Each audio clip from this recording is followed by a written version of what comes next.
gonna step on whomever.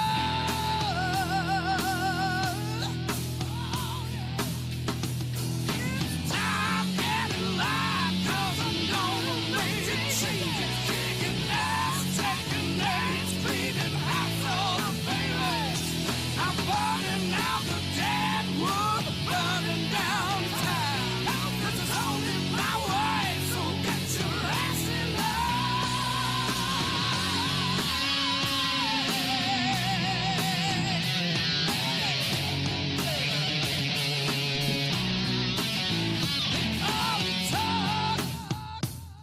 They say that I've lost it, but talk me down, and I swear it's gonna cost you.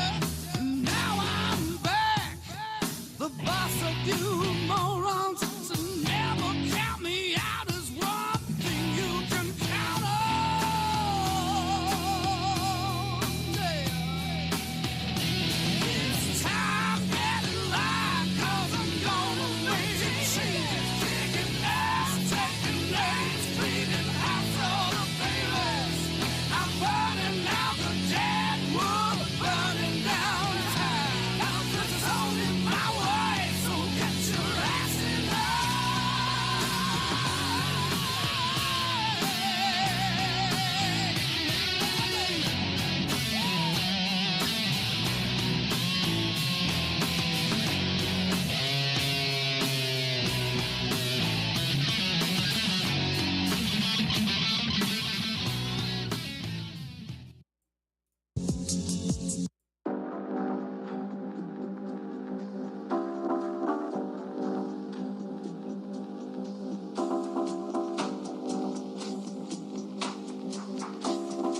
You ready to drop this shit like this, man? Y'all check this dope shit out.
Just waiting on anybody to respond in the chat.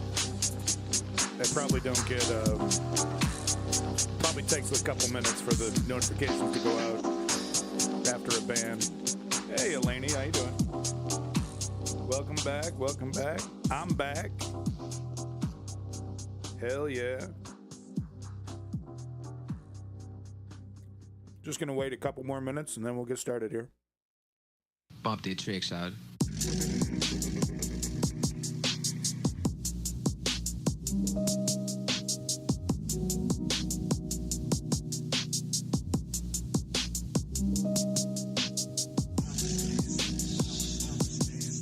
Mic volume is low.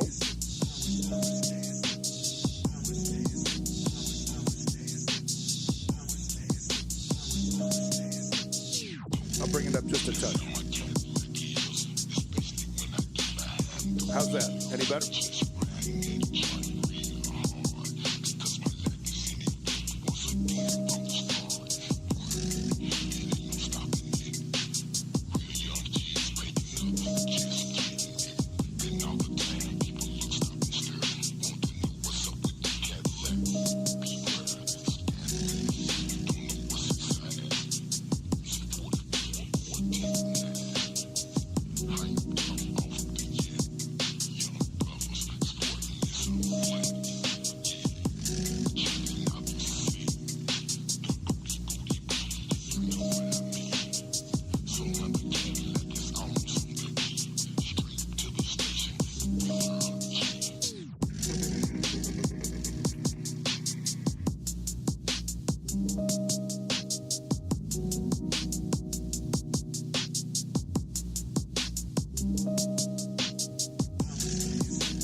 How's the volume when I go low on the music there? Is that any better? I do need to clean this pop filter.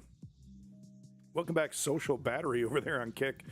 If I start glitching out on Kick, it's not my fault. It's Kick's way of killing political streamers. So if you want to see the stream, you want to continue with the stream, yeah, it's already offline.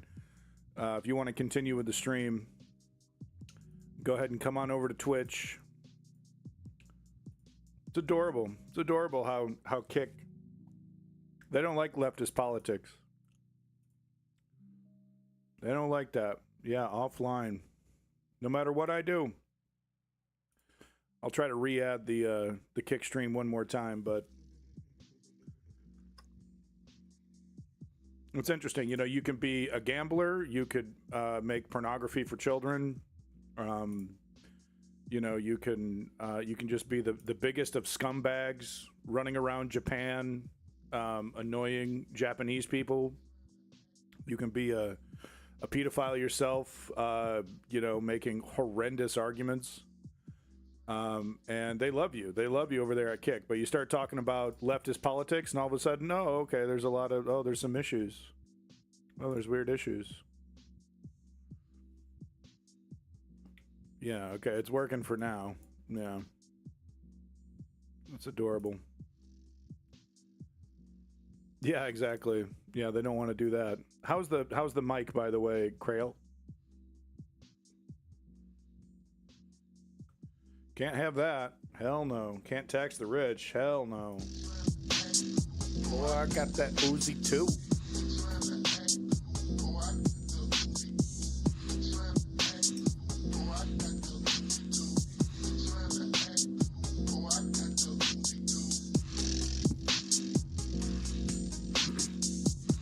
Just slurping down this chili one sec.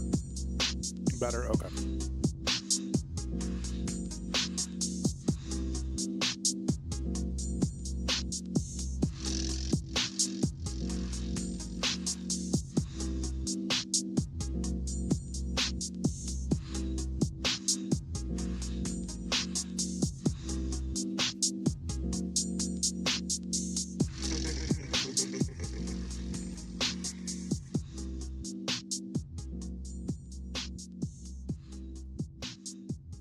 Just slurping chili, almost done.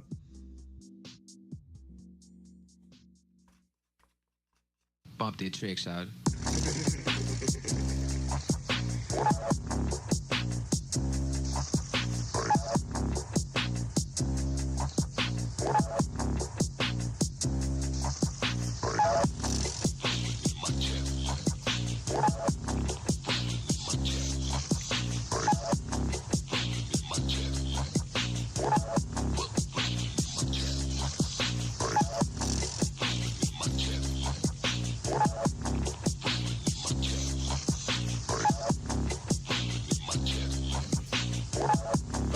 Chili, man. Hell yeah.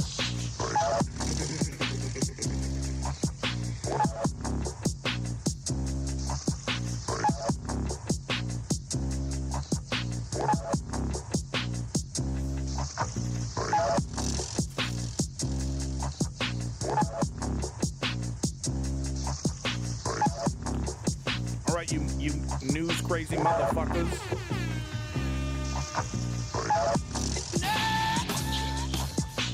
Making things better, face facts, 'cause your opinion don't matter. This a maniac is gonna step on whomever.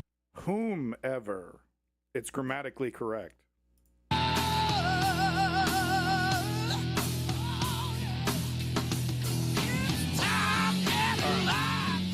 I would like to thank the Twitch moderators for just giving me a 24-hour. I appreciate that, Twitch. You know, I was a bad boy. Can't be calling whomstever. can't be saying die. Can't be doing that. All right, that was my fault. Got to know better. You know,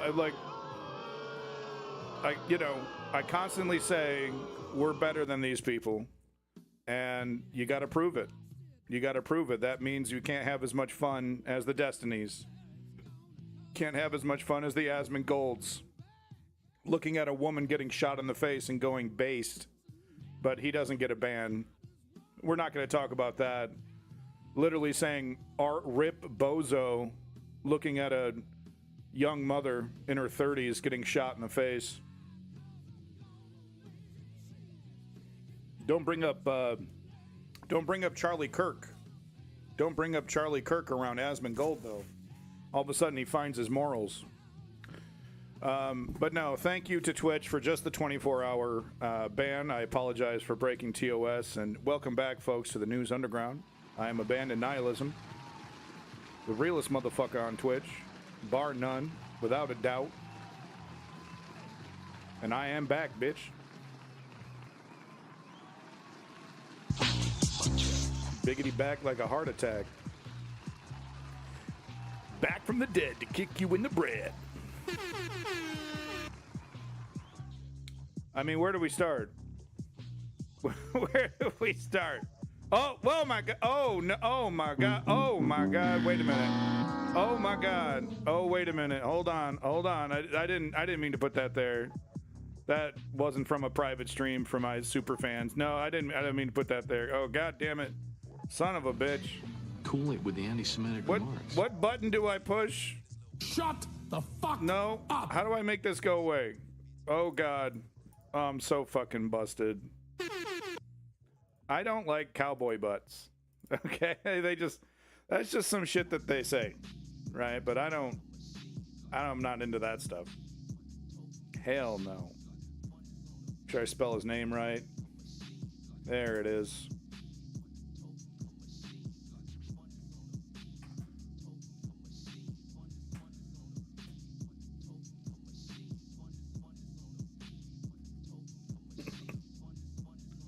Make what go away? Nothing. Make nothing. You didn't see anything. You should watch the stream instead of video games, buddy. Busted. Fucking busted. Oh my God. Talking about busted. This fucking thing is covered in... Ugh. I need to run this under the faucet. We'll do that next time. I mean, you didn't show it. I didn't do anything. All right, let's get the Epstein shit out of the way first.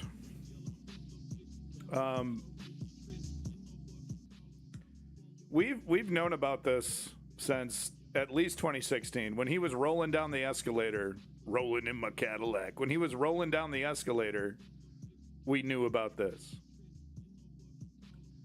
What we didn't know is that he was apparently Jeffrey Epstein's best bud. It was like literally one of his only actual friends on this earth was Jeffrey Epstein. Of course, we're talking about Donald Trump, if you're not sure.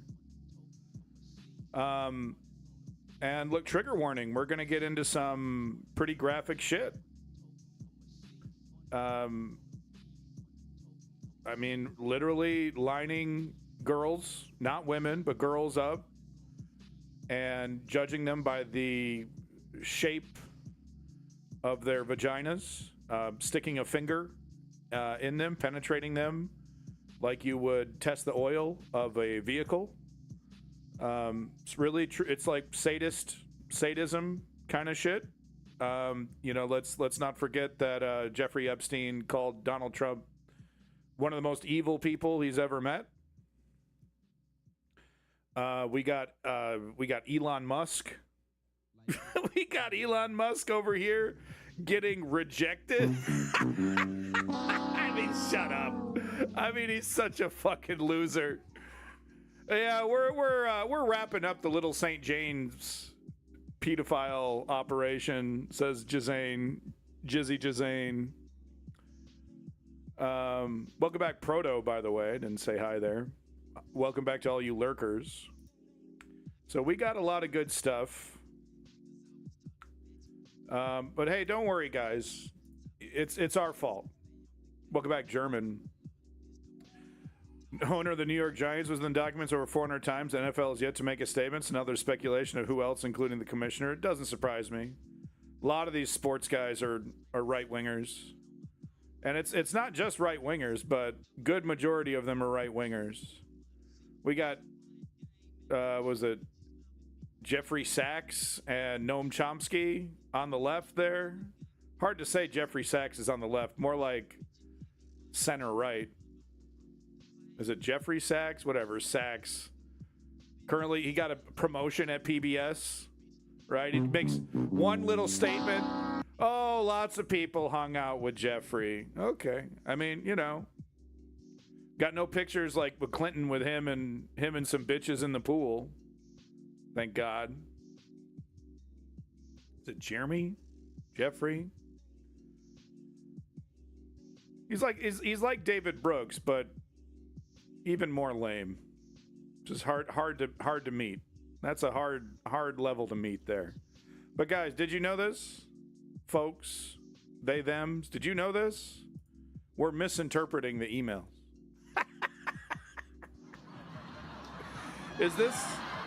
Is this what he tells his, you know, like his harem?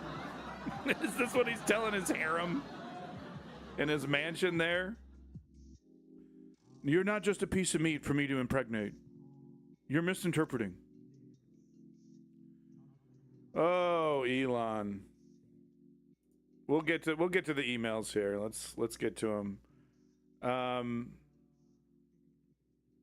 Yeah, we got some other stuff, you know, lots of ICE stuff. Lots of ICE stuff. There's some evidence coming out that apparently he, good old Epstein, might have been directly responsible for the one of the worst places on the internet when it was up, poll, politically incorrect. House anymore. He just kind of rents some nice Airbnb wherever he is. He should rent out the island. I hear it's available. Well, I wonder what he did to the property value. I mean, depending on the angle, it's either the property value went up or it went way down. I guess it depends on who you're selling it to. Anyway, Moot relaunched poll on possibly the same day he met Jeffrey Epstein for the first time and continued to meet with him and co afterwards. Yeah, and that, you know, it really doesn't surprise me. Jeffrey Epstein, he got banned from Xbox Live. You know, I mean, these are places that predators hang out. You know, they like to hang out with children.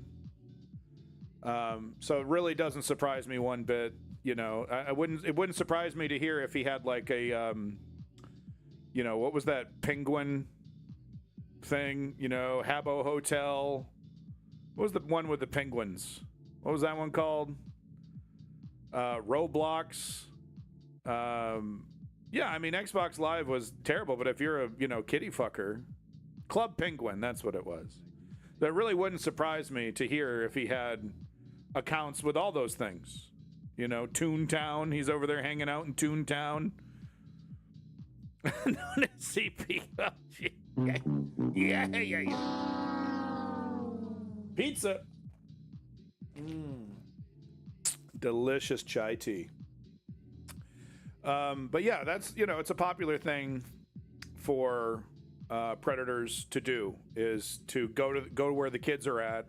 And of course, the inside joke about Roblox is that it's a haven for pedophiles, and that's why. It's because that's where the kids are at. You know, VR chat is a den of degeneracy, and the moment they hear a young voice, you know, they come crawling out of the walls like cockroaches. You know, after hanging out with Asmongold. Speaking of Asmongold and predators, we got that whole Tectone thing. I'm not going to be talking about it, but, you know, I do know about it.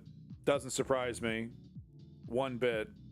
And it's really only a matter of time. Mark this down as a prediction. It's you know, once it becomes, if these people continue to stay in power, if they successfully destroy the elections and they just, you know, and it's just a perpetual, never-ending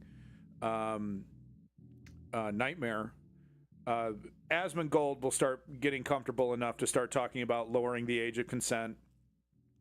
Asmongold is absolutely the kind of individual that wants to make it so that he has to be given a girlfriend by the government. You know, that women, you know, Handmaid's Tale style. I think that's the story of Handmaid's Tale, right? But kind of like government mandated breeding kind of thing. Asmongold is absolutely the type of individual that would support it. I'm sure his chat supports it at least. AI turned Asmongold into Tectone after regenerating his image several times. Oh no! But no, okay. So this is just we're learning a lot, and I got a really great CoffeeZilla video that we're gonna watch here in a second. Scantier over here, who does not give Elon Musk any money. You can't make this shit up, man. You just can't. Epstein was so fucking evil that he was directly responsible for the Nazification of the internet. And it really does make sense if you know who these people are. It really does make sense. Because this is where they like to hang out. This is where the predators like to hang out. You know, they hang out with each other. They got their inside jokes, and they like to socialize just as much as any human being. It's hard to imagine that these people are human, but they very much are. And the sooner we realize that, the sooner we can start destroying them. Let's see here. Let's get to that. Yeah, let's get to good old CoffeeZilla in the void. He put a suit on for this one. My God, it's important, but it's just. Of course, I haven't even mentioned the fact that they put out 3 million documents or whatever, and after working as hard as possible to get Trump's name out of everything, and immediately people find this information about Trump immediately. I love it, man. By the way, to the people that are doing this work, you really are the scum of the scum, right? I mean, because it's one thing to be Donald Trump, but it's actually the next level of filth to be one of his toadies, silently doing the work of clearing his name from these documents. And hey, maybe the reason why we have this evidence is because one of those people decided to have a conscience. They didn't want to have they stuck around for their job, but they said, well, I'm going to pretend I'm incompetent. That was my document. I was supposed to censor that one. Whoops, whoopsie doodle. Okay. I mean, I did bring him up. I guess I deserve this. Yeah, I don't really want to see this fucking freak. I don't want to hear what he has to say. There he goes. Right. Asmongold shorts. And there he goes. Oh no, why would it do that? Why would ChatGPT turn him into a pedophile like that? Why would he do that? Apparently they're part of some kind of OTK, some kind of streamer thing that was a big deal a couple of years ago, then it all fell apart because they're a bunch of lazy assholes. Gosh, it's just so bizarre that he that one of his closest associates would be full-blown pedo. Who knew? I mean, it's not like it's a massive problem in the right wing. Overt support for child labor, child marriage, just the worst of the worst, the scum of the earth. That's who these people are. So it doesn't really surprise me if you've been watching these folks and not like watching them like a fan, but just like observing who they are, what they get up to, it's no surprise at all. Let's get to this CoffeeZilla because it's a great recap of the whole situation. So let's go ahead and just let him take it away here. The FBI just dropped 3.5 million files, and it is incredible. Huge bombshells about some of the most powerful people on the planet. I can't believe they let some of this stuff out. I mean, it is stunning. Honestly, one of the biggest lies we've seen is the idea that the FBI could possibly come to us and say, not only is there not a client list, there was no credible evidence that Epstein blackmailed. And of course, he's talking about Kash Patel and the rest of the weirdos now, the DOJ, the sycophant who's running the DOJ. It's all done. It's all good. Anything that has to do with Trump is a lie, and you're misunderstanding it. Let's move on. Yeah, Darius, hello, welcome. prominent individuals. Guys, we're about to see planned blackmail to one of the most powerful people on the planet, and that is Bill Gates. Listen, there's a lot we're going to get to. I haven't even mentioned Billy Boy, but this, once again, this is stuff that we've known since 2016 with Bill Gates and the Jeffrey Epstein associations. Now we're getting some details here. Like we knew because his wife left him over this stuff. But he's like, welcome, Blase, good to see you. But he's like emailing Jeffrey for like HIV drugs and stuff because he like gave his wife something that he got from a Russian prostitute. And it's like, it's hard to imagine Bill Gates, pants down, face complete beet red, sweat dripping from his face. Right? Once again, he's human. Bill Gates is a human being, no matter how dorky and like it's nearly impossible to imagine this man having ravenous sex with a Russian prostitute, but if he's got a penis, he's got urges. You know what I mean? So it's and he's like one of the richest guys on planet Earth. He can get anything he wants. And you know, once you've had the vanilla, you start to look at the other flavors, if you know what I mean. Welcome back, Ice King. Really, he was known for hiring out entire strip clubs in the 90s for sex parties. Wow. It really is hard to imagine this fucking dork. I like him young. But that's how it is, man. Well, we don't know if the Russian prostitutes were underage or not. There's a good chance they were, but I don't think the document proves that they are. But yeah, that's a good point, Strategy. Welcome back. But we have to start with probably the craziest revelation here, which is Jeffrey Epstein emailing himself about Bill Gates. Now, if you don't know, Bill Gates and Epstein had a relationship post-2008. That's a big year. You're going to hear a lot today. Because 2008 was the time that Epstein pled guilty for soliciting... Yeah, Darius, yeah, that's why he should go to fucking jail for turning Windows 11 into a fucking AI slop fest.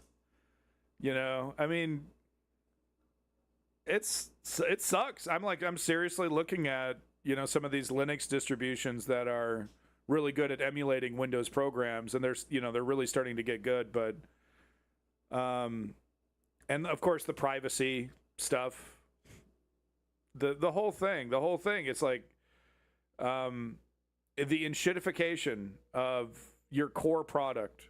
They can't help themselves. They just can't. It's like when they meet Jeffrey Epstein, they just can't help themselves. Of somebody under the age of 18. He was a predator at this point. Everybody knew it. Now, eventually, Bill Gates would get divorced when all of this came out. Melinda Gates said it was part of the direct cause for the divorce. She said she met Epstein and said he was evil. He was evil personified. So you have to understand, this is like Bill Gates' kryptonite. He's one of the richest men on the planet. You should try it. You should give it a shot. Go ahead, install it on a separate partition. Give it a shot. Most of the good Linux distributions do that for you. At least Ubuntu does. But there's a couple that came out. I don't want to distract away. But there was one that I've seen that's kind of growing in popularity. That's really like Windows focused. That's really trying to be a replacement for Windows. You know, I've used Linux Mint for a long time, which is I think a Debian distribution. I think maybe it's a flavor of Ubuntu. But the big problem with Linux is, it's all good if you're just web browsing and writing up documents. But the moment if you have a workflow that's really Windows centric, it's really quite difficult to move that entire workflow over. But you got to experiment with it. Try it out. Let me give you one resource here.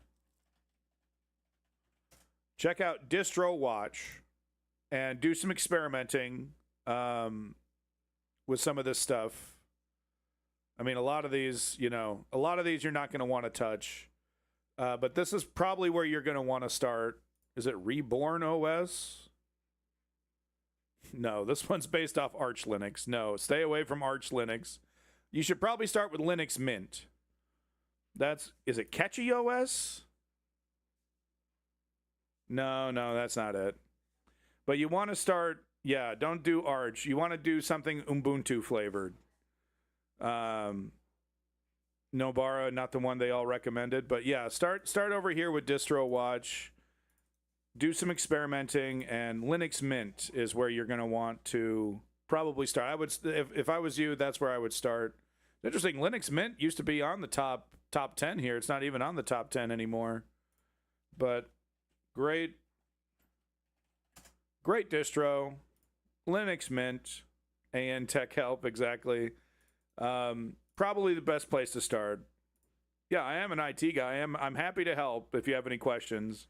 You will have to learn how to put an image on a USB. I recommend using Rufus, which is a very handy tool that, does all the partitioning and everything for you. Best Linux for gaming, maybe Steam OS, possibly. But it's debatable, and you really have to try it yourself to figure out. That's more of a Google question because there's a couple out there. But back to the show. He's got this huge philanthropy arm. But this relationship with Epstein has been a huge problem for him. And Epstein appears to have known that, because in 2013, Bill Gates appears to be distancing himself from Jeffrey Epstein. And Epstein seems to have a problem with that. He says, I assume the dedication to our relation went both ways. Larry has now asked me to recommit to a confidentiality agreement. Basically, he's got to shut up about his relationship with Bill Gates. On a USB properly. And this is where the blackmail starts. And it comes in the form of, like, if I were you, I would do X if I were the type of guy that you should be. He says, in that regard, I suggest I buy you the house that you had your heart set on. In addition to 5 years of severance, we'll buy you out of the investment contract we agreed upon, 30 to 40%. This is Epstein talking to Bill Gates. I'll buy you a house. I mean, what are you talking about, buy you a house? Dude, it's Bill fucking Gates. He could buy the planet. Buy you a house. Yeah, that's not going to work, Jeffrey. Of an $100 million partnership for $30 million in today's terms. That's what I would have done had I been in your shoes. Then he lays out what he has on Bill Gates, or what he says he has. Quote, to add insult to injury, you subsequently, with tears in your eyes, implore me to delete the emails I had regarding your STD. Your request that I provide you antibiotics that you could surreptitiously give to Melinda. And bro, you're not gonna sneak some STD drugs into you. Like, they don't go away, man. You got them for life. And he's like, can I just sneak that shit into her coffee or something? Man, for a genius, he's pretty fucking dumb. Of your I mean, this is insane. It's completely insane. It's like basically laying out in text form, I would give me millions of dollars, and I can't believe you're asking me to delete the message where you were going to give STD medication to your wife without her knowledge. I mean, it's complete. It's crazy. It's just totally completely insane. Obvious what he's doing here. It's just a nudge, nudge, wink, wink. Here's what you should do. Yeah, that's a good point. Strategy. Yeah, I mean, crabs, you can get them to go away. But yeah, a good chunk of them, you're kind of stuck with them, baby. Now that coming out after Epstein's death, this looks really bad for Gates, obviously, because you usually wouldn't blackmail somebody for something that's completely false. Watch, it won't affect the stock price at all. They're all degenerates. They don't care. The stock market does not care if you're banging kids. They're all a bunch of fucking coke sniffing degenerates. They don't give a shit. So watch the stock price not even budge an inch off this. They don't give a fuck. Or fake. No morals. I mean, maybe he did that. But we also know Bill Gates had affairs. Obviously, Melinda credits it for their divorce. So it's hard to believe there was nothing sketchy going on. Bill Gates, of course, maintains that it was completely above board. He says the fact this allegation was in here just shows how much Epstein was willing to defame people. But Epstein lays it out. He says he helped Bill get drugs in order to deal with the consequences of sex with Russian girls, facilitating his illicit trysts with married women, and to being asked to provide Adderall for bridge tournaments. Look, guys, this is exactly what we suspected the whole time. Epstein was providing services to... See, I can tell Darius is in IT because you've seen all the classics. Who's that fat fucker who was doing that as well with the pit stains? I can't remember his name at the moment. But yeah, man, I miss Windows 2000. That was the cherry OS. That was really... No, not Xbox, man. It was the other guy... the pitch man for Microsoft when Bill Gates was too busy with Epstein, I guess. Is a fat guy with the pit stains. Like, God, his name is right on the tip of my tongue. Rich people and expecting payment via blackmail. Now you might say, and it's true, that we don't know that Epstein ultimately sent that version of an email to Gates. All we know is he sent that to himself. He may have planned the blackmail and just been drafting something. But what we do know are two things. The Wall Street Journal has reported that Gates was threatened by Epstein over an affair. We also know that after this blackmail email... Thank you, Bound. It's Ballmer. Steve Ballmer. Right, there it is. Steve Ballmer. Man... You know, and like there was a reason to be excited about Windows 98, about Windows 95 back in the day. Now it's just like it's got to be. It's like they're introducing shit people don't want. Legitimately, people don't want. Even Dell had to admit and pull back on their initiative to make AI-centric PCs. No one wants this shit. Now, I'm not saying AI is not useful and it's not taking everyone's jobs, because it absolutely is, but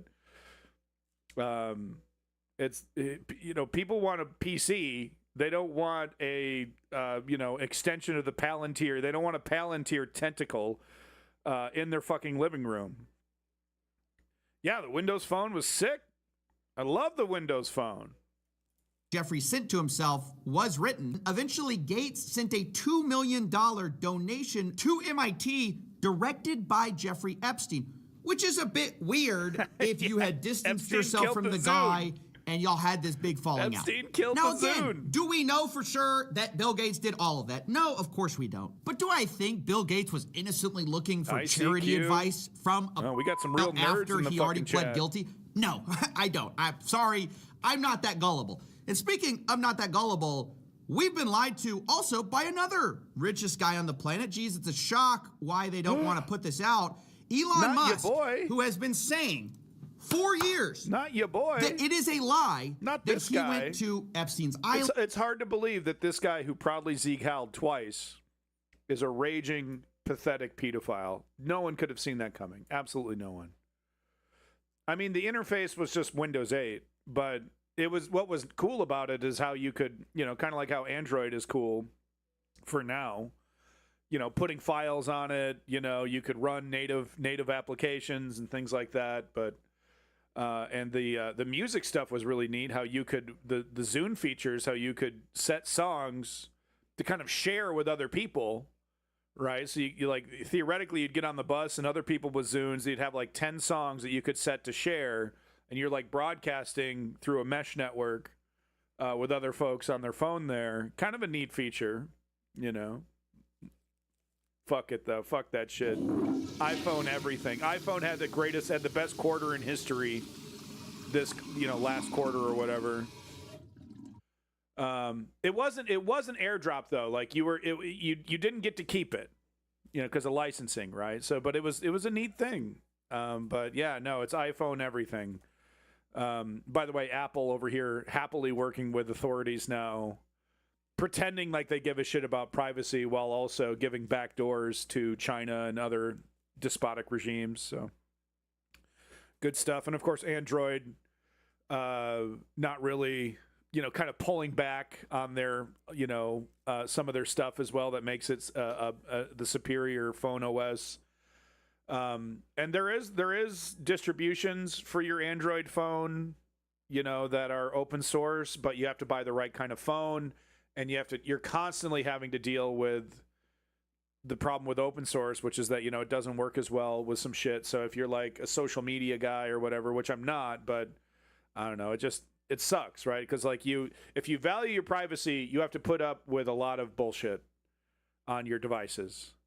And if you want to give up your privacy, then you can just have a more seamless experience. But if you actually value your privacy, you have to do a bunch of shit that makes your device not as dependable. It sucks. There's no perfect solution. And if there was, you would see the government and phone billionaire oligarchs trying to destroy that alternative. In fact, he says he refused to go. From Elon, he says, Epstein tried to get me to go to his island. I refused. He says, anyone pushing this false narrative deserves complete contempt. Later responding to another headline, which said Elon Musk planned trip to Epstein's private island. And he says, this is false. But of course, we start to dig through the files, and we can see on Epstein's calendar that Elon Musk is booked in December 6th of 2014. But maybe you don't believe that. That's just the word of Jeffrey Epstein. But maybe you'll believe the word of Elon Musk, who was caught emailing Jeffrey Epstein to go to his island post the guilty plea. Elon Musk writes, we'll be in BVI St. Bart's area over the holidays. Good time to visit. Jeffrey Epstein says, I will send a heli for you. Later, Elon Musk writes to Epstein, probably just to Lula and me, his ex-wife, what day and night would be. Bringing his wife to pedo parties. Bringing his fucking wife to pedo sex parties.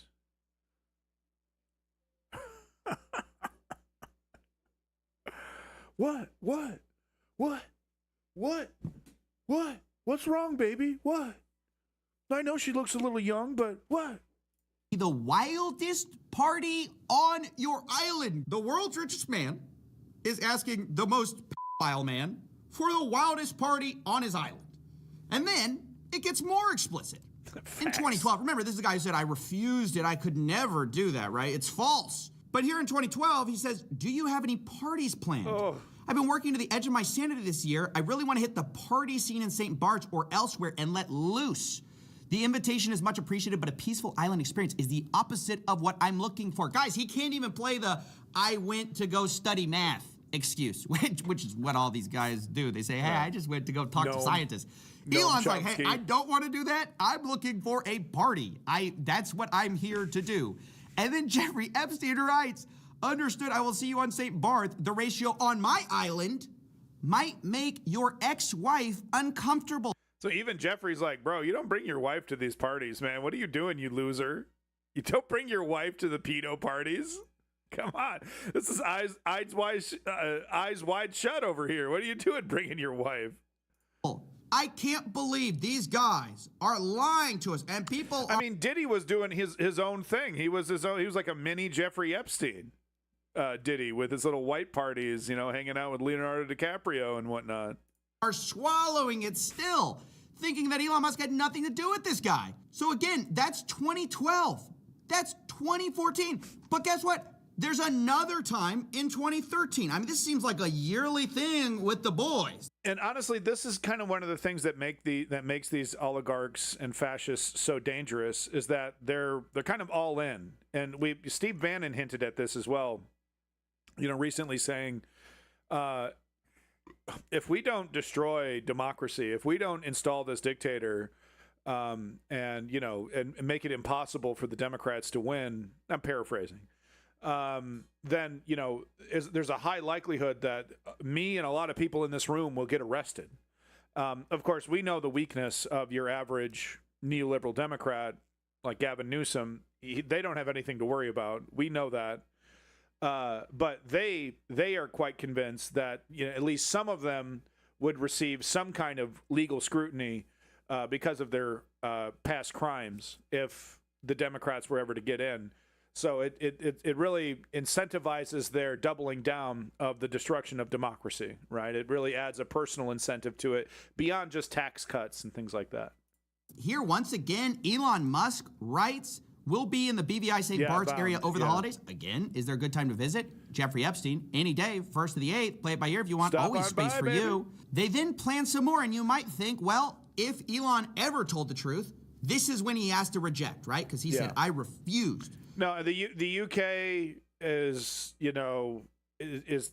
I'm not going to say just as bad when it comes to this stuff, but as we saw with Jimmy Savile, not receiving any kind of scrutiny until after he died, and there's a bunch of other cases as well of, of course we got Prince, Randy Andy over here, but there's a history of the Crown, of UK politicians, things getting swept under the rug, and will they see justice? Only if we demand it. Only if we fucking demand it. But actually, it appears to be one of those cases where, like, your friend says, like, oh, bro, I dumped King her. is on the list? And actually, it was the other way. Yeah, it turns out Elon didn't dump the The dumped Elon. He says bad news. This is the best part. This is the best part. Listen to this. Unfortunately, my schedule will keep me in New York. Hopefully, we can schedule another time in the future. Jeffrey Epstein let Elon down. That's actually the real story. Is the reason he didn't go in 2013 was because he couldn't go. Jeffrey Epstein was not there. Guys. So no, you gotta. He doesn't do a good job explaining this, but this Jizzy Jizane basically says we're wrapping up the Little St. James pedo operation. She doesn't say pedo operation, but she says, operation. We're wrapping that up, and basically just rejects Elon Musk's. Oh, can I party? Can I come back? Oh, I had such a good time. Had such a good time, and he gets fucking dumped by Jeffrey Epstein. I got more stuff I can show you from the Discord. The documents are really something. Schedule will keep me in New York. Hopefully we can schedule another time in the future. Jeffrey Epstein let Elon down. That's actually the real story. Yeah, is the reason he didn't go in 2013 just was because he couldn't go. Jeffrey Epstein was not there. One Guys, of the most pathetic individuals how that's ever blatant lived. do they have to make it before we start to just Welcome back, see Simply through Steve. it, right? When they issue these ridiculous denials, they're totally associated with the guy after the guilty plea.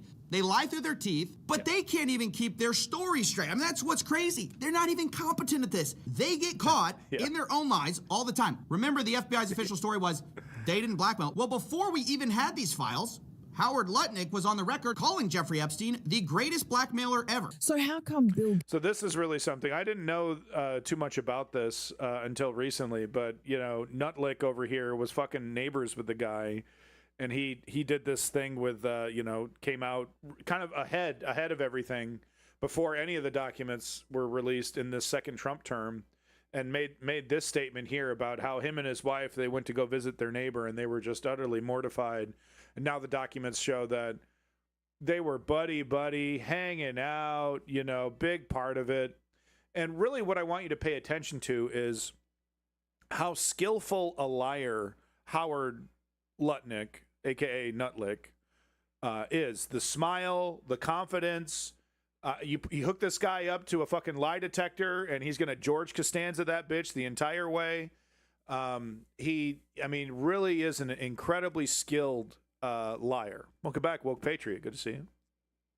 Gates and all these other people could hang around and not see what you saw? Or did they see it and ignore it? Or no, they participated. Right. That's what his MO was, get a massage. And what happened in that massage room, I assume, was on video. This guy was the greatest blackmailer ever. Interesting. Okay, so Howard has a different perspective. Now, if you don't know, that guy, do you think he's just telling the truth there? Even this guy who's contradicting the official narrative, this guy literally lived next to Jeffrey Epstein. This guy was like, I'm going to tell the truth. Those guys participated. That guy lives next to Jeffrey Epstein. And by the way, he lied too. I love this video we're about to get into because this guy, Mr. He's the greatest blackmailer ever, does he know something? No, Darius, it's true. And we always bring this up. Woke Patriot's always quick to remind us about Noam Chomsky, right? And that's why it's like, here's the thing though. These are all very plugged in, very intelligent people. Even if they didn't participate, it's at the very least, I feel safe assuming that they knew that this guy was the Marquis de Sade, right? That he was up to shit. And that's pretty bad right there, where it's like, well, you're going to take advantage of this relationship. You're not going to participate, but you're still going to try to get in his periphery to take advantage of his academic connections and whatnot. That's pretty disgusting in its own right. But it's next level disgusting to be the Bill Clintons, where we have picture proof, to be Prince Andrew, where we have the evidence, we have the statements, to be Donald Trump, who's like one of his best buddies, to be Elon Musk over here, begging for invites to the party and getting rejected. So there is definitely gradations. Right. There is definitely gradations. With that said, though, I'm not convinced that anybody that interacted with Jeffrey Epstein outside of a seeing him at a party that they were at, rich guy party or something. I'm not convinced that any of those people didn't know that he was the most prolific. Okay, maybe you didn't know how connected he was to Israel. Maybe you didn't know how bad the situation was on the island with Donald Trump, judging girls' vaginas and things like that. But you had to have known something was going on, and you still chose to associate yourself with them. That should come with some professional ramifications. It's something, right? Like Sachs shouldn't be working at PBS if PBS cares about its reputation, et cetera, et cetera. It should come with some punishments, right? It's like, okay, don't throw the Noam Chomsky into the trash, but there should be a footnote, right? There should be a footnote on that shit. Maybe, something. Something we don't. I think if we just ignore it completely, that just allows the predators to be monsters, right? You're just allowing them to hide. At that point, if you're not at the very least, maybe not publicly shaming, but acknowledging, there was something there, because like, look, it's one thing to be like, yeah, I saw this guy at a party. I knew what was up with Jeffrey, making the, you made that statement back in like 2000 or something. I'm sure there's some individuals who are in this camp who are like, oh yeah, I was at that party. He was hanging out with Donald over there in some corner. I was there too. I knew about his reputation and I wanted nothing to do with him. Right. And there's like, okay, you're good to go. You're clear. But then you got Noam Chomsky over here getting on the plane, sending cordial emails back and forth about philosophical discussions. And it's like, okay, that's next level. You're like a friend. You're a friend. Does that, like I said, does that mean, does that discredit all of his academic work? No, but at the very least, we should put a asterisk next to his name. No, because it's interesting. Mr. I'm his neighbor had to also explain how he had nothing to do with Jeffrey Epstein. And he lays it out pretty simply. He goes, yep, I lived next to him, but in 2005, I had such a horrible experience that I knew I could never talk to him again. He was your neighbor for 10 years. How well did you know? Look at the confidence, the absolute confidence in his ability to lie. It's really something else. To modern leftism and anti. All right, I'm going to let this play. I gotta open the door for somebody. We move in 2005. Okay, Jeffrey Epstein is arrested in like Wayne or something. Right. So knock on the door. His assistant on like a Saturday says, "Mr. Epstein, your neighbor would like to invite you over for coffee." And there's a massage table in the middle of the room. Massage table in the middle of your house? How often do you have a massage? And he says, every day. And then he like gets like weirdly close to me. Ooh. And he says, and the right don't mind me, you'll be massage. hearing me. Ooh. Now my wife is standing Welcome back, here. Heterodotos. Good So to see she looks at me and I look at her. Splenvania. And we say, I'm sorry, we have to go. And we left. This is the total fabrication. I'm convinced that this is just a complete fabrication based off maybe something slightly true, right? Like I'm sure they did a visit. There was a massage table. There was a joke. And then he's like, oh, I looked over at my wife and we were like, goodbye, sir. Good day, sir. That's I'm certain this was a real thing that he's turning into something else completely.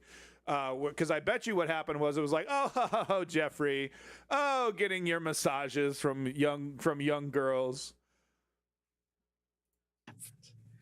And in the 6 or 8 steps it takes to get from his house to my house, my wife and I decided that I will never be in the room with that disgusting person ever again.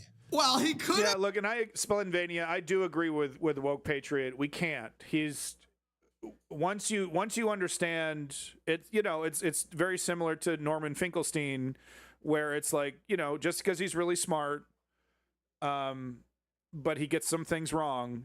Do we throw it all away? No, we can't. We simply can't when it comes to Noam Chomsky. His contributions are too large, too important, too correct. But like I said, there's got to be an asterisk there. There's got to be an asterisk there, and look, and then we proceed. Okay, we have to do because the alternative is to allow these people, and I'm not trying to guilt by association here, but if good people do the work of letting the predators and pedophiles hide, they will continue to do their crimes, right? Like, it's not, good people need to, I'm not saying they need to expose themselves to this stuff, but they need to not create a space of where things are just, it's so bad, it's so atrocious, it's so disgusting, I don't even want to think about it, I don't even want to talk about it. That's where the predators are going to, hunt. That's where they're going to live, in that little shadow that we create. And we have to, I'm not saying you have to expose yourself to it, but you have to acknowledge it's there. At the very least, you have to acknowledge that it's there, and then who are those, creepy weirdos in those shadows, right? Yeah, well, you're wrong there, Woke Patriot. You're wrong there.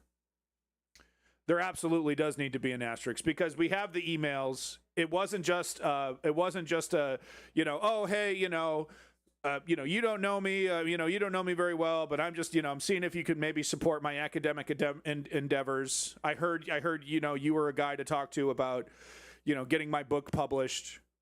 It's not guilt by association, but it's acknowledging the association, because Noam Chomsky, there's no pictures of him with women like Bill and the rest of them, but the emails show that there was a cordial relationship.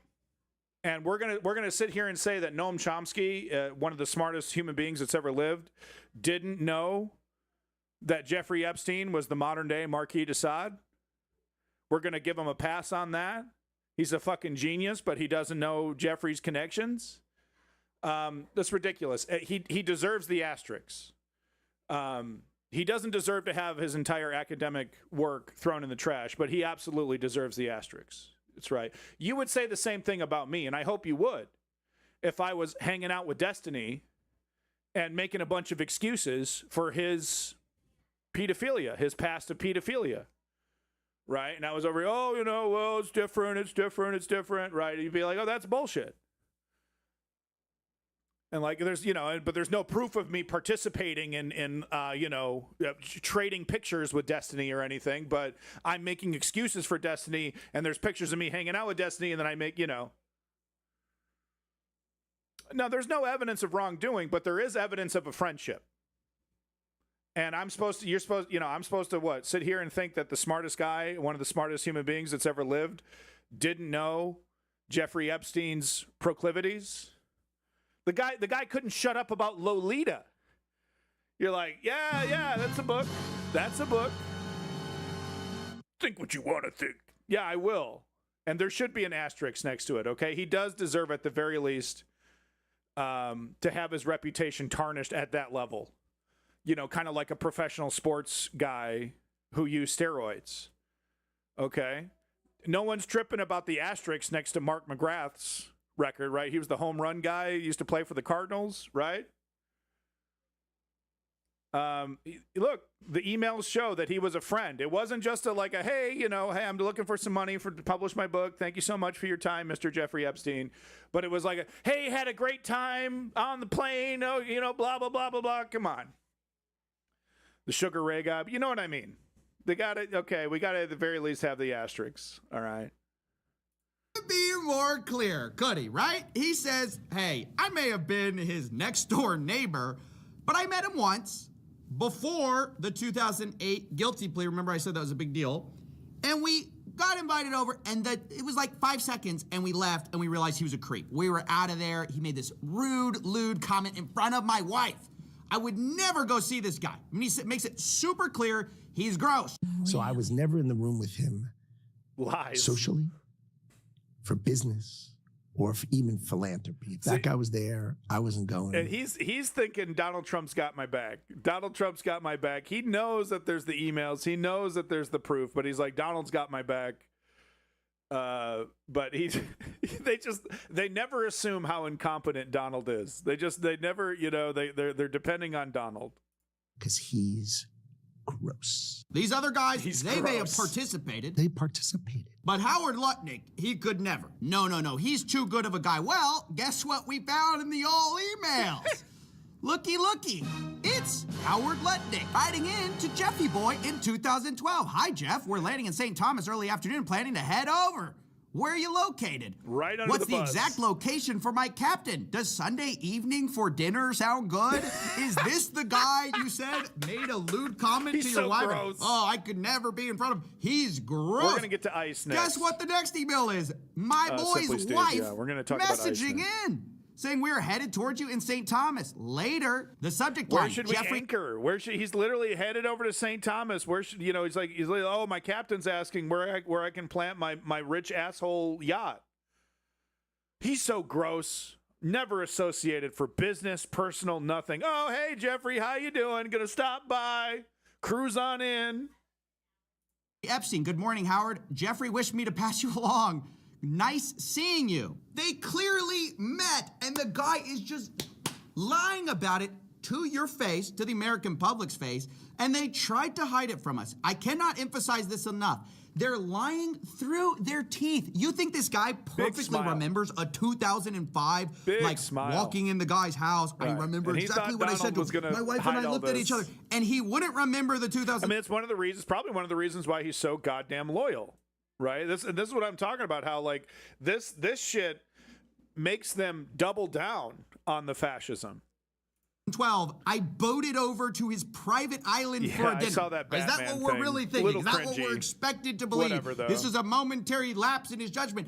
No. The real Batman wouldn't be Punisher style fucking killing ICE people, right? But he would be tying them up, hanging them from lampposts, ICE. He absolutely would be Batman, no doubt about it. These guys don't even care about being consistent, and they're all throwing each other under the bus. Don't you remember Elon Musk saying, the time to drop the really big bomb? Donald Trump is in the Epstein files. That's the real reason they haven't been made public.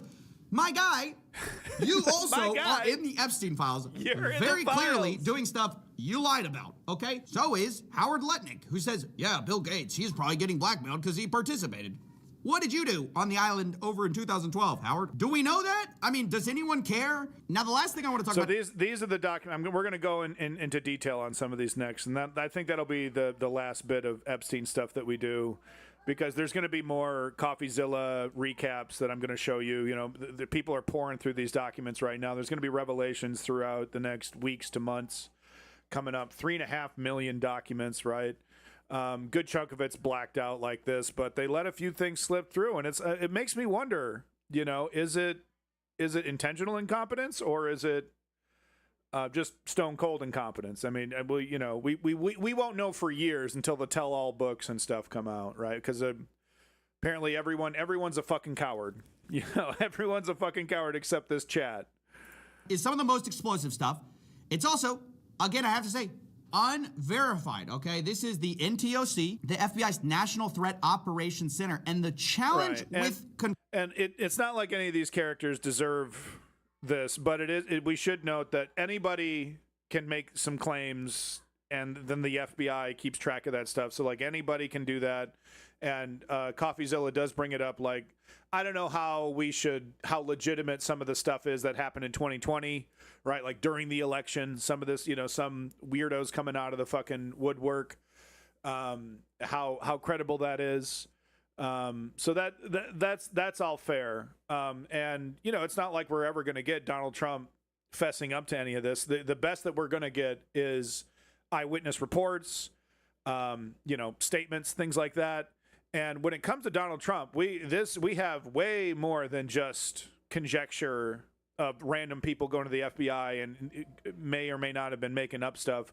We have eyewitness, we have emails, we have, Jeffrey Epstein himself talking about certain things.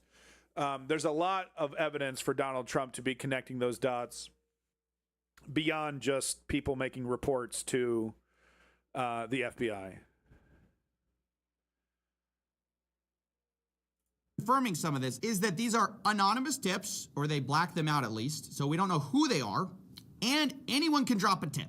Now, that doesn't mean that you should disregard them. Sure. It just means we can't verify them. The other challenge is that the FBI... Israel is not going to stop with the land grabs until America tells them to stop. Even when the UK is saying put the brakes on this, as long as they have the support of the United States, they're not going to stop. As a heavy incentive to discredit anything with Donald Trump in it, Simply, just because he's in the White House right now, obviously. And so I want to be clear, there are notes related to some of these submissions where they say things like complainant was spoken to and deemed not credible. Additional research showed 3 separate redacted. You know, it's hard to tell how much this is the proper due diligence of the FBI, which they should be doing, of course, and not all complaints are credible. But also there's this obvious... Well, so Woke Patriot, there's a history, I'm sure there's a history of you know, there's a documented history probably on your own social media, right, of criticizing Steve Bannon. Where's the documented history of Noam Chomsky criticizing Jeffrey Epstein? Right? We got nothing, man. We got nothing. Okay? So there's a difference there. Okay, well, you know what I'm saying, though. Okay? All I'm saying, and I just want an asterisk. I just want an asterisk, right, from the publisher. You know, hey, this is a Noam Chomsky book.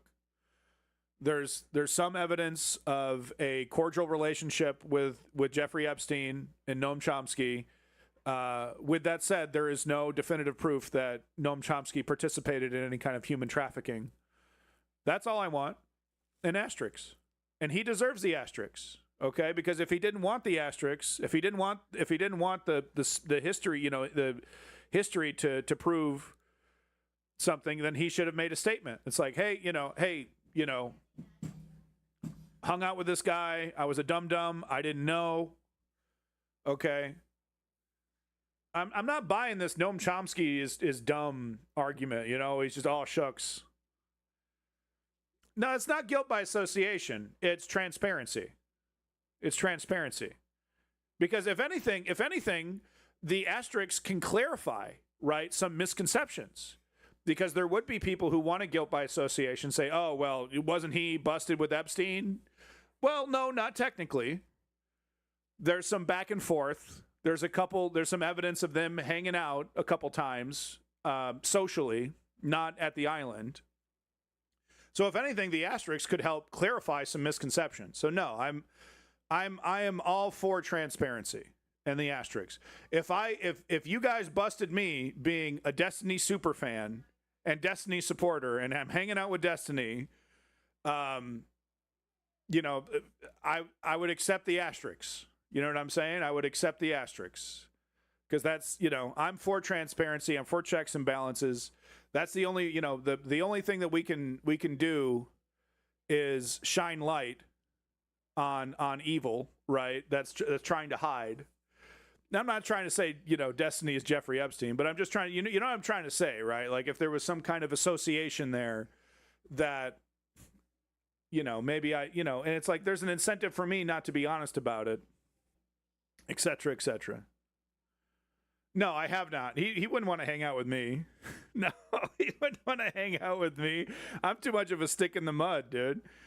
He'd be having one of his little parties with a bunch of fucking 19-year-olds. And I'm like, yo, I'm super married over here, bro. He's like, woo, woo, woo, woo, woo, woo. Retard, retard, retard, retard. He'd be saying that 100 times. What?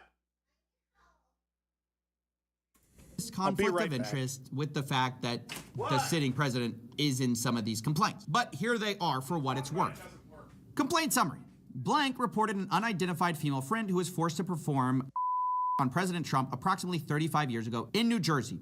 The friend told Alexis that she was approximately 13 to 14 years old when this occurred, and the friend allegedly bit President Trump while performing. The friend was allegedly hit in the face after she laughed about biting President Trump.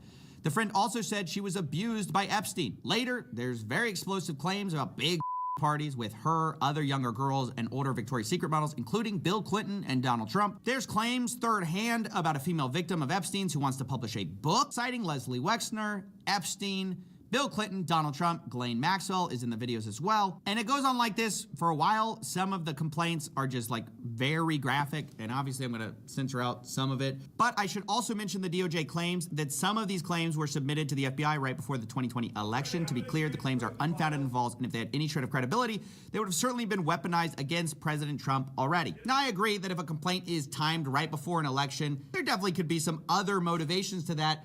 But it's also ridiculous to say that anything in the Epstein files, if it were true, would have come out already. Because why didn't we see the stuff about Bill Gates, for example? I mean, that stuff apparently has been sitting in here for a long time.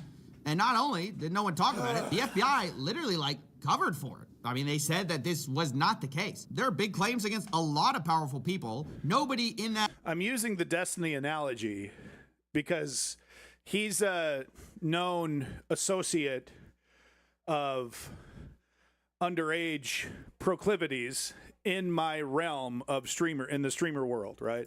That file really wants to rock the boat or release the files because then they get in trouble and their buddies get in trouble, and that's a huge problem.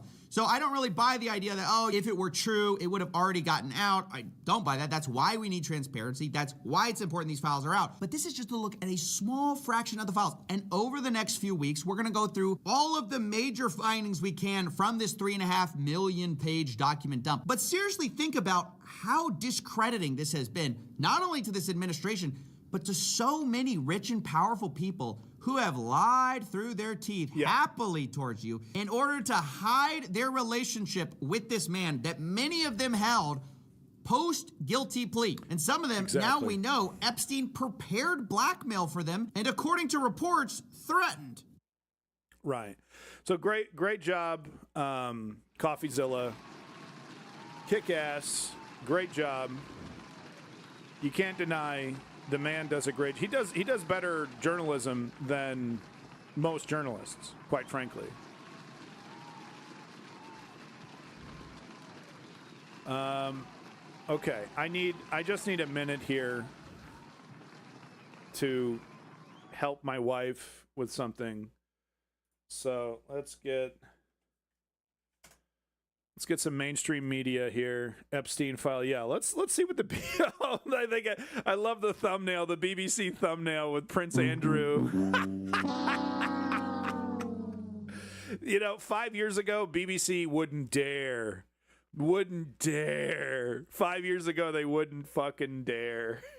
And now it's like, well, he's thoroughly under the bus and it's all socially acceptable to shit on Andrew. So, oh my God. So let's go ahead. We haven't actually covered the Prince Andrew, any new revelations on Prince Andrew. So this is pretty relevant. Let's go. That's that's not Prince Andrew? Dude, he's just spitting image. He's spitting image. That's not Prince Andrew? Fuck, that looks just like him. Okay, all right. It's not Prince. It's Andrew. His name is Andrew. That is Andrew. Andrew Mountbatten Windsor, kneeling on all fours over a female.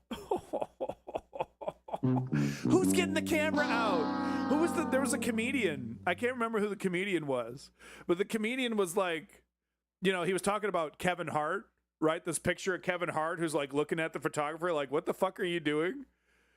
And it's like, who's getting the camera out? Dude, I'm like in my skivvies. I'm like at a sex party and I see somebody with a camera. I am wigging my shit out. I'm like, Destiny, put the camera down. You know what I mean? Like, what are you doing with the camera?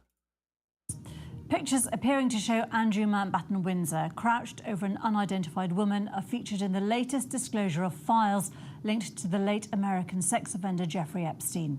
The images are among more than 3 million documents published by the Trump administration. It's not known where they were taken. Mr. Mountbatten Windsor has been asked for comment, but he hasn't responded.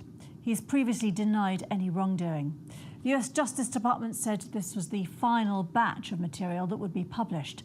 John Sudworth has the details. In and amongst the more than 180,000 images released are these pictures showing the then Prince Andrew kneeling over and touching a female whose identity has been hidden. There's no context. Okay, it is Prince Andrew. It is. You guys are fucking gaslighting me. It is Prince Andrew. Man, who's getting the camera out? Prince Andrew, what are you doing? What are you doing? CPR, oh, obviously CPR demonstration. And touching a female whose identity has been hidden. There's no context, location, or date provided.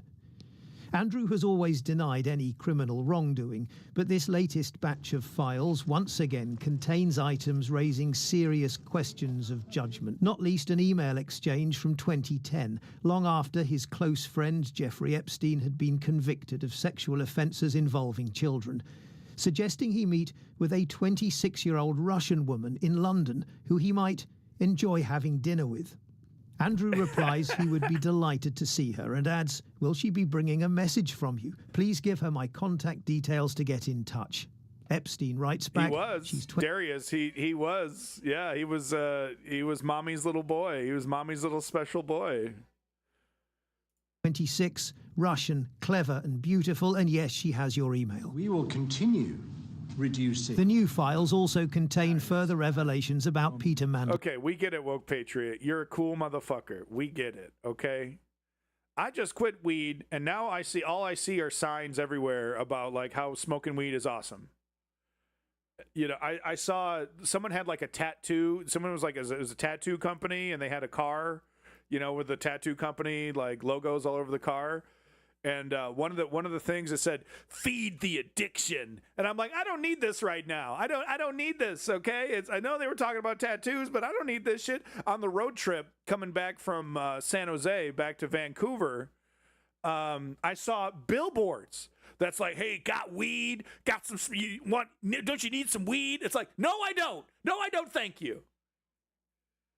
I swear to God, I went to a Flying J, which is like a fucking gas station for truckers and everything. Right next to it was apparently some weed factory, and the entire area smelled like my lungs. It like reeked of weed, and I'm like fiending. I'm like, it smells so good. Like you would think like 1,000 skunks had been exploded. It smelled so delicious. It smelled so good. Anyway, I didn't partake. I'm still sober since last October. I didn't partake, but goddamn was I tempted. Who last year lost his job as British ambassador to Washington after it became clear his friendship with Epstein had been deeper than previously known. No. They include the claim that the sex offender sent Lord Mandelson's then partner, now husband, Ronaldo Avila da Silva, £10,000 to cover the cost of an osteopathy course. Lord Mandelson has described his friendship as a most terrible mistake and says he wasn't aware of Epstein's crimes. There's little, though, to pose a real They always show this footage. Threat to President Trump, apart from some unsubstantiated allegations which the FBI had already ruled out, nor, his administration says, anything to prove a wider conspiracy. But with so many documents withheld or redacted, Jeffrey Epstein's victims do not believe they've yet been given the whole truth. When the president signed the bill in November, it was to release all the files. All the files need to be released. They haven't been released. So that's what closure looks like. That's what justice looks like, whether anyone's prosecuted or not. Get the full information out there so the public, the survivors, and everyone can really know what's going on. With continuing calls for him to give evidence in America, Andrew Mountbatten Windsor has yet to respond to the latest revelations, but he's always... You should probably just stop talking, Andrew. You should probably just move to some little rich guy bungalow in a third world country in a gated community, and like the last time we see you is when they're fucking wheeling your ass into the hospital for your final fucking days. Like, you really should just stay the fuck away from all the cameras and just stop talking at this point. Strenuously denied any wrongdoing. John Studworth there. Well, the documents also include email correspondence between... Was that the one where he said he doesn't sweat? Billionaire Elon Musk and Epstein. The new emails show that Musk, who's not been accused of any wrongdoing in the case, discussed travelling to Epstein's island on more than one occasion, including a 2012 trip where he asked Epstein what day/night will be the wildest party. Look, if you're a news organization and you're talking about Elon Musk and you don't put this in your B-roll, you are failing the public. You know, I said it before, I'll say it again. If you're talking about Elon Musk and you got your little B-roll with all of him doing his little speeches about his little products, and you're not throwing in the Sieg Heil into your B-roll, you're doing the public a disservice. On your island. There's no evidence that Mr. Musk ever did end up taking a trip to Epstein's island. Writing on X, he says, "No one pushed harder than me to have the Epstein files released, and I'm glad that has finally." This is what they're fronting about, right? Because they expected Donald Trump to have their back. They expected Donald Trump to make sure Elon's, censored, make sure all my buddies are censored, and Donald Trump doesn't give a fuck. I guarantee you, the only concern Donald Trump had when telling his little cronies, his subordinates, to edit was like me, and maybe a couple of my friends. I don't know, me. I guarantee you. Happened. I had very little correspondence with Epstein and declined repeatedly. I don't know about decent case, Darius. He caught him pulling some BBC bullshit, but they're well within their rights to do that. I don't know about decent though. Oh yeah, you love ICE, yeah.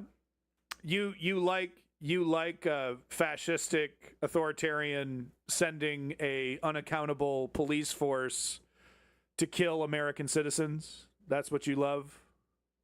Just to be clear, you like it when ICE kills American citizens, right?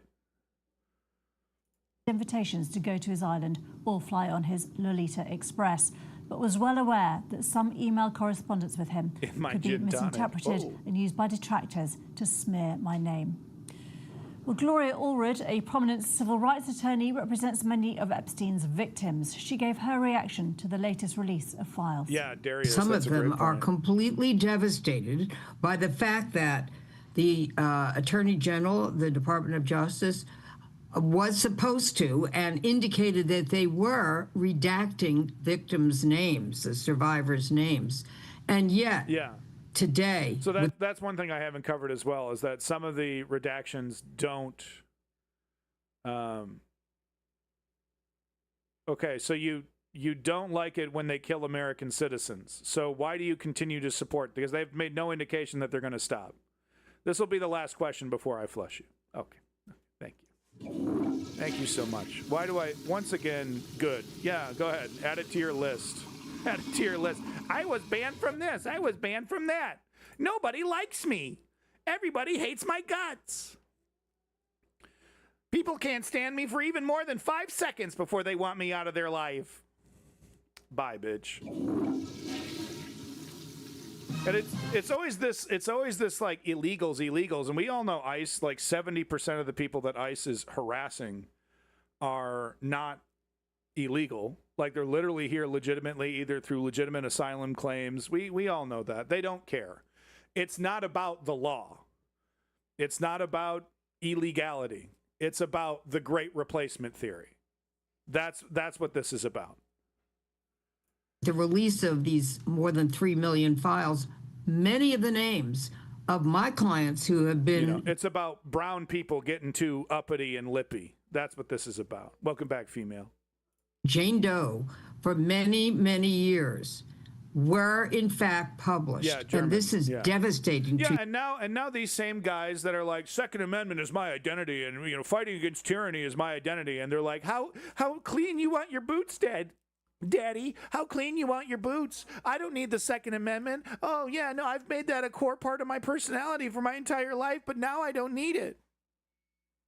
Them, and we have to deal with that because, they had little or no trust in the government. Now they have no trust in the government because the government has not earned that trust.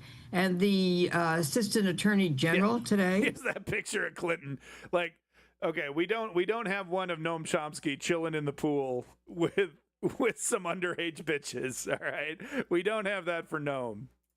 Todd Blanche, in his press conference, said that he hopes that the release of the file. Probably shouldn't call the underage victims, the rape victims, bitches. Probably shouldn't do that. Probably should. I take the bitches comment back. I apologize. And I'm going to flush myself for that one. I'm going to take that one back. That was a very Destiny style comment. I need to slow my roll. Will bring closure to the victims. This is ridiculous because they have devastated so many of these survivors by publicly releasing their names. At best, it was a sloppy job. At worst, it smacks of a cover-up. Gloria Allwood there. Well, with me is our correspondent, John Sudworth. John, a number of questions from this, but first of all, the administration indicating this is the final batch. Is that likely to be the case? That's what they're saying, that they have complied with the law, which was that they release all relevant files, except for a few exceptions for legal reasons or to protect the identities of the victims. But they say this is pretty much it. What's interesting, Geeta, I think in some ways this story is now playing bigger in the UK than it is in the US. Some US news sites I noticed not even leading on this story this morning, and I think that's, of course, because of the involvement of people like... Yeah, because the BBC doesn't know anything about hiding pedophiles and pedophilic activity, right? The BBC wouldn't have played cover for one of the UK's most prolific pedophiles for years and years and decades, until literally the day that he dies. Talking about Jimmy Savile over here, the BBC would never do that. Like Andrew Mountbatten-Windsor, Peter Mandelson, etc. There are, of course, other high-profile American figures caught up in this latest batch of documents. The Microsoft founder Bill Gates, for example, in what looks like an email that wasn't sent, written by Jeffrey Epstein. The suggestion in these files is that Bill Gates caught a sexually transmitted disease. He has called that... Yeah, Darius, I don't know about that. I really don't know. Like, is this like... I need to watch the movie or anything, but do they address... Is it just like something you either know or don't know, or do they address... Because I think in the timeline of the movie, this was before it was discovered that he was a prolific pedophile, and then the guy who's running that cult is just a big fan of Savile. Do they address the fact that he's fucking absolutely disgusting and gross in the movie, or is it just I don't know. I need to watch that movie, The Bone Temple. I haven't seen the 28 Years Later either, but weird, kind of weird. I don't know. Weird.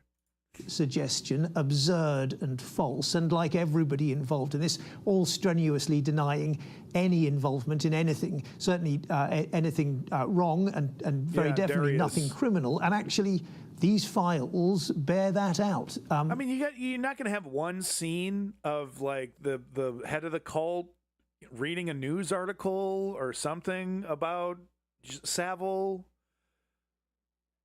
because it seems like a homage. Almost. I guess they're like the villains of the movie, or one of the villains. Weird choice. Just a weird choice to not address that. It's weird. It'd be like a movie having a bunch of Jeffrey Epstein, like a cult worshiping Jeffrey Epstein, but not mentioning any of the pedophilia. It's like, that's a choice. We heard Todd Blanche, Donald Trump's personal lawyer and Deputy Attorney General, releasing these latest batch of documents, saying that there is no evidence here of co-conspirators. If there was, he said, we would be prosecuting those individuals. The trouble with all of this, of course... There's a great movie... what's his nuts? The guy who played House. Oh, no, was it the guy who played House? No, there's a great movie. Steve Coogan. Yeah, Steve Coogan. You know exactly what I'm talking about, Splendvania. There's a great movie with Steve Coogan. He's a really funny comedian who plays Savile. Going into his his whole life. And man, it just gives me fucking goosebumps just thinking about that movie, because it was I mean, it really shows just how he was a monster and how pathetic he was, and how, just, man, couldn't recommend that enough. Yeah, Hugh Laurie. Yeah, not Hugh Laurie wasn't, Steve Coogan. But it's so weird because Steve Coogan is such a funny actor. He's such a funny comedian, and he just he absolutely nails Savile. And it's like the performance of his fucking lifetime. And it's really, really an eye-opening movie if you want like your introduction to Jimmy Savile. I'm feeling a little Jimmy Savile today. Let's see. Let's look through the old Netflix. But I couldn't recommend that movie enough. I don't remember the name, but if you know who Steve Coogan is, you recognize it right away. Impressionist on Spitting Image. Oh man, and I love Spitting Image. Steve Coogan's a fucking genius, no doubt about it. He's amazing. We were told last year that there were Coogan a potential 6 million documents they were looking at. Now we're told they have finished with the release of 3.5 million of them. So somewhere 2.5 million haven't been released. For the Justice Department, they will say that's because they're irrelevant or legally confidential or need to be redacted to protect victims. For those who see conspiracy in any of this, they will say they're being withheld precisely for that reason, to continue the cover-up. And so, of course, I think as much as the Justice Department, as much as the Trump administration wants to draw a line, I think this is very unlikely to do so. Yeah, we've seen Gloria Allred there saying that, in fact, identities have been released also for the first time, and a call from a lot of those people also for just more material to come out. Do you know whether there's any legal route for them to do that? Well, you're right. Here's the thing about this illegal stuff. I mentioned it in the Discord, but there's no punishment for breaking the law. Michael Caine. There's no punishment for breaking the law in the United States now if you're the Trump administration. At first, it was like tiptoes and trickles, testing the limits. Now that they've seen that there is the Democrats aren't pulling out all the stops to, pressure the marshals, to pressure the Justice Department into arresting people. So now the illegality from ICE and from the Trump administration when it comes to these Epstein files through the charts, right? It just doesn't matter if a judge says you got to do it.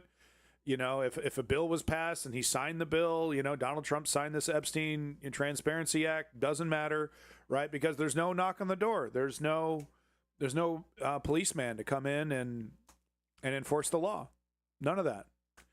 Now that has been solidified, we can expect the illegality, especially around the election, to just go completely bonkers through the wall. And I'm talking women by the millions are going to lose their right to vote.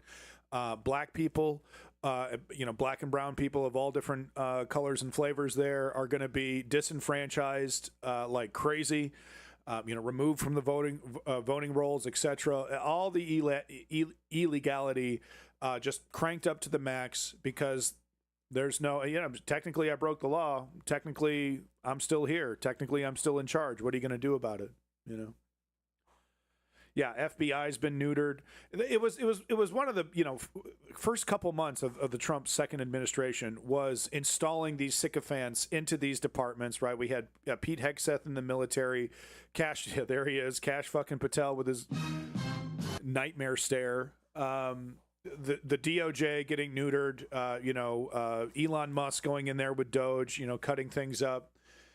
It was a big effort to immediately neuter any kind of enforcement mechanisms to their illegality because they knew damn well that they were going to be breaking the law, and now that they feel comfortable doing it, and now his underlings feel comfortable, like, okay, Trump is going to, they feel like, well, even if something were to happen and somehow an honest election were to actually happen, I'll get a pardon. So now we're seeing the underlings and the judges and the people who are actually, turning the gears and whatnot, getting more comfortable with breaking the law. The sky's the limit. Sky's the limit on the amount of crimes that they're going to be committing. claiming that an insufficient amount of material has been released. They are also complaining that in the material that has been released, despite the Justice Department saying that it's been very careful and has withheld information precisely to protect their identities, it has gone ahead and done so. I haven't myself seen any documents where their identities have been revealed, but they are very unhappy about that. Legal avenues, very difficult. You know, ultimately, the law seemed to give the discretion to the Department of Justice to make those decisions about confidentiality and legal issues. But politically, at least, we can be absolutely certain this story isn't over. Johnson. Yeah, okay. No, I mean, it's true. It's not over, but the only check on the administration is us, is the people of the United States. There is no institution that is going to do its job and actually hold these people accountable. General Strike, generalstrike.us. Hopefully we can get it in here. I think it's generalstrike.us, right? Yeah. So this, if you want to hold the administration accountable, this is what you need to participate in. I'm pretty sure this is the link that I have repeating in my chat. But a general strike is the only thing that's going to hold the administration accountable. It's the people. We're the final check on this, and that's it. That's it. I got to sign my strike card as well, but it's really easy for me because I'm technically unemployed because I take care of my disabled son, so it's really easy for me to sign this. But it's even more difficult if you're an employed person to be signing this. But I couldn't recommend this more. I really do think this is the final thing that's going to hold the administration accountable. Well, if you're self-employed, that's even better because that means you can dedicate more time to the protest movement. So maybe strike.us shouldn't be where you're going, but mobilize.us should be where you're going, Simply Steve. And of course, we got to follow the 3-step program. We inform ourselves. Step 1, step 2, we sign up and show up using resources like this and the big list of protests. And then step 3, we make that a lifestyle. To defeat the fascists, because dipping your toes, I'm on the blop. Okay, yeah. And if you don't know what the big list of protests is, it's called theblop.org. Whoops. Ignore that Pirate Bay link. I would never go to the Pirate Bay. It's redirecting. The blop is now redirecting to mobilize.us. Awesome. Interesting. All right. So the blop is now redirecting. So this is now the blop. It makes perfect sense. That's great. Less division, more unification. That's exactly what the left needs. We're starting to get it, folks. Excellent. Thank you, Female Unix. Female Unix, I believe, lives in Minnesota, has been participating in the protests against ICE. So thank you very much, Female Unix, for doing that, showing us all what we need to be doing to fight back against this. And, sometimes it can feel like nothing's working. Even if it doesn't work, being on the right side of history is its own reward. Being that guy, everyone else is Zeke Heiling and you're the one guy, even if you got put up against the wall, everyone remembers that guy. All right. Last thing I wanted to do on the Epstein stuff here is go over some of these, this specifically the Donald Trump stuff. So let me just get these going here real quick. You ready to drop this shit like this, man? Y'all check this dope shit out. The devil's love potion, doing crack rocks. The devil's love potion.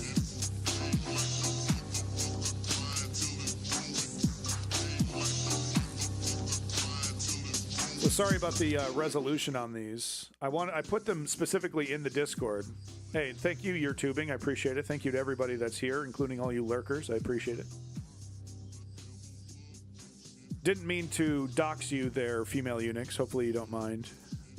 But apparently Robin Leach, which makes perfect sense. If you don't know who Robin Leach is, he's the lifestyle, the rich and famous guy. And if you don't know what that is because you're too young, you're a Zoomer, you're like, what?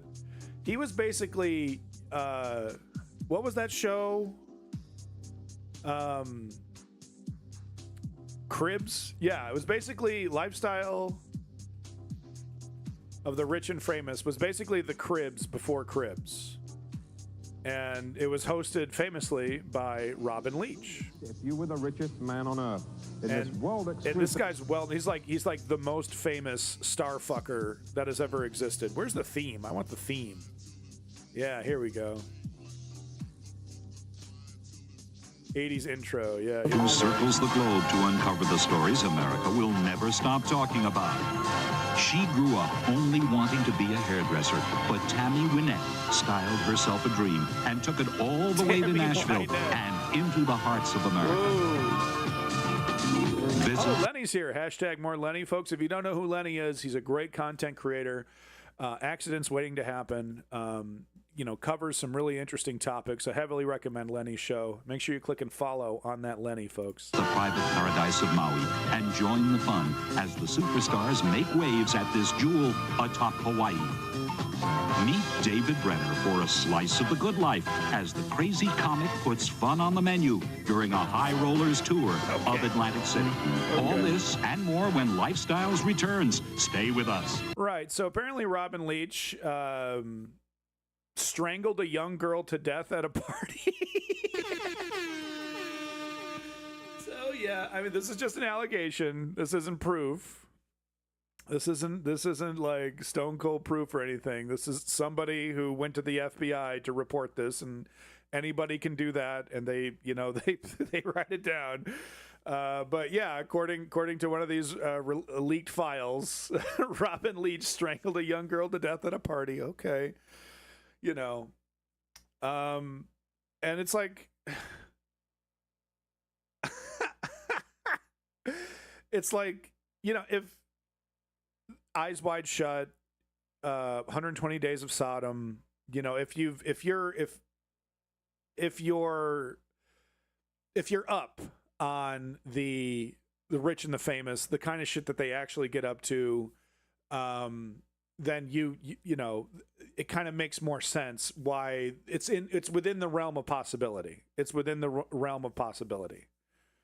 But when it comes to these documents specifically, this is literally just reports that the FBI, when you make a report with the FBI, they write it down, they catalog it, right? Doesn't necessarily mean stone cold guilty. Yeah, last name is Leach, right? So here we have, yeah, so this one's been going around. Let me see if I can get this bigger for y'all, if you can read it. Someone reported an unidentified female friend who was forced to perform oral sex on President Trump approximately 35 years ago. The friend told Alexis that she was approximately 13 to 14 years old when this occurred, and the friend allegedly bit President Trump while performing oral sex. The friend was allegedly hit in the face after she laughed about biting President Trump. The friend said she was also abused by Epstein. I mean, if true, terrible, but also she's like laughing about it, which is kind of funny, but terrible.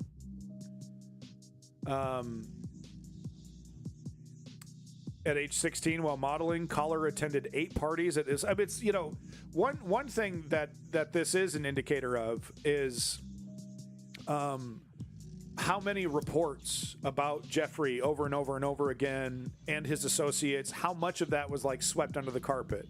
It took a lot of effort, a lot of this stuff getting out for the FBI to even just go after Jeffrey Epstein. And then the first time they went after him with kid gloves. Only the second time did they not throw the book at him per se, right? But they actually convicted him and whatnot. But the associates, all the connections, like the FBI didn't, just like in the UK, swept under the rug. Oh, that's not true. Oh, that person's powerful. That person's connected. They get a pass. To me, this is kind of an indication that, okay, there was a lot of, because if you think, oh, okay, all right, so we're investigating Jeffrey. Let's start with the associates and see how true any of this stuff is. And there doesn't seem to be much of an indication, at least from what I've seen so far, that the FBI was like on top of this shit, going after these people, trying to nail them down. You know, I mean, Prince Andrew is a great example there, right? Like you had to have, like, it was all denial. Oh, it didn't happen. I don't sweat. And it's like mainstream media giving him every benefit of the doubt. And then the eyewitness reports came out from Guilfoyle. Was that her name? She tragically killed herself, right? But then the picture, of course, was the big one of him. And what are you doing with these pictures, man? Oh, this is the girl this is the underage girl I'm about to rape. You know, I need that memento. But only then, once they had the pictures and once the evidence was overwhelming, did we finally see half-hearted slaps on the wrist for Prince Andrew. Same thing over here. You know, they don't need to have some kind of royal title to be treated with kid gloves by the FBI and whatnot. And this is not Trump's FBI. This is Obama's FBI. This is Joe Biden's FBI. You know, these are supposedly, they're supposed to be non-political organizations that are just supposed to be following the money, following the crimes. And, these rich and plugged in dudes, everyone gets a break. Yeah, that's true. I don't think legitimately he never actually got convicted of anything, but he lost his title. He lost his, the lofty royal title. But no, that's a good point that, even now they're not actually following up with any kind of handcuffs because the man should be in jail for rape of a child. But he was the Queen's, precious boy. But anyway, Collar attended 8 parties at Epstein's New York residence. On one occasion, Collar reported that she was sexually assaulted by Epstein. Another occasion, 2 twin brothers, Alan and Orrin, lured Collar and her friend upstairs, but they escaped back downstairs. Whew. Collar stated Orrin raped her best friend, and the third brother, Tal, raped a 14-year-old girl named Blank. Collar named other individuals involved in big orgy parties with her, other young models, and older Victoria's Secret models, including Bill Clinton and Donald Trump. Online complaint reported that she was a victim of witness of a sex trafficking ring at the Trump golf course in Rancho Palo Verdes, California, between 95 and 96. It's good to note that Jeffrey Epstein was literally taking notes. This is confirmed, by the way, like in the emails from the last dump, that Jeffrey Epstein was taking notes from Donald Trump's teen pageant setup. And he was like literally telling a subordinate, hey, I want a setup just like Donald Trump's where, we have this teen pageant thing. And then it's just a huge and constant influx of young, desperate women who, want to curry my favor to get this prestigious title of, Miss Teen USA or whatever. Yeah, Splendvania. There's something very sordid about the yellow, right? Definitely. Complainant reported Ghislaine Maxwell, the madam and broker for sex parties, clients of whom included Epstein, Robin Leach, and Donald. We'll just assume that says Trump. I think I have the next page here. Yeah, Donald Trump. Oh, wait, no, this is a different one. It's hard to tell. It's hard to tell all the accusations. Let's see what we got over here. What's going on? Complainant was spoken to and deemed not credible. Additional research showed 3 separate other people. So this is interesting to get this kind of behind the scenes. Because, what not deemed not credible? By whom? By what? By what is the, what's the criteria here that these people were deemed not credible? Was there an actual investigation, or was it, oh, she's just a stupid kid, on to the next? And there's 3 other people corroborating what she had to say. Not credible. Donald Trump. Trump complaint report presuming that some girls went missing. Okay, so, all right, this is a different. No, okay, so Donald Trump. Complainant reported participating in orgies and that some girls went missing, rumored to have been murdered and buried at the facility. So this is at least the second time we've seen indications that some of these girls were getting disappeared, murdered. Of course, the last dump showed us, at least talked about an infant that might have been Donald Trump's getting murdered, shot in the head, and then dumped in fucking Michigan Lake, something like that. So we're seeing more, you know, offhand. Like I said, this is just literally, you know, reports made by random people. Too bad we didn't have a real investigation into this kind of stuff, right? Yeah, Splendvania. Well, he was all over TV back in the 80s. He was a pretty big deal. Maybe the 90s as well.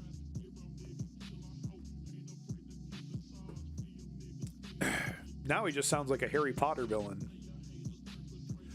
Complainant reported being threatened by Trump's then head of security that if she ever talked to what went on or who she saw, she would end up as fertilizer in the back 9 holes like the other cunts. Quote unquote. Trigger warning on all this stuff, by the way, folks. If you don't want to see it, I'm sorry about that. But, you know, this is the President of the United States. I mean, I've seen enough evidence. If it's Death Eater Leech. I feel safe saying that, you know, 1/20th of the amount of evidence towards Bill Clinton, you have the entire right saying guilty, guilty, guilty, guilty, guilty. That if this amount of evidence existed for Joe Biden, for Nancy Pelosi, for Hakeem Jeffries, for Chuck Schumer, for anybody in the Democratic Party, they would be saying guilty, guilty, guilty. We would probably have a bunch of right-wingers in their, you know, Trump flags, you know, with their boats, well, you know, the boats, you know, trolling Lake Michigan, trying to find the skeleton of a child with a bullet hole in their head. You know what I mean? Like, they would, and I'm saying, you know, just because they would, not that we should. Cuck Schumer with his blue balls. I feel very confident. I've been saying it for a while. I will continue to say it. Donald Trump is a pedophile and a rapist. Technically convicted of sexual assault, but once again, I've never met an individual that has said that if someone came up to them and penetrated them with their finger, that they would consider that just sexual assault like the courts did. You know what I'm saying? And that's what Donald Trump did to E. Jean Carroll. Came up onto her, started fingering her right there. And because it happened in a state where that is only considered technically sexual assault, and of course, the judge later came out, and this is what ABC was sued over and settled over because they're cowards. Vote blue like my balls. And of course, the judge who made that judgment made a public statement that said, you know, I consider it rape. Yeah, Queen, no doubt about it. Like, Robin Leach was, you know, he was the ultimate star fucker. No doubt about it. But no, like I said, I feel confident saying, hopefully Woke Patriot feels confident saying, well, I don't know, man.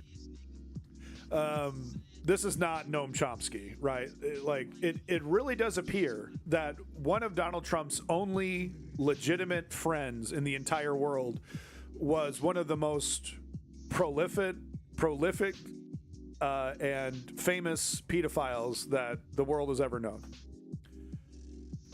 Complainant claims to have video of high-profile sex parties dealing with cartels and having witnessed. Okay, yes, we already saw that one. God, I mean, these are really something. This is just Jizzy Jazane over here. Claims he was contacted by a female victim of Epstein's who wants to publish a book. Complainant provided background for himself, such as working with prominent figures such as Leslie Wexner and Epstein, being pardoned by a U.S. president, among several other pieces of information. The victim knew about criminal activity that occurred in multiple states and on airplanes, and told complainant that there were films of prominent men such as Epstein, Bill Clinton, and Donald Trump, and that Ghislaine Maxwell is in the videos as well. Yeah, I mean, she was the one that was doing a lot of the psychological manipulation. Like, oh, if you just put up with it, we'll get you that modeling career. You know, this will help your career. You know, you'll get a lot of money. You know, I know it's gross. I know it's terrible, right?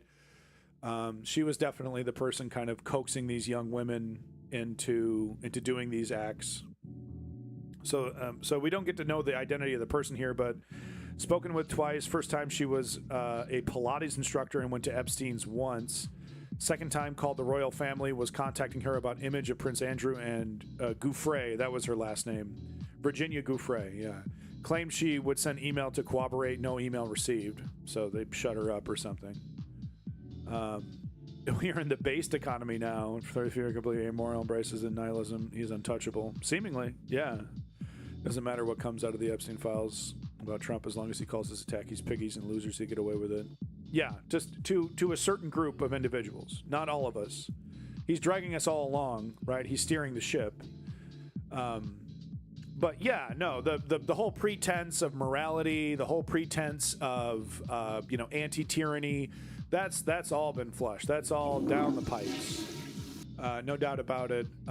It's, as you can see with characters like Nick Fuentes, with characters like Tucker Carlson, it's like rah, rah, rah, fascism, fascism, fascism. And I know Tucker Carlson is pretending he's got Cenk Uygur fooled.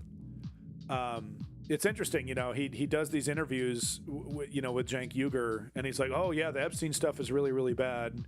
And then he denies he's trying to rewrite history on World War II in terms of the Nazis wouldn't have invaded, wouldn't have bombed Britain if Britain just minded their own business and let Germany take over Poland and whatnot. And of course the defense of Donald Trump, basically saying, oh, Donald Trump is in the right, and that kind of stuff, right? Yeah, grift. Man, it really is. TYT put out a video, 30-minute video yesterday. With Cenk, of course, he went to Tucker Carlson's stupid fucking show with the stupid fucking set where he pretends he's a big man in his wooden cabin. It's like, we gotta basically reach across the aisle. We gotta find agreement with these shameless fascists. Because that's how the left is going to win, by trying to find agreement with propagandists, with disgusting lying propaganda. I mean, Tucker Carlson is such a disgusting liar. He even had Piers Morgan pushing back on his stupidity, specifically with the World War II revisionism. When you're forcing Piers Morgan to push back on your grifting and ridiculousness, I mean, it's, the idea that that's how the left is going to win, by working with these people. Like, where's the fight? No discussion whatsoever of destroying. We need to destroy these people. No, it's one thing to quote unquote platform and have a discussion. That's, I'm not going to trip about that so much. But what I will trip about is the buddy, like this idea that, like Tucker Carlson, wants to work with the left. He wants to destroy us. He doesn't view Cenk Uygur as an equal. He views Cenk Uygur as a useful idiot. And it's driving me crazy that Cenk Uygur thinks that this is the path forward. Yeah, blasé, exactly. Yeah, I don't know if I go that far with the Hitler comparison there, but there's no denying that Tucker Carlson is one of the most prolific, getting those words mixed up. He's one of the most prolific nihilists around. Like, he's a hardcore grifter who doesn't believe in anything, happily spreads lies for Russia. World War II revisionism in favor of the Nazi Party. And, like, it's one thing to go talk to the guy, but then you don't bring any of that up. He had a 3-hour conversation, apparently, that was probably edited down. Right? The full thing's on Tucker Carlson's terrible website or fucking YouTube channel. And you're not going to push back on any of it? You're not going to push back on any of it? Oh, no, I don't want to be woke. I don't want to cancel. I'm not part of cancel culture. And it's like, if we can't cancel Tucker Carlson, or at the very least make him a little bit uncomfortable with some of the horrendous lies that he's been spreading. Home of the progressives? Is that what the progressives are? We're just, put a little collar around our neck, right? and we're begging the right wing to let us in the room? Is that what the left is now? Just totally subservient to these dangerous authoritarian fascists? Yeah, Splendidvania. I mean, that really says it all right there. That, you know, Piers Morgan had enough balls to push back, but Cenk Uygur doesn't. It's a fail. It's a fail, and I guarantee you there'll be a point in time where it's no longer useful for Tucker Carlson to pretend like he's friends with Cenk Uygur, and he's going to push it too far, even though, in my opinion, he's already gone too far with the great replace. He did it just a couple months ago, did a big great replacement theory speech at CPAC, or maybe it was the TPUSA thing. But there will be a moment where this pretend alliance with the so-called left, Cenk Uygur's version of the left, is no longer useful, and right under the bus goes Cenk Uygur, and he's going to be sitting there with like, oh, I didn't see it coming, I just don't know what to say, because like I really have a lot of respect. I used to at least have a lot of respect for Cenk Uygur and what he's built with TYT. And I would push back pretty consistently with some of the accusations that, you know, Anna Kasparian and Cenk Uygur were, right-wing plants, that, you know, that they're taking money from, Peter Thiel and other right-wing weirdos and stuff like that. It's like, well, but no, I mean, Anna, just a couple months ago, I think it was last year maybe, or maybe it was in January, straight up said, I'm a fan. I like Tucker Carlson.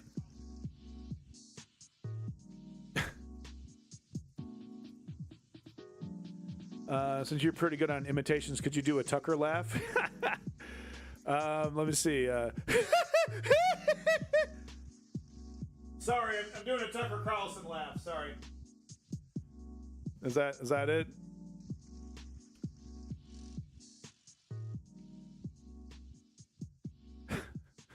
The Tucker Carlson laugh is really, that's his real laugh. He's the fucking Joker. Okay, back to the documents here. Do you have a link to the Discord? Oh yeah, sure. We can. I can do that here if anyone wants to join. Uh-oh, someone's messaging me. I try.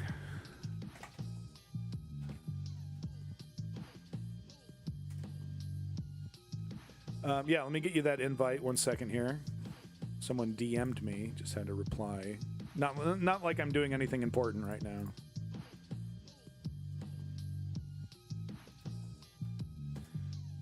I'm just so disappointed in Cenk Uygur, because it seems like, is Cenk DMing me? Yeah, we're so tight. He's getting all red faced in my DMs. Because no, it really does seem like I don't think this is like a game. Like I don't think this is like Cenk Uygur like he's legitimate. Like he's full blown. You know, he believes that shit. He thinks that this is the way forward for the left.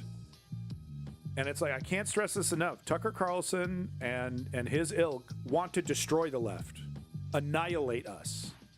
There's no compromise. They don't view us as real Americans. They find multiculturalism to be abhorrent.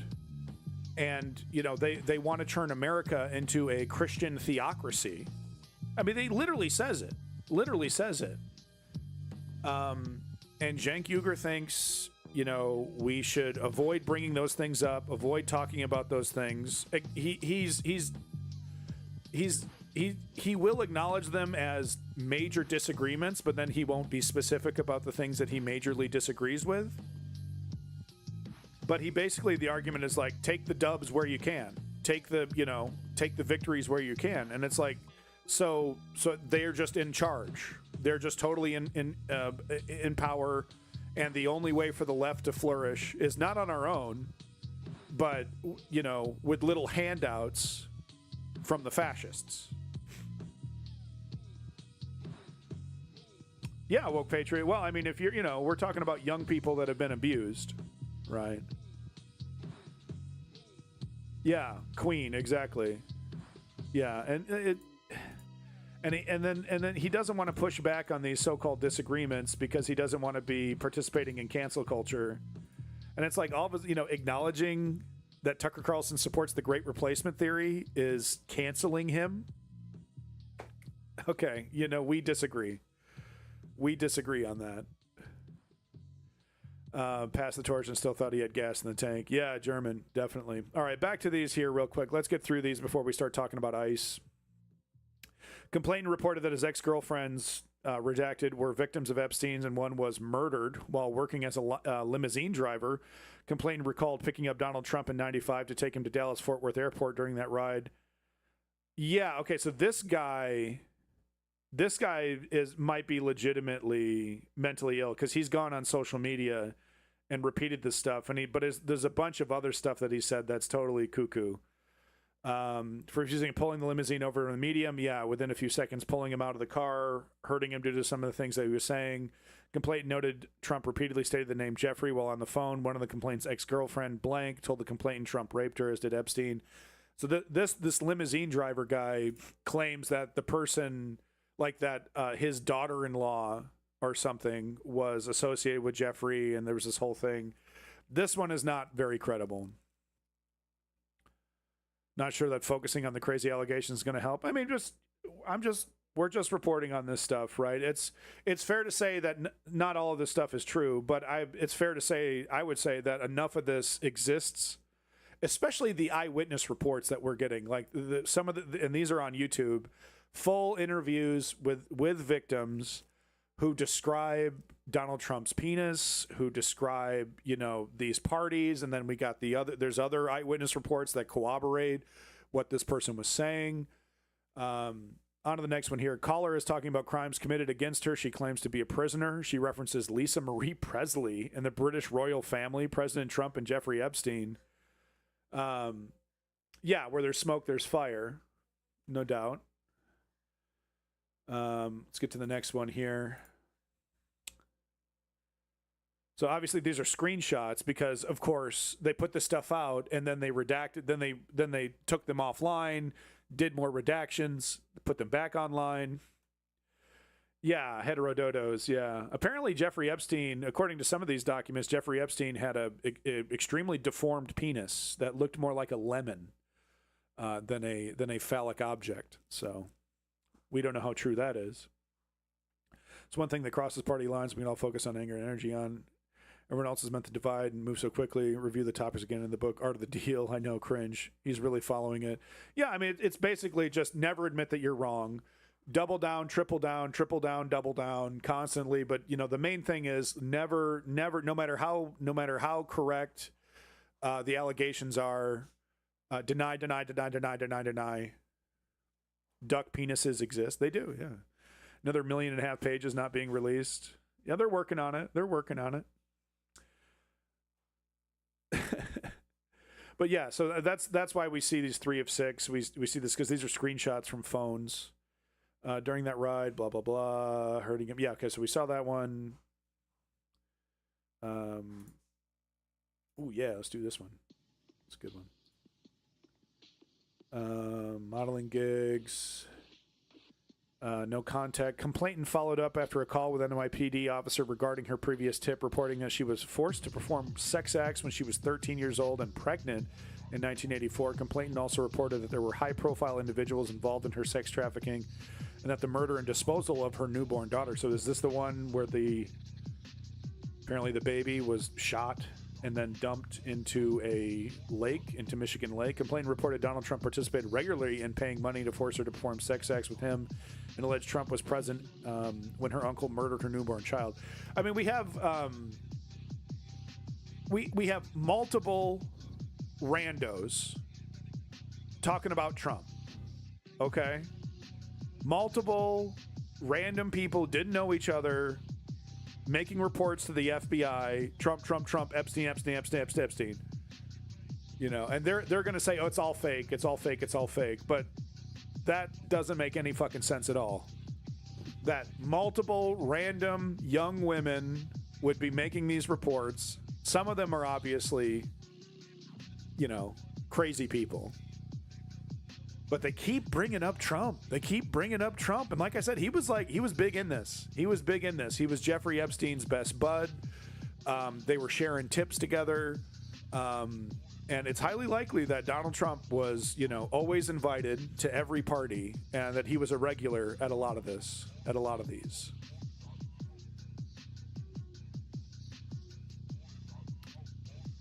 So we don't know who this person is. Caller was taken by boat to Epstein Island. Caller said it was complicated. It involved Jeffrey Epstein and Jizzy Maxwell. Caller became a school counselor and had a meeting with the school principal, Linda Kitts, and a police. Okay, why is that just unredacted? I guess. Okay.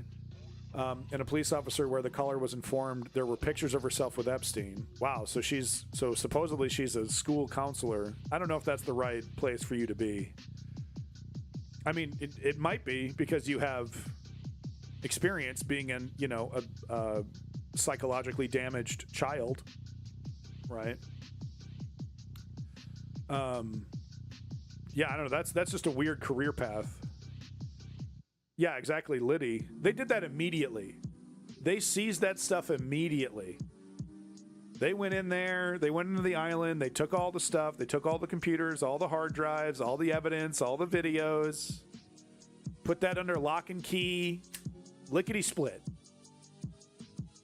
Welcome back, by the way. Caller reported the school was mad at her for not being a Trump person, okay, and that the school wanted her to testify and say things against Andrew Cuomo. I don't know how true that is. That definitely sounds like her opinion. The FBI and Donald Trump were on the phone during the meeting. Caller believes the FBI has baby pictures of her with Epstein. Whoa. And we have seen pictures that have been released of Jeffrey Epstein with young women, young girls, like literally not teenagers, but young girls. There's that one where they're like sitting on a couch or something, like he's kicking back or something. And this person is saying, oh no, there's like pictures of Jeffrey and me as a baby. Caller reported that in 1987, a friend, victim one, was out drinking and ended up at Trump Plaza. Victim one saw Donald Trump and wanted to meet him. A unknown man approached her and offered to introduce her to Trump. The unknown man gave victim one a drink, and victim one woke up naked and sore with $300 on the bed. What a cheapskate. $300? $300? What a cheapskate. This one I'm willing to believe, because that's pretty much exactly, that sounds exactly like Donald Trump over there. Yeah, welcome back, student. Victim one didn't remember how she got to the room. She remembered seeing a flash of Trump's face. Victim one called the caller and told her that she thought she had been raped. Victim one did not go to the hospital to have a rape kit performed because she didn't think anyone would believe her. That's, get it done anyway. I know it's humiliating for a young woman, and you got everyone's telling you you're a liar and whatnot, but that could have been DNA evidence right there. The deal maker, yeah, the cheapskate. This one's pretty detailed. If this one's fake, this one's really well done. Because she was drunk. They wouldn't believe her because she was drunk. Victim one's husband had problems with suppliers, and victim one believed Trump was behind it. I don't know what that means, had problems with suppliers. Victim one also stated dating a lawyer, identifiers unknown, who was married. Victim one had a fight with her lawyer boyfriend and went to a bar. Victim one left a bar with a man who no one in the bar recognized, but who seemed familiar with victim one. So maybe that security person or whatever that was associated with Trump. We don't know. Victim one was never seen again. Holy shit. A few years ago, remains were discovered that matched the description of what victim one was wearing when she went missing. DNA tests at the time were inconclusive. Well, that's fucking convenient. No contact made. Victim identified as deceased, and complainant did not have confirmed information. I mean, there's too many. There's too many of these for all of them to be fake. Donald Trump was a monster, raping and murdering and disappearing young women. Okay, they all can't be fake. They all can't be fake.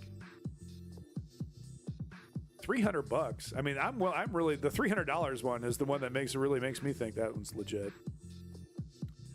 2004-2005, Sir Ivan Wilzig, what a name, hosted a party where Jeffrey Epstein, Sammy Sosa, and Donald Trump were in attendance. And he was connected to he knew everybody, and everyone knew Jeffrey. Patti LaBelle's PR agent stood at the door. How do you know? Who knows? At the party, caller met an individual who was approximately 18 to 23 years old of age, who was brought from Oklahoma to a modeling job. I mean, there's too many details here.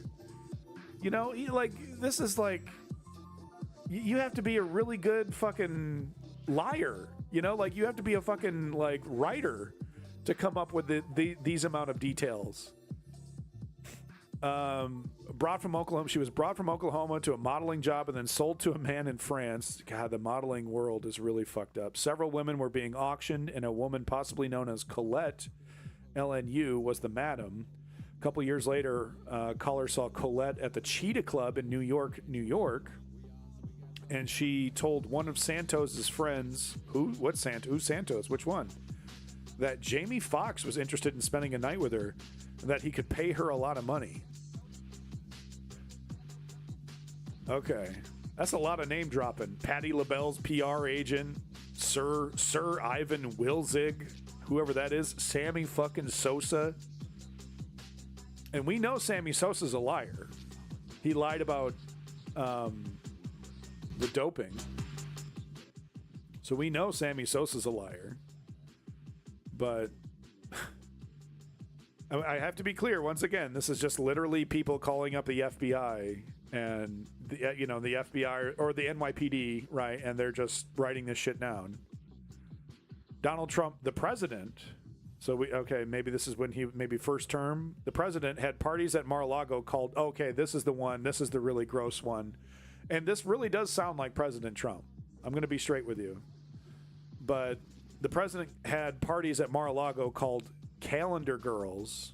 Jeffrey Epstein would bring the children in, and Trump would auction them off. He measured the children's vulva. Trigger warning. This is very disgusting. He measured the children's vulva and vaginas by entering a finger and rated the children on tightness. This is disgusting stuff. The guests were elder men and included Elon Musk, Don Jr., Trump, Ivanka Trump, and Eric Trump were there. Attorney Alan Dershowitz was also there with attorney Bob Shapiro. Cool it with the anti-Semitic remarks. We're going to get sued. Alan Dershowitz. Here comes the Alan Dershowitz lawsuit. We were taken in rooms, forced to give oral sex to Donald Trump, forced to allow them to penetrate us. I was 13 years old when Donald J. Trump raped me. Ghislaine Maxwell was also present. So, I mean, this one, I don't know. This one kind of feels like there's some truth to it, but there's also, like, it's hard to imagine Ivanka. And I know she's just dead inside. She's fucking dead inside, right? But it's like Ivanka hanging out, watching her husband auction off young women, sticking his finger up, you know. It's just like, even that's hard to imagine even for me. And I know Ivanka is just like I said, she's like dead inside. She's happy to make herself into an object. You know, she's happy to be transsexual when it comes to her marriage, right? It's not about love, you know.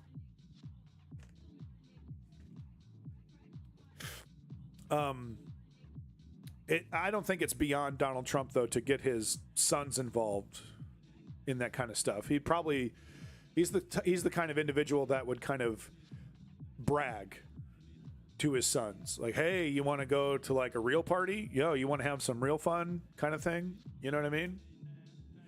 Ivanka was brought into those same modeling circles, no doubt about it. It's possible that she was there and that she was in a different area while they were doing this. She didn't, it's possible that she was at one time participated in those kind of things. There was speculation that Ivanka was first dating Jeffrey Epstein, that he was, that she was just another one of his many women, right? Before Donald Trump decided to put a ring on that. Marriage isn't about love. Now you tell me. Hey-o, hey-o. I get no respect over here. I get no respect, I tell you. My wife, she gets all mad when I go to Jeffrey Epstein parties. I get no respect. I just get no respect.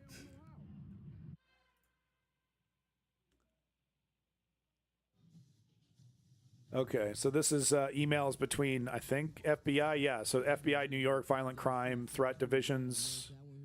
Thank you. Was there anything in the file follow up with the below individuals? Okay, yeah, so are we going to follow up on any of this stuff? See below. Yellow highlighting is for the salacious piece. I removed one name. It's unredacted. Okay. Because the reporter made no specific allegations. Some of these individuals are reporting secondhand information. Right. There's just, okay, look, you know, like I said, it's very, some of this stuff I don't believe. But there's just, he's all over this. These are dozens of individuals who are just calling up the cops, calling up the FBI, and they can't seem to stop talking about Donald Trump.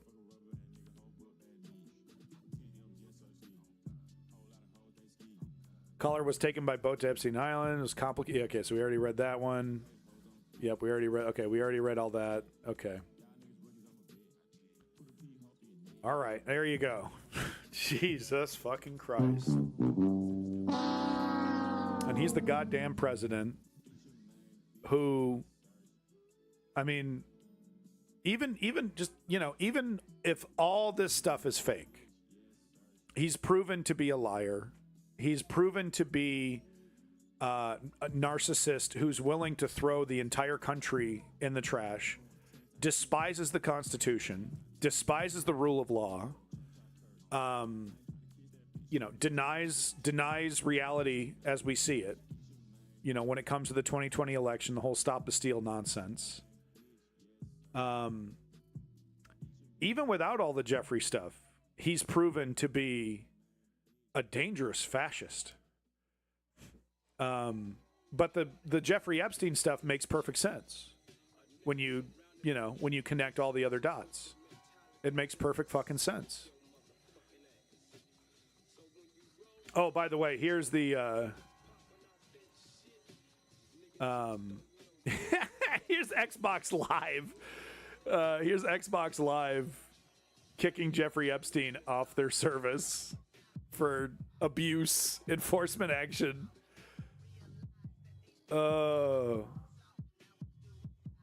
Roblox didn't kick him off though. I'm just making that up. Convicted criminal proven in court to be a rapist. Yeah, absolutely. Yeah. Absolutely. And like the you know, according to E. Jean Carroll, walks up on her and just starts, you know, penetrating her with his hand. And then we got the tape that should have destroyed his political career, but didn't because Republicans love it. You know, him with Billy or whatever the hell, right? If you're a celebrity, they let you do it. Yeah, woke patriot. Yeah, that's true. Yeah, and Vance, even though there's no Jeffrey Epstein stuff with Vance, the Peter Thiel connection is all we need to know. That he's completely, totally shameless, J.D. Vance, that he's absolutely willing to do whatever it takes. I mean, you know, we got, when he thought being anti-Trump was going to get him a political career, he was anti-Trump. And then the moment it was politically convenient, now he's totally Trump. I'm utterly convinced that, you know, when J.D. Vance, because it's not an if, it's a when, Donald Trump is going to die before the end of his term.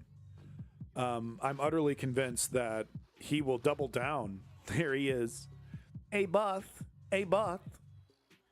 I'm utterly convinced that he will double down on the fascism and authoritarianism, that he will try to make the foundation, the fascistic authoritarian foundation that Donald Trump has built. He'll try to make that stronger. He'll double down on Project 2025, but he'll probably, you know, there's certain things at Project 2025, it's like more religious. I don't think he cares about any of that stuff. And he's going to be the smart fascist. He's going to be like, you know, he's going to slow down on the damaging economic stuff. He's going to kill the tariffs. Try to repair some of those international relations.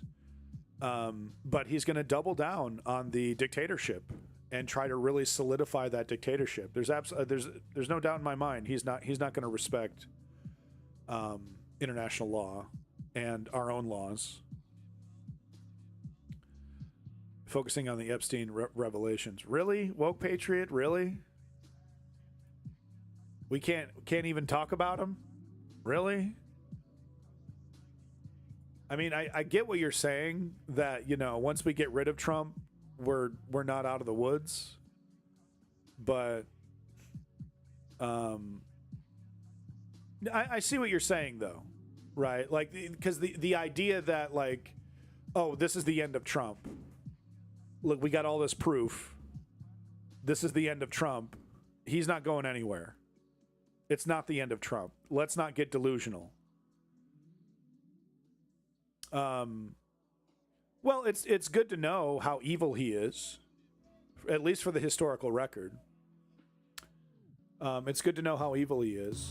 But yeah, if you're a person on the left and you think this is the end of Trump and this is the defeat of, this is all I need to shame my Republican uncle, to shame my Republican friend.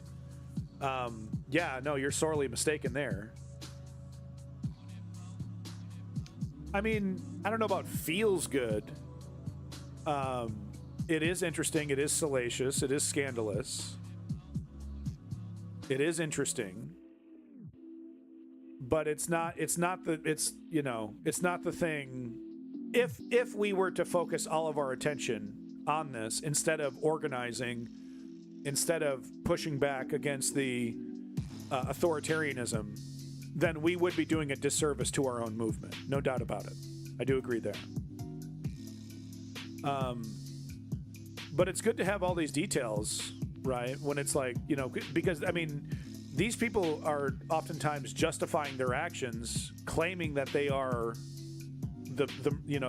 claiming that they have the moral high ground, right? That it's the left that is a bunch of deviants, that it's the left that wants to make their kids gay and let their kids turn into furries. So I do think having these facts laid out, knowing what is happening here is valuable in terms of knowing, like, at the very least, this should help the left with the gaslighting, right? Because the right is trying to tell us that, oh, you support gay people that way, that then you support deviants. Yeah, no more litter boxes, right? Don't tell Joe Rogan. If anything, this could help the way that this could help the left and the left activist movement is by saying, look, we feel confident that we have the moral high ground. They're constantly trying to tell us that we're deviants. And we know for a fact that this is the party of pedophilia. This is the party of human trafficking. This is the party of sexual abuse. Well beyond their calls for child labor and child marriage and lowering the age of consent. Like, that was already there before Trump even existed. A lot of libertarians were constantly talking about that. Dave Smith, right? But that's how this could help the leftist movement. We have the moral high ground. We are not disgusting like these people are.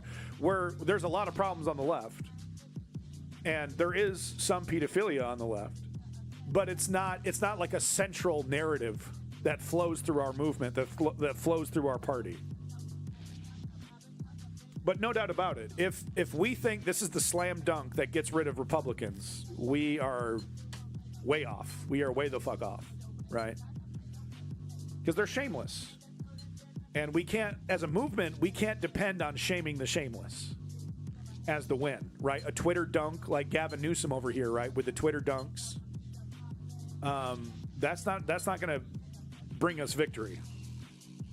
What will bring us victory? Organizing, activism, general strikes. You want to go blue in the face, having an argument with your Facebook uncle about why Donald Trump is a deviant. It's not going to work. They don't care. It's not going to work. They do not care.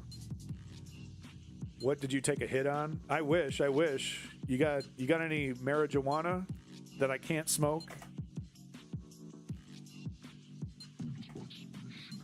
You got any marijuana? Oh, the ban. Oh, the ban. That's what you're talking about, Nero's. I broke TOS when I indulged in telling a right-wing bastard that he should die. And that was my mistake. I shouldn't have done that. Shouldn't have done that. Regardless of what my personal feelings are on right-wing conservatives, I shouldn't make it easy for them, right? Because I know the right wing wants to weaponize the reporting feature. I know the right wing are shameless and hypocrites, and they're telling everybody else to die. You know, you got Nick Fuentes over here saying that he wants to see Hassan get assassinated. You got Asmongold over here saying rip bozo to a video of a woman getting shot in the face. It sucks. But we are better. We are better than the right wing, and we have to prove it in our actions and in our rhetoric. So I made a mistake. And like I said, it doesn't really matter what my personal opinions are. This is a battle. This is a war. This is a fight. And I shouldn't make it easy for my opponents to take me out, right? So it was my mistake, and Twitch was nice enough. They only gave me a 24-hour ban. They just gave me a little slap on the wrist. So, once again, thank you to the Twitch mods who, you know, last time they gave me a 30-day, dude. Last time they gave me a fucking, they nuked my ass, and I had to, you know, I appealed that shit, and they're like, nope, you're doing the whole thing. Right? All, you know, you show some dead Russians, and all of a sudden they get all mad at you. But it goes back to what I was saying. We are better than these people, and that means we have to purport ourselves to a higher standard. We have to hold ourselves to a higher standard, and we got to back that up. Is it unfair? Is it hypocritical? As I made examples, right? Nick Fuentes isn't on Twitch, but Asmongold is, right? Saying "rip bozo" to a 30-year-old mother getting shot in the face. Not a slap on the wrist, not a damn thing, right? So, and Hassan getting banned recently for using Zionist as a pejorative. The rules are pretty clear, and I disagree with the rules, but the rules are pretty clear. You can criticize Zionism, you just can't use it as an insult. I disagree with it, but the rule is clear. You can still criticize Zionism and say that I disagree with Zionism, and I think, you know, I think Zionism is anti-Semitic. You can say those things. You just can't say, you know, you can't use it as an insult, which I personally disagree with. But them's the rules. I don't like it either. I don't like it either. All right, so we're talking about ICE now. Let's start off with a little, I don't know if this is good news, because who knows what will actually happen here. But the child...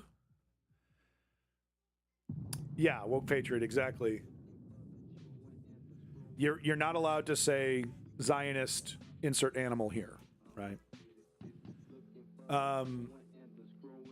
But, you know, this 5-year-old child that was kidnapped by ICE, and then they lie about it and say that they had, oh, we're the good guys. The father tried to abandon the child. By the way, they're not giving him, you know, he's asking about, while he's in custody, he's asking about his hat, he's asking about his backpack, and ICE isn't giving it to him. You're holding on to it like it's evidence. Give the kid his fucking bunny hat. They're monsters. They're absolute monsters. I'll take a look. Woke Patriot. But this, you know, we'll see what happens, because they're lawless. They don't agree, they don't believe in the law. I have videos to show you. Judge orders 5-year-old Liam Ramos and his father to be released from immigration detention. Oh, Zionist auto mod. Yeah, no, Unfortunately, I am going to deny that one just to make the Twitch robot happy. I'm going to deny that one. I'm sorry, Woke Patriot. Like I said, I don't agree with the rule, but I'm just to keep the robot happy. I'm going to deny that one.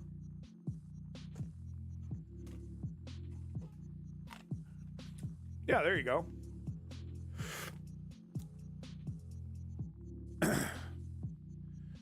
But just so people know what my personal feelings are, I think the political attempt to connect Judaism with Zionism is in itself anti-Semitic. But there's no denying that politically, though, that has been extremely effective at confusing everything, right? At making it more difficult to call out the crimes of the Israeli government. That's been a very successful tool, which is why they find it very important. And, they go, anywhere they have influence, if they have connections with Jeff Bezos, trying to make it so that it's all an attempt to clamp down on any discussion about the genocide that's happening against Palestine. So anyway, like I said, judge orders 5-year-old Liam Ramos and his father to be released. Oh, God, these fucking... If you go to my Kick account, it's not even working properly because I'm talking about politics. So if you look at my Kick account right now, it's like offline, online, offline, online, offline, online. But when I did a video game stream, check it out. When I did a video game stream, online, no problem. Not a problem. But anytime I talk about leftist politics on Kick, online, offline, online, offline, because they're too much of a bunch of bitches to just ban me. I'm convinced of that because it's not an accident. It's not a fucking accident. Maybe it has something to do with Restream, maybe, but I'm convinced that the reason why they're doing this to me is because I have the gall to not do a titty stream polling slots. Yeah, Ice King. Maybe I'm getting doxxed. It could be. Let's read this here a little bit here. Order specifies the preschooler and his father to be released as soon as practicable. Cute. No later than Tuesday. Right, so that's great. That gives the administration plenty of time to challenge this. Plenty of time to not follow through on this. A poop stream might work though. Well, I'm sorry. I'm eating as much fast food as I can, but I'm working on the tits as much as I can. Okay, you're gonna have to give me more time. As their immigration case proceeds through the court system, the ruling shared. Okay, so yeah, they're not out of the water yet, but they should be released in the meantime. Blah, blah, blah, blah, blah. We're working closely, blah, blah, blah, blah. Scathing opinion, which at times read more like a civics lesson. U.S. District Judge Frey Beery admonished, quote, the government's ignorance of an American historical document called the Declaration of Independence. It's intentional. Just a recap here.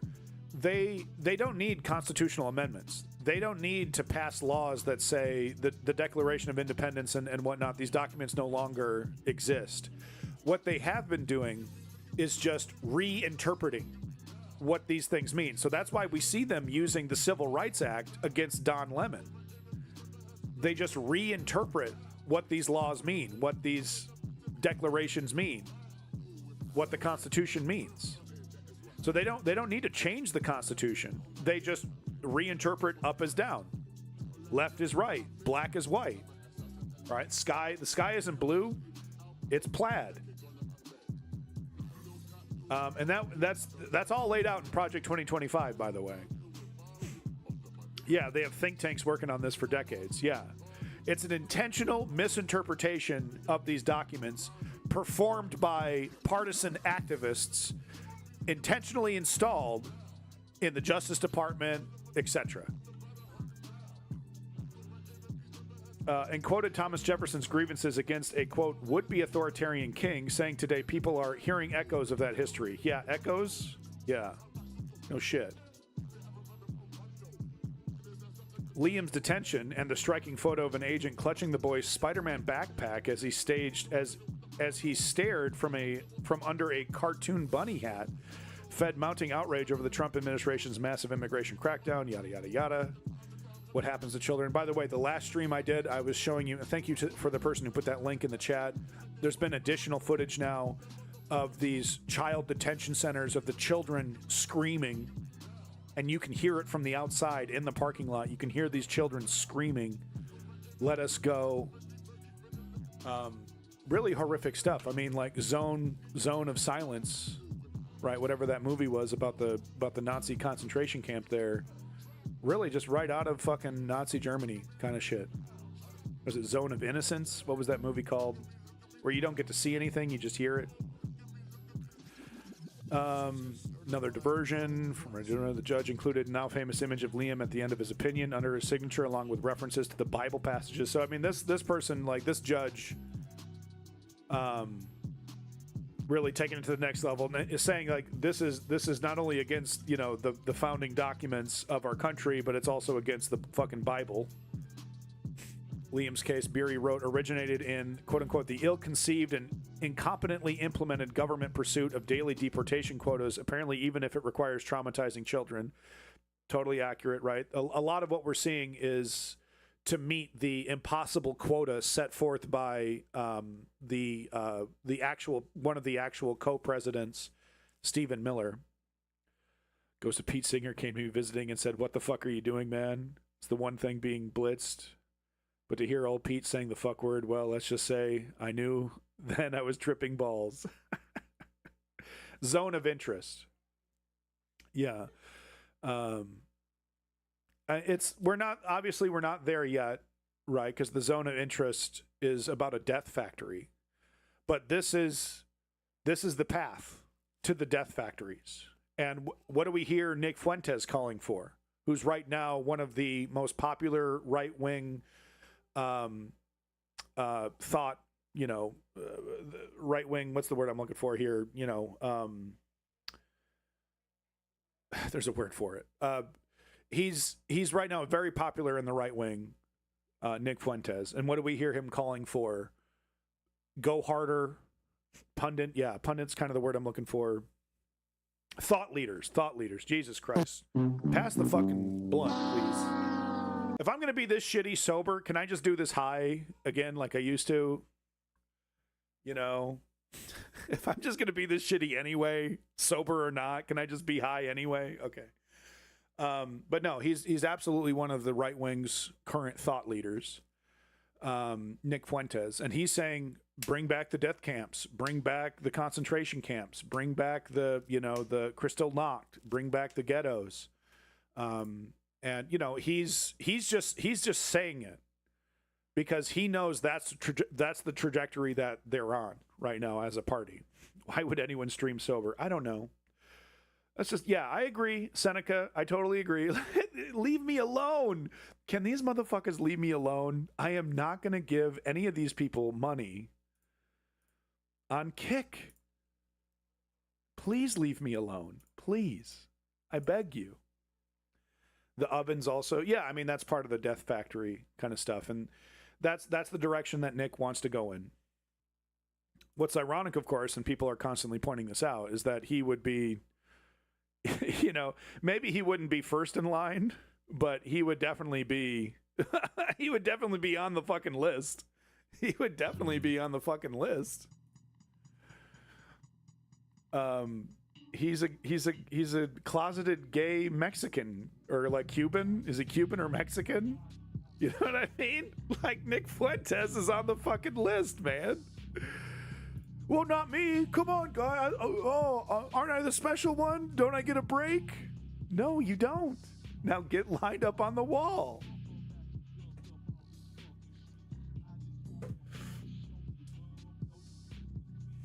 These people are so pathetic too. The Nick Fuenteses and that asshole that was recently interviewed by Joe Rogan.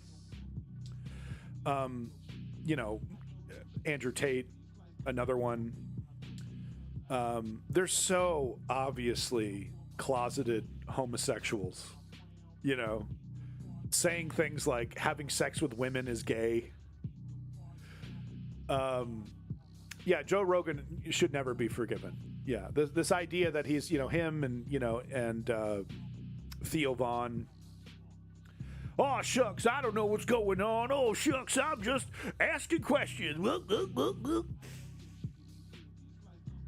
The amount of people that Joe Rogan got killed during COVID,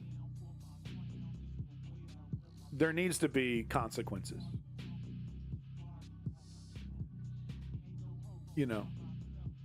I'm not saying jail time, but the fact that Sirius, gives Joe Rogan all this money, you know what I mean? Yeah, exactly, woke patriot. Some of us, me included, have been very consistent on Joe Rogan. It was so frustrating when he was like, I voted for Bernie. I voted for Bernie. I'm a centrist. I'm just asking questions. Like, no, this motherfucker, motherfucker was a piece of shit from ever since, he put a microphone in front of him. One of the first things he tried to do when he was putting a microphone in the early days was saying the N-word and stuff. No apologies for any of it. Oh, and I love this. People like me and all the other comedians and stuff that are making fun of him, they're just jealous. They're just jealous of Joe. They're jealous of his success. Oh, we're so jealous. If being successful means you have to be like Joe Rogan, I would rather be pushing a shopping cart. Straight up. Begging for change on the street. I'd rather die in a fucking gutter than be Joe Rogan. And if there's ever a moment where I'm standing next to Joe Rogan and I'm not giving him a piece of my mind, then I've lost. I've lost my morality. Yeah, Elephant Graveyard, the YouTube channel, does an excellent job chronicling how hypocritical he is, how craven he is, how pathetic he is at bootlicking for this fascist dictatorship that we're dealing with now.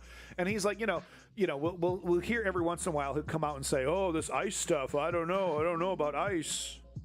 Oh, I'm not like that.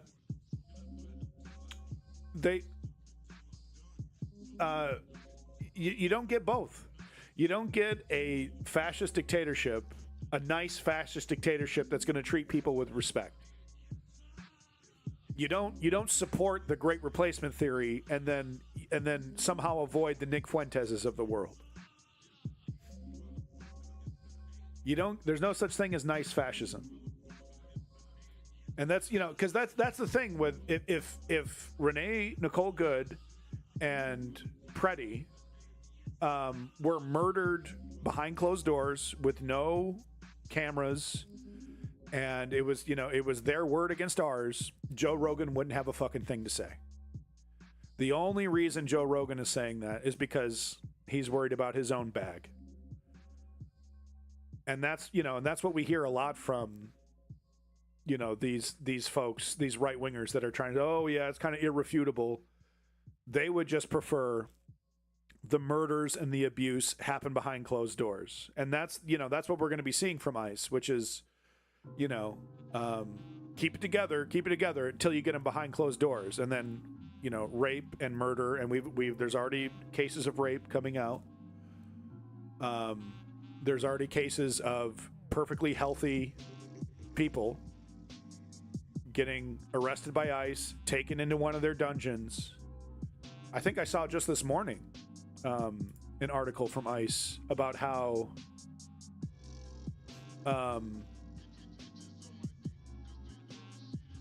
they're trying to say that they were trying to say in a court of law that somebody just they bashed their own head up against a wall. And like it's starting to make medical examiners and other professionals that are investigating these things, oh, he bashed his own head up against the wall and fucking killed himself, huh? Oh yeah, that's what happened. Yeah.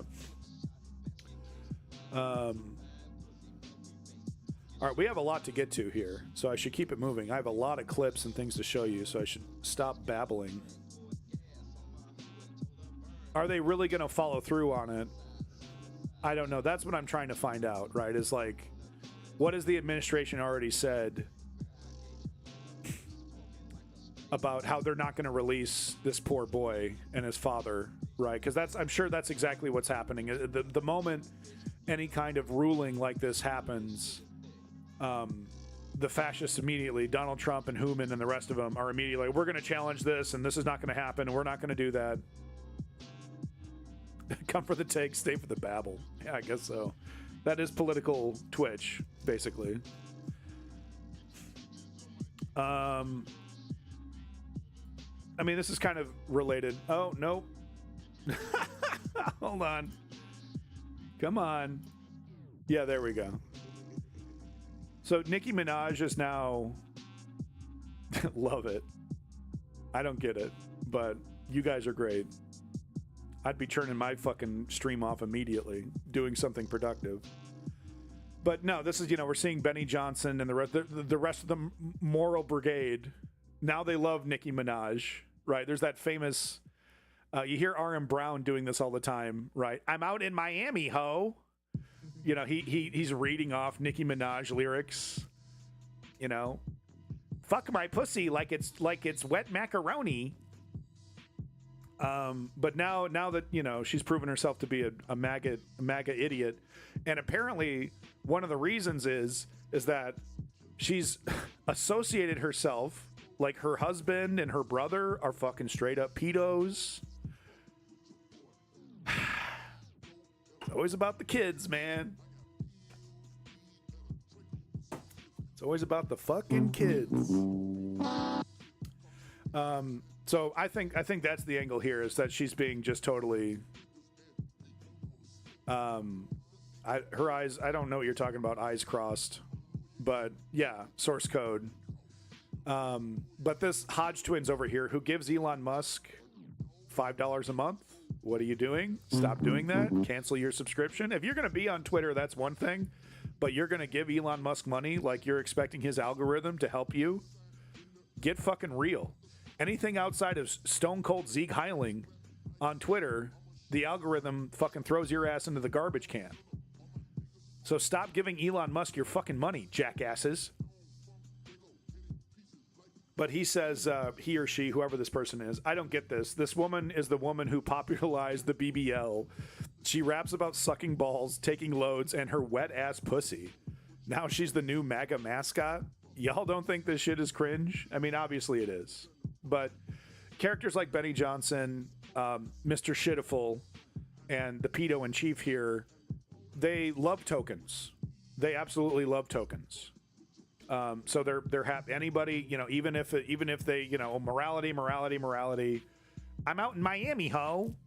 Well, if it helps the fascist dictatorship, then okay, welcome to the club. And of course, we all know what the rule is about tokens, right? They all get spent. Right. But it is quite funny. I mean, she is, in terms of female rappers, she's one of the most graphic when it comes to her lyrics, like just straight up pornographic in her lyrics. And these are like Mr. Morality over here, Mr. Wonderful over here, snapping his fingers and going, oh shucks, at the thought that he could have been hanging out with Jeffrey Epstein and didn't get his chance. Yeah, exactly. Source code. Yeah. I mean, it's really pathetic. Like I said, it's one thing if you don't want to throw away your Twitter account. I mean, I disagree with you, right? But that's one thing. But to take it to that next level and give Elon Musk $5 a month, because the whole idea is that, I want to increase my engagement. I want to make money off this platform. What do the kids say? Stop the cap. We used to say back in the day, stop the bullshit. Right? Stop the fucking bullshit. So we were talking about Jeffrey Epstein's still alive. No, he's definitely dead. That motherfucker dead, dude. He's super dead. Donald Trump was like, oh, I'm all over that shit. God, he's got to go. He's got to go. Whoops. Okay, hold on. Let's get that. second here. Just going to go ahead and steal this article 1 sec. Stop the cap. Am I right, fellow children? Stop the cap.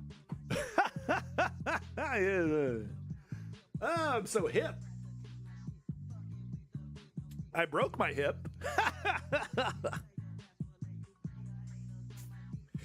Ben Shapiro had a fucking meltdown in Minaj a few years ago. I guess he's cool with her now. Yeah. If she's supporting Israel, I mean, that's really all Ben Shapiro cares about is, you know, does this person support Israel's genocide on the Palestinians? He's like a one issue kind of guy. So here's Twitter. So this is kind of unrelated to a lot of the things that we're talking about. This has really just kind of course, been an ongoing issue in America, mainly because of the right wing and their allegiance to the Second Amendment, which they throw in the trash the moment Donald Trump tells them to. But there's another shooting at Mardi Gras. Every year this seems to happen. I remember reporting last year on Mardi Gras and Woke Patriot mentioning that, you know, he's done some, I think, volunteer work, or you were at Mardi Gras a bunch of times. You know, and kind of we were talking about the titty beads or something. I remember something about the titty beads, and you were pointing out that it's not just tits. The beads have more, have more importance than just, you know, about showing tits. Because I think I was talking about how the titty beads are in the gutter. Anyway. But there was another shooting at Mardi Gras this year, and it's good to remember that the reason why we have gun anarchy in this country is because apparently the Second Amendment is the most important amendment. It shall not be infringed until Donald Trump says no more guns, and then it's okay. And then, and then Alex Preddy, he's a gun-carrying American patriot, but he's actually arming himself against a tyranny. Nope, can't have that. Nope, you're not allowed to do that. You're only allowed to arm yourself if you're doing a counter-protest against leftists who are protesting against tyranny. Yeah, woke patriot, seemingly. And look, if you want to know my opinions on what we should do about guns, we should look to Australia. That's a great example. But I do acknowledge it's more complicated than just getting rid of the guns. Because if we get rid of the guns, but we do nothing about tyranny from the state, and we do nothing about the inherent nihilism and inherent violence of American culture and society, and we're just disarming people who need to defend themselves, that's not the solution either. If we're going to be getting rid of guns, we need to make society more safe. We can't just tell, an 80-year-old who, has the potential for their door to get kicked in, and I have a video, it's real. Someone had to deal with a break-in, and they were shot by the cops. The person who was defending their home from a break-in right here. Home intruder came in. We had the gunman down and had everything under control. We called 911. The Phoenix officer ignored my mother and brother, telling him who was who, and they didn't need to shoot, and they shot the guy in the face.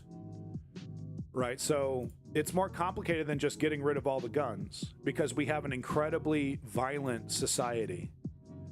And if we don't address, Marianne Williamson talks about this. If we don't address the nihilism, the violence, and we just start taking away people's ability to defend themselves, all you're doing is helping the tyrants. It's a Tibet versus China situation where, the Tibetans, they got rid of all their guns and they had no way to defend themselves from China taking over their country. And that's exactly what happens if you leave yourself open. The tyrants and the dictators are going to take. Well, it's complicated, heterododos, because the reason why people are using guns is because they have no other, you know, it's mental illness, it's class, it's nihilism, embracing nihilism, on top of the gun culture. On top of the gun culture. But anyway, let me show you this video here. There's no violence in this video, but you do hear, I believe you do hear gunshots. This person is, you know, she was probably celebrating at Mardi Gras just a few seconds ago, and then shots rang out. So trigger warning if you don't want to hear this.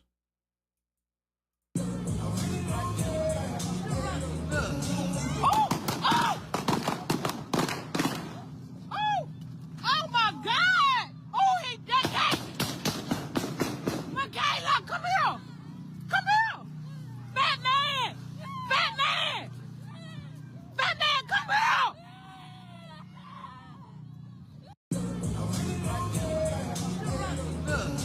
Oh! Oh! Oh! Oh my God! Oh, he did that! Michaela, come here! Come here! So this is, you know, this is par for the course of living in America. This is par for the course of, she's calling for her daughter, Michaela. She's not calling for Batman or Badman. She's calling for Michaela, her daughter. But this is par for the course in America. And the reason why we have gun anarchy is apparently, according to Sagar Enginetti and the rest of the bad actors, my liberty, my liberty, my liberty. And unless you are actually standing up for tyranny, then it's why'd you bring a gun? The same individuals that bring a gun to fucking Tasty Freeze, bring a gun to the fucking Dairy Queen. I mean, there's an image of an individual with a rocket launcher on their fucking back, waiting in line at a Starbucks.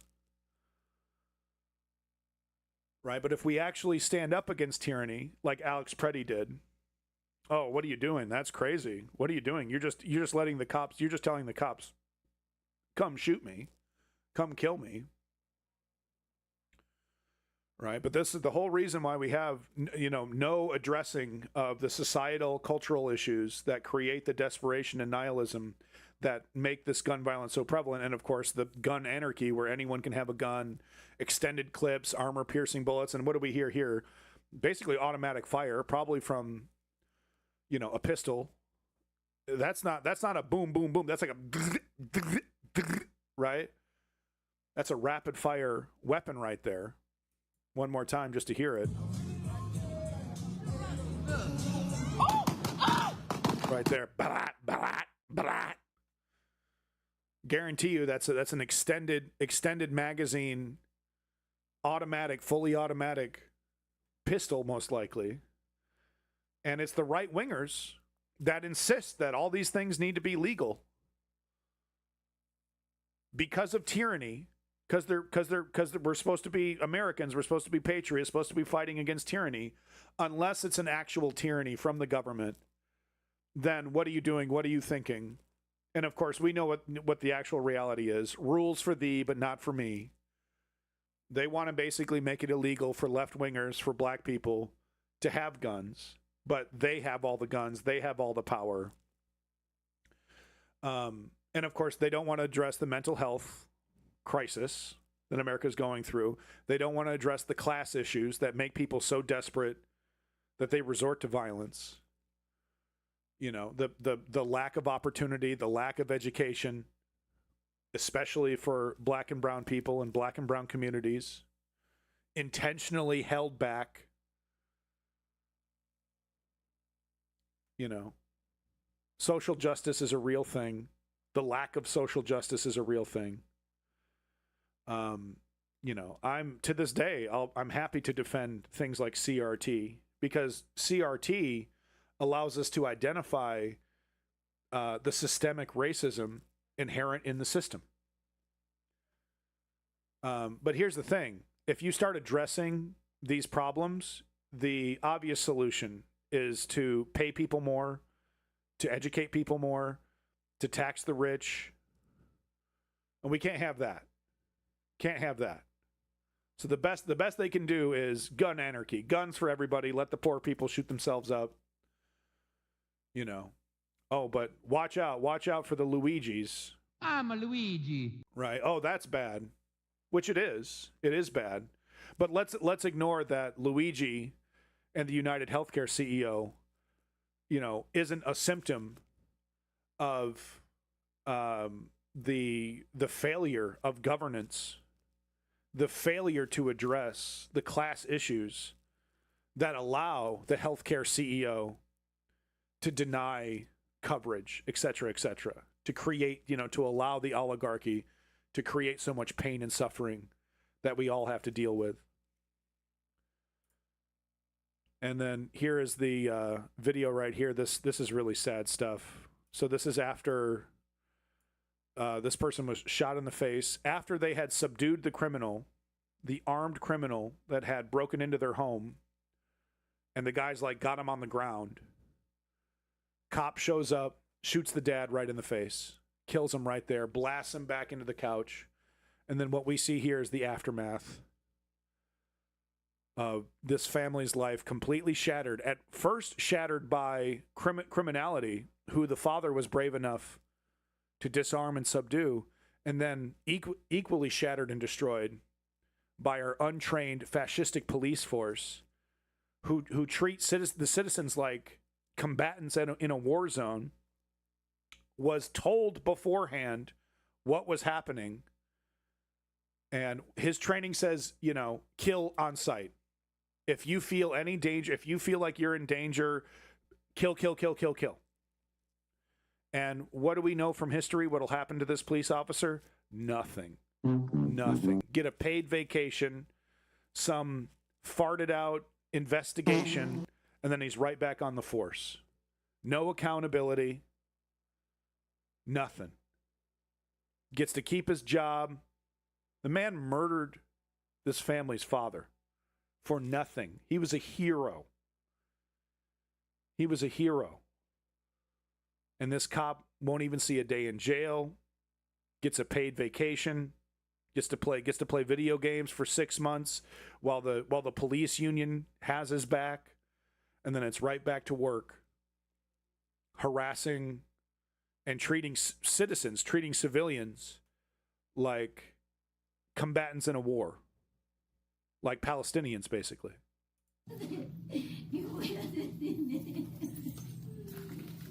This is the reality of America.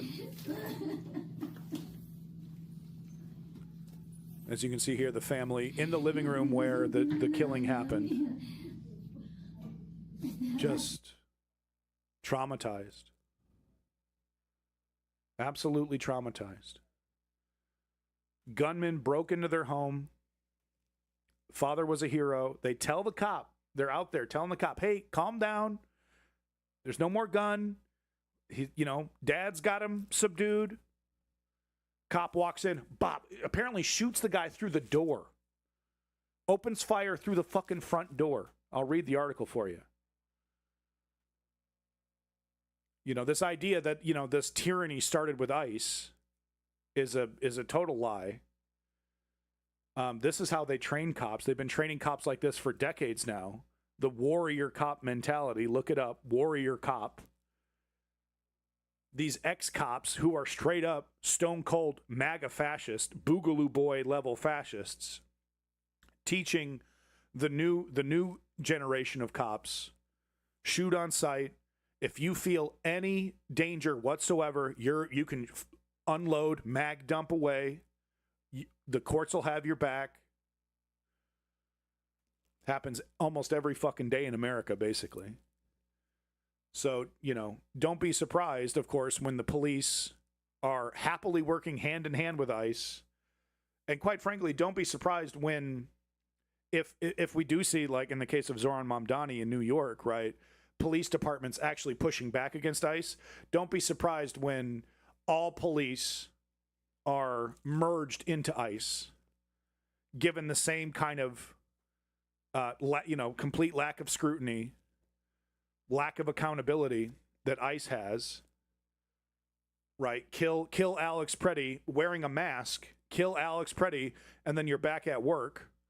unless the media is too hot, and then okay, yeah, they've been relieved of duty for a couple months. But that's my prediction, is that police, local, federal, all of them are going to get converted into ICE. I'm sure there's a lot of police officers that are like, hey, I want a fucking $50,000 bonus. I want to get paid $150,000, $200,000, a year. I got all these rules that I have to follow. ICE gets to do whatever the hell they want. Kidnapping people, kicking down doors. There's all these like constitutional laws and stuff that I still have to follow. Why do I have to do that? I should be a member of ICE. They love this shit. And I guarantee you there's probably more cops than there are not that are jealous of ICE and want to go even harder. Yeah. This is the warrior cop mentality right here. The cop destroyed this family. And there's going to be no accountability. We're lucky. It's headline news when a cop, like with George Floyd, what's his nuts there, who killed George Floyd, sees any accountability.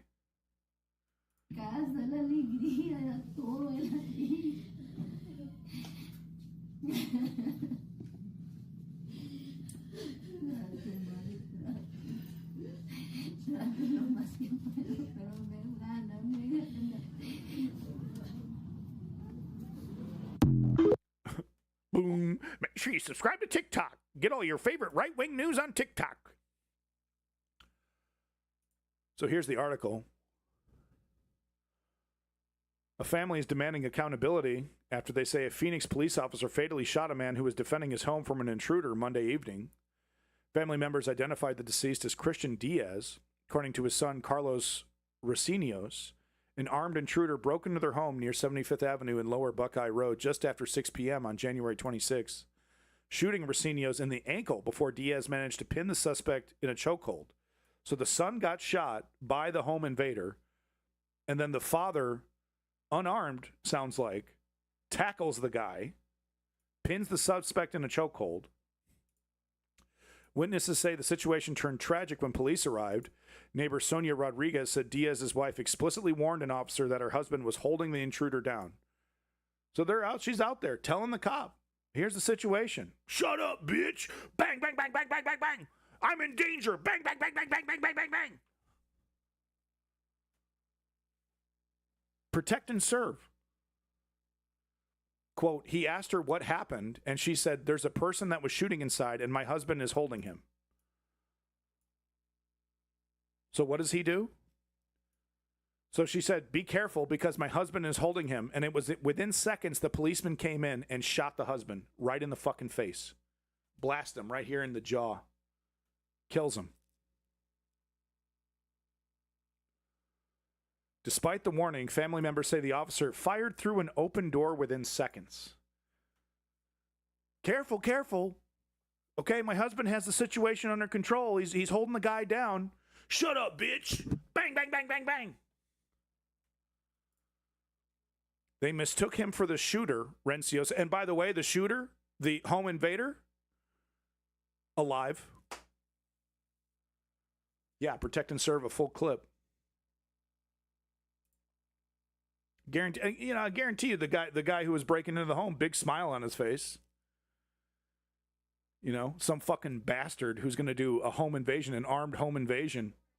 The guy's got him held down, completely cucked him. He's supposed to be the big badass with the gun. He gets fucking tackled and held down by the father. He gets killed.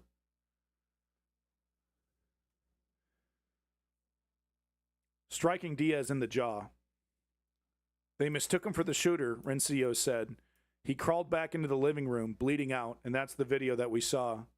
That family in the living room, just in silence, weeping at what had just happened. Phoenix police have not confirmed if the officer's gunfire killed Diaz. Here we go, with the usual bullshit. Stating only that an officer opened fire and then a man was later detained. Quote, sorry doesn't bring back my dad, said Jarvis Rosius Gonzalez, another of Diaz's sons. Quote, he provides for us all. And now that he's gone, we don't have that support. Maria Gonzalez was upstairs when she heard the first gunshots and her husband shouting for the family to get down. As she rushed downstairs, she heard her son screaming that he had been shot while an intruder continued to fire through the home, shattering the back door. So we saw all that damage. The back door shattered. That was the armed assailant coming in. Gonzalez said Diaz and another man eventually tackled the gunman and disarmed him just before police arrived. According to the family, Diaz was still holding the intruder down when an officer opened fire. This is that warrior cop mentality. The force of the gunshot threw Diaz back onto a sofa where he took his final breath. You made a mistake, Gonzalez recalled telling the officer. You shot my husband. Quite frankly, she's lucky he didn't open up fire on the rest of them. Well, are you endangering me? Are you endangering me? Reloads his gun. Relatives described Diaz as a hero and a devoted grandfather who died protecting his loved ones from a violent home invasion. While Gonzalez knows nothing will bring back her husband, she said she wants to ensure such a tragedy doesn't happen to anyone else. Well, that's, that requires Herculean amounts of effort because it's not just the guns, like I said. It's addressing the class issues. It's addressing the nihilism. It's addressing the training of the cops. Yeah, Queen. Exactly. No, and I've said it before, I'll say it again. Every cop in the United States needs to be completely retrained. From the dog catchers to the fucking SWAT team. Everyone needs to be retrained, but even that wouldn't be enough. Because we need a completely different paradigm on how we police. And I'm not a, no police anarchist. I don't agree with that. But obviously what we have happening right now is not the solution. So a pathetic GoFundMe with only $26,000 set up for the family here. See if we can't. Can I get them here? No. Yeah, here we go. So they haven't even met their goal.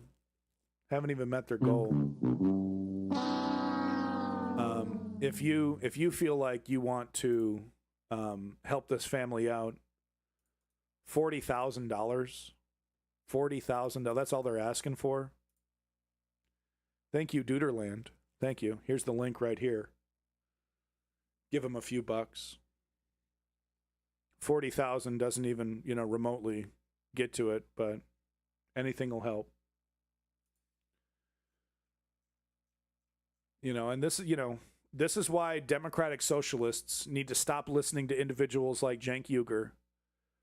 Okay, because we don't need to be working with this movement, with this right-wing movement. We need to defeat and destroy this right-wing political movement that is destroying our country. From the most important things like our Constitution to things like this, where they've utterly convinced tens of millions of people that the warrior cop mentality is the way to go. This is how we protect Americans. By teaching our cops that they're in Fallujah every day.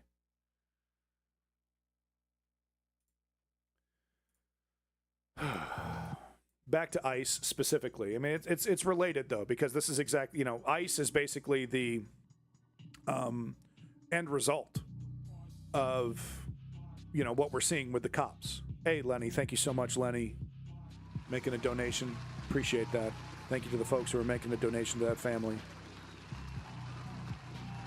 Let's see if we can get you up on there. Let's see. I don't want to call you out, right?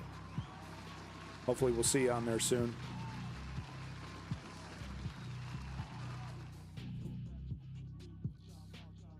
No, but I believe you. Thank you for making those donations. My best friend's mom works at the YMCA in Minneapolis and has to get customers to drive her home from work because some days, because of how scared she is to get stopped. And there's a real chance. If your best friend's mom is a brown person, right, Native American, born in this country, doesn't matter. If you're brown, all of a sudden it's legitimate to get a Kavanaugh stop and be harassed by ICE. Even if you have your citizenship documents in the car, ready to present, I don't care. Yeah, Mooney Girl, I agree with you. Oftentimes, though, what happens is the judge is on the cop's side, the police union's on the cop's side, the Department of Justice is on the cop's side, everyone, the entire system is on the cop's side, and they do everything possible to not provide justice to the people who have been wronged. Over and over and over again. We saw it with Trayvon Martin. We saw it with Kyle Rittenhouse. Over and over and over again. Bending over backwards to protect the murderers and killers. Only when we tear this motherfucker up, like we did with George Floyd, with BLM, do we see justice. It really says something. Really says something. As much as I disagree with Malcolm X, he keeps, the system keeps proving Malcolm X correct.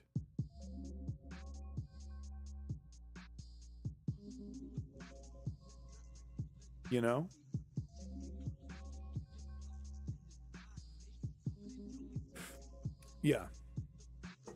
No, Mooney. It's still worth it because sometimes you do get a judge. Sometimes you do get a judge that isn't partisan, right? Yeah, Dubal. Well, this is why I exist. To say that we can be better. We don't have to be weak. We don't have to reach across the aisle to these fascists like Cenk Uygur. Cenk Uyghur's not a fascist, but his strategy is work with them, Take the wins where you can. Not dominate, not destroy the Republican movement, but work with them. Oh, well, they agree on Epstein. They agree on Israel. Some of them do.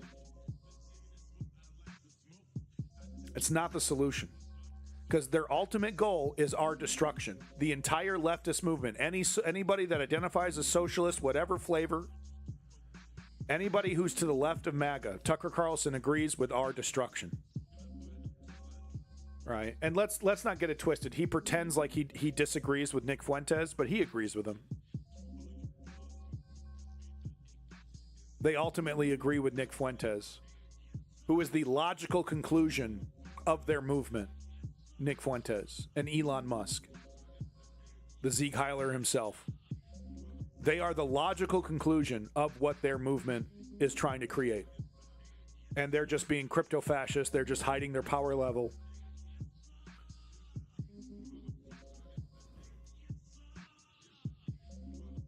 Yeah, I mean, Mooney Girl, there's some truth to that, unfortunately. There is some truth to that. And even Martin Luther King, of course, famously talked about the danger of the white liberal who, is more concerned with civility than they are with justice, right? I want to see Lenny's name up on this motherfucker. Maybe anonymous. Got some anonymous ones. Yeah, see all. Yeah, I want to see the top.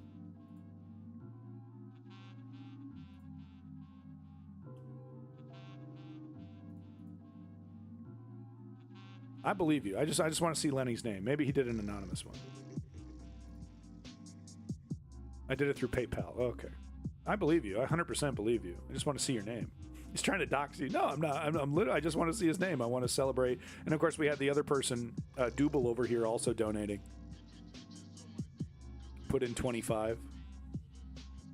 Thank you. Oh, Duderland. Yeah, thank you, Duderland. So thank you so much. I'll stop trying to dox everybody. I'm just going to take your word for it. So we were talking about earlier. Thank you again to everybody that donated to that family. But of course, we were talking about how at first the criminality, the unaccountability, kind of a trickle, right? Kind of testing the waters. What can we get away with? And now it's full blown, right? Full fucking blown. No, not you, Double. Sorry, I think I was confusing you and Duderland there. My apologies. My mistake. But now it's like, okay, not only is Donald Trump, of course, convinced that there's no accountability for him and there's no enforcement because he implemented Project 2025 to ensure that there's no accountability, but now the underlings, right, the functionaries are starting to see, okay, yeah, no, we can, if I'm on Donald Trump's side, I can do whatever I want. No accountability. I don't have to follow the law. I don't have to follow precedent. If I'm a lawyer, if I'm a judge, if somehow, things get mixed up, it goes to the Supreme Court. They got my back. Yeah, exactly, Harry Haas. Yeah, we talked about that. Yeah, bound. Yeah, 160%. I don't know if that number's accurate, but I'll take your word for it. They have thousands of people waiting to be officers. They initially pitched the idea like a National Guard where it could just be 1 week in a month. Yeah. And of course, 47 days of training because of Donald Trump. And this, it's a proto SS. They're proto brown shirts. It's seemingly more similar to what Mussolini was doing than the fascists, but it could very easily turn into the SS. What color shirts was Mussolini's thugs? Drawing a blank on that. But, oh shit, I hate that sample. That's such a bad sample. I don't want to play that sample. The brown pants, was that it? Brown? Yeah, okay. But fascists love brown. We can train someone to be a decent... We can't train... Sure... But that uncompassionate asshole will still rein themselves in if they feel like they're going to be held accountable for their actions, right? And that's what's getting stripped now, is accountability, even more so than what we had in the past. And here we see ICE is now a law, is not a law unto itself. Judge excoriates. God, I can never say that right. Excoriates. Trump administration for having, quote unquote, violated nearly 100 court orders in less than a month. Days after ordering the leader of U.S. Immigration Customs Enforcement, ICE, to appear before him, a federal judge in Minnesota has ripped into the agency, accusing it of violating roughly 100 court orders since the start of 2026. Excoriates? God damn it. All right, now we got to do it. Hold on. Excoriates. Sorry, folks, I'm an idiot. Excoriate. Excoriate. God damn it. It was right there. Excoriate. Excoriate. I'm sorry, folks. Excrement. I can do excrement. Does that count? Excoriate. Excoriate. Excoriate. Excoriate. ICE is not a law, quote unquote, ICE is not a law unto itself. Judge excoriates Trump administration for having violated nearly 100 court orders in less than a month. Benevolent? Benevolent? What's benevolent? I'm one to talk over here, right? Quote unquote, ICE is not a law unto itself. Chief U.S. Judge Patrick J. Schlitz declared in a relatively terse 4-page order on Wednesday, while acknowledging that the Trump administration satisfied his previous command, he was adamant that such acquiescence, see, I can do that one, quote, does not end the court's concerns. Is that your secret fetish? Okay, you need to see some boobs, okay? Type boobs into Google, okay? You need to upgrade those fetishes, boy. The current case landed on Schlitz's desk on January 8th after a man detained by ICE named Juan Robles sought a writ of habeas corpus. By the way, Barack Obama is responsible for destroying habeas corpus. Look that one up. A ruling on whether his detention was lawful, as Law and Crime previously reported on January 14th. George W. Bush appointee ordered the administration to give Robles a bond hearing within 7 days or release him. Description: see some boobs. Seems legit. Yeah, Dr. Abandoned Nihilism. I'm writing it up a prescription. You need some boobs. Maybe listen to some Nicki Minaj before she went MAGA. I mean, what is she going to rap about now? I'm a good Christian girl. You know, come on. Blow a load on the Bible. I don't know. I'm sorry. I don't know what I'm doing here. I'm out in Miami, ho. I need R.M. Brown's soundboard. Boobs underground. Indeed. The detained man was granted neither leading to a scathing rebuke. The detained man was granted neither leading to a scathing rebuke of the Department of Homeland Security, ICE's parent agency, by the jurist on Monday, in which he wrote, quote, "The court's patience is at an end."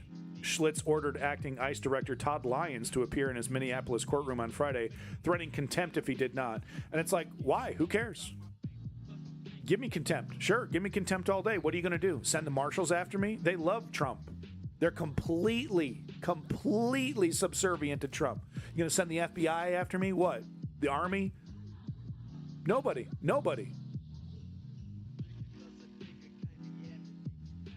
Schlitz. Big bull busted down the wall. However, he offered another option to DHS, release rubles, and the hearing requiring Lyons' attendance would be canceled. So this is pathetic. This is literally pathetic. When, you know, have you ever been to court? Were you able to, you know, basically say, well, I'm not going to show up? And then the judge was like, well, okay, well, if you do this thing, then maybe you don't have to show up. Okay, can you do that? Can you please do that?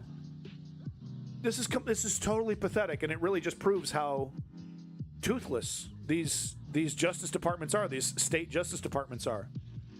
Okay, you can break the law and not have to follow through on a court order if you just, follow this other law. 2 days later on Wednesday, DHS told the judge that rubles had been released. So it actually worked this time. Schlitz stuck to his word, canceling the hearing, but he did not do so without expressing his frustration, pointing to an apparent pattern of ICE's noncompliance with court orders. Quote, attached to this order is an appendix that identifies 96 court orders that ICE has violated in 74 cases.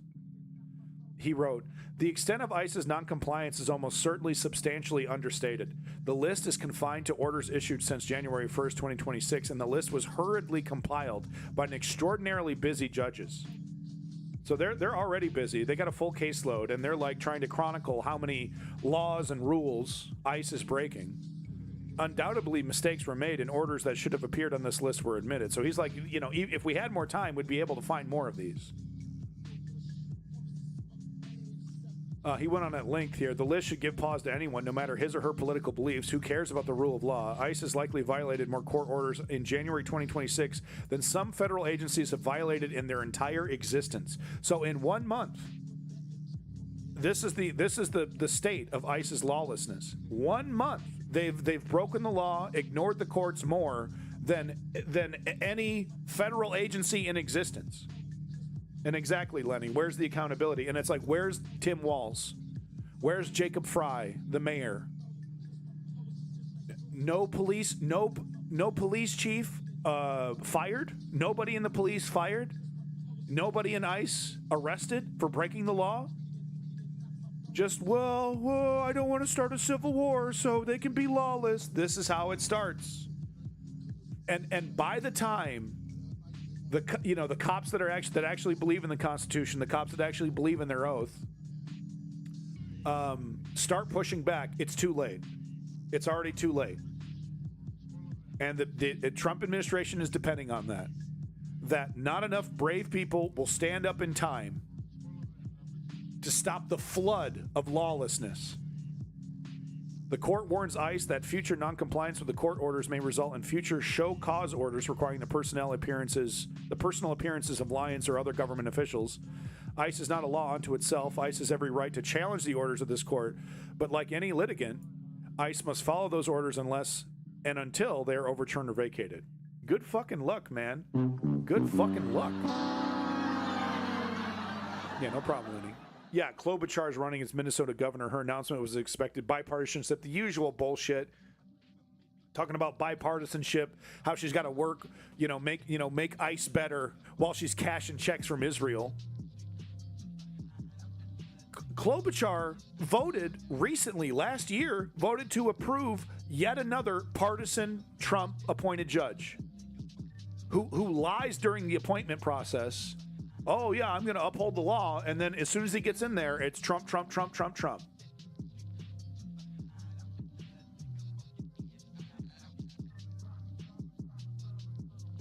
Yeah, Eric, the Civil War has already started. No doubt about it. And it's like you're either Cenk Uygur and you're trying, and Amy Klobuchar, and you're trying to work with the fascists, or you're a liberty-loving, citizen who believes in the Constitution and knows exactly what these people are trying to do.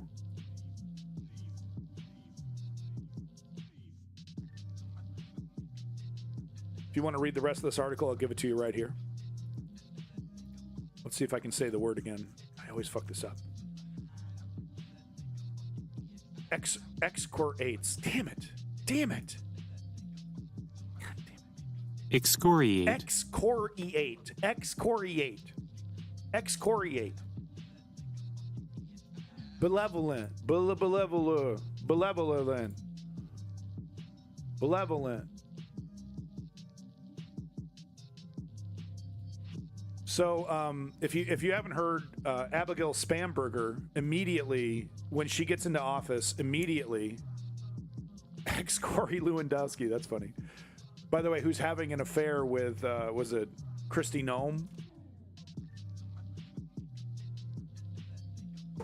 Apparently those two are bumping uglies. Oh, there's a really great video I have. You're gonna love this. Hold on, let me see if I gotta find this one.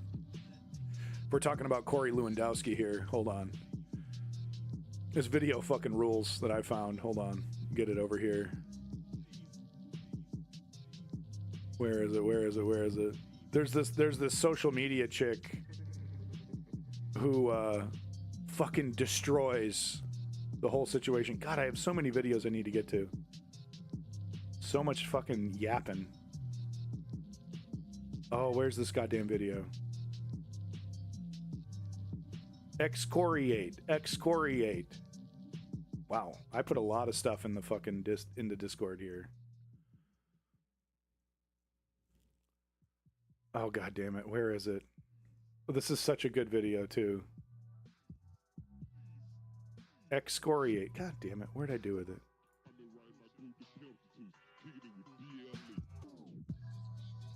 No, no. Oh, here it is. Yeah, here it is. This is so good. Okay, here it is. Ah, damn it. Fucking Reddit. Fucking Reddit. All right, hold on. We're not done yet. Hold on. Kristi Noem is allegedly a hoe. That was the name of the video. No, this isn't going to be it. God damn it. It was such a good video, too. Such a good video. It was like a TikTok video or something.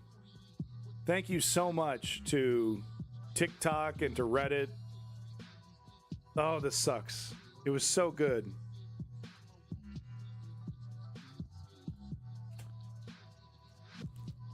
Cringe TikToks.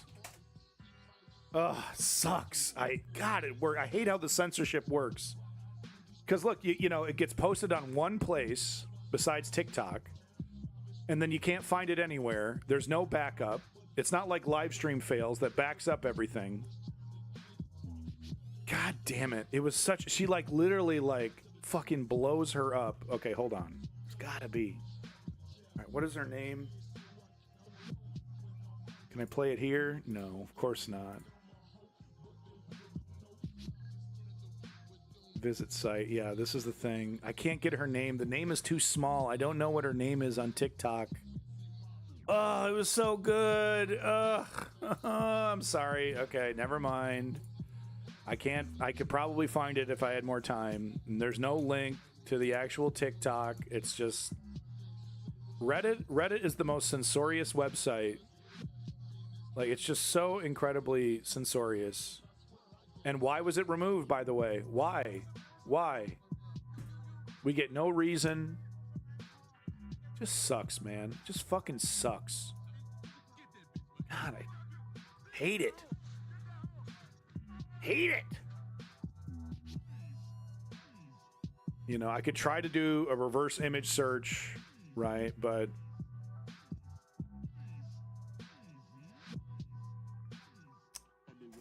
Sucks, man. Fucking hate. I hate the internet.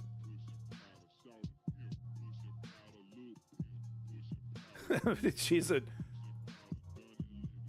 Yeah, no, she's a bird-legged hoe. Those are good. And it's just gone. It's just gone. Who knows? Who knows what happened to it? No. All right, sorry.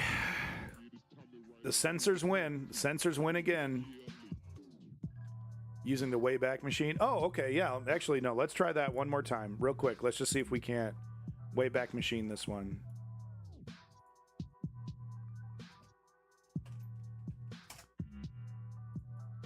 And then maybe we can find it. Because it's so good. Like, she kills it. No. Damn it. Sorry, folks. I tried. Okay. Zombie. Anyway, let's get back to the topic here. So, Virginia Governor Abigail Spanberger, Zinfandel? No, let's not bring Final Fantasy into this. Oh wait, that's a fucking wine. That's an alcohol. That's okay. I'm a nerd. Sorry, I'm a nerd.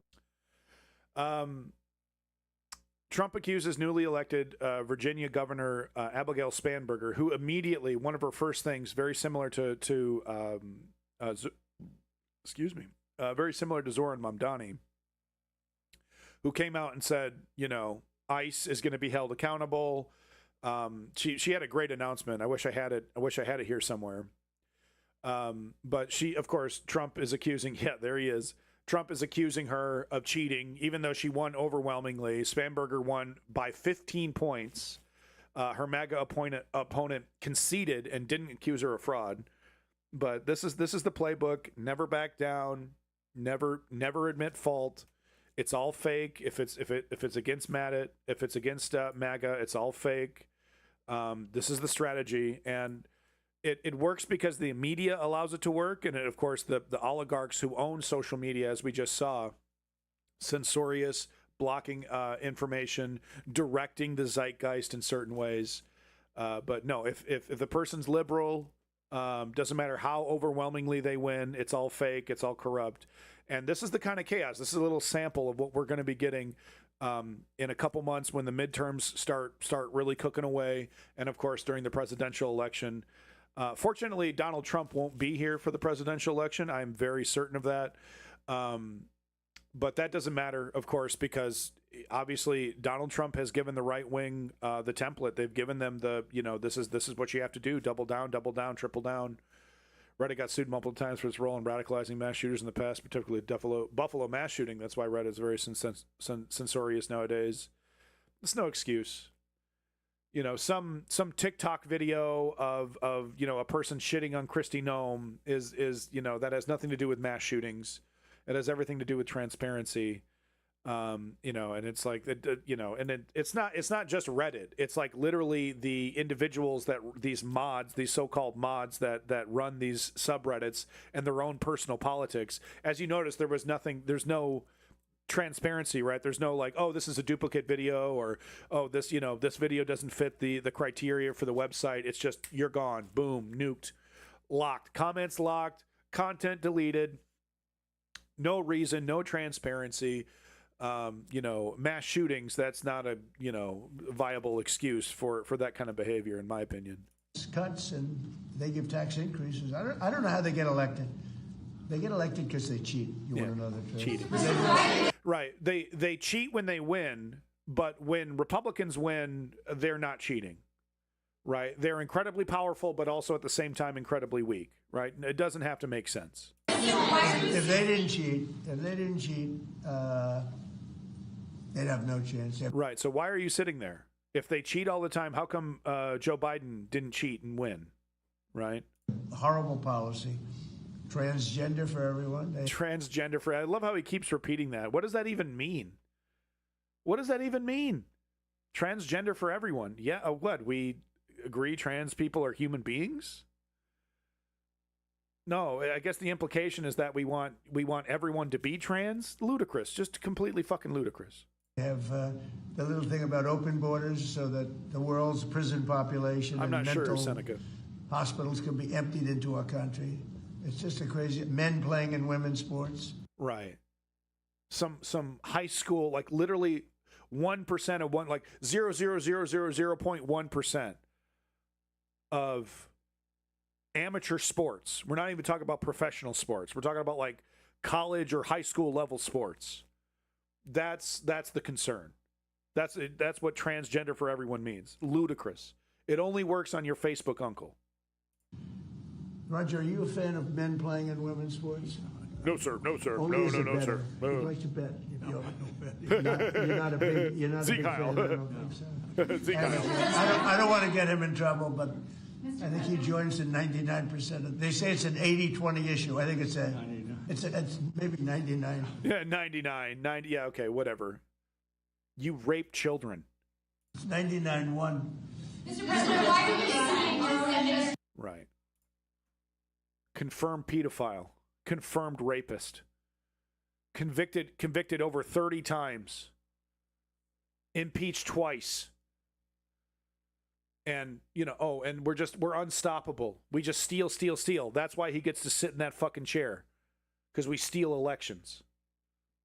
Quite frankly, and I mean this earnestly, if it means him not being in charge, if it means this party not being in charge, maybe we should have fucking stole the election. You know what I mean? It's pretty hard to it's almost like, how is that up for question? Like this man is literally destroying our country. And if it means the end of our country or the end of legitimate elections, I don't know anymore, If it means keeping him out of that seat, maybe we should have stole the fucking elections. Oh, you are. Yeah, trans people are human beings.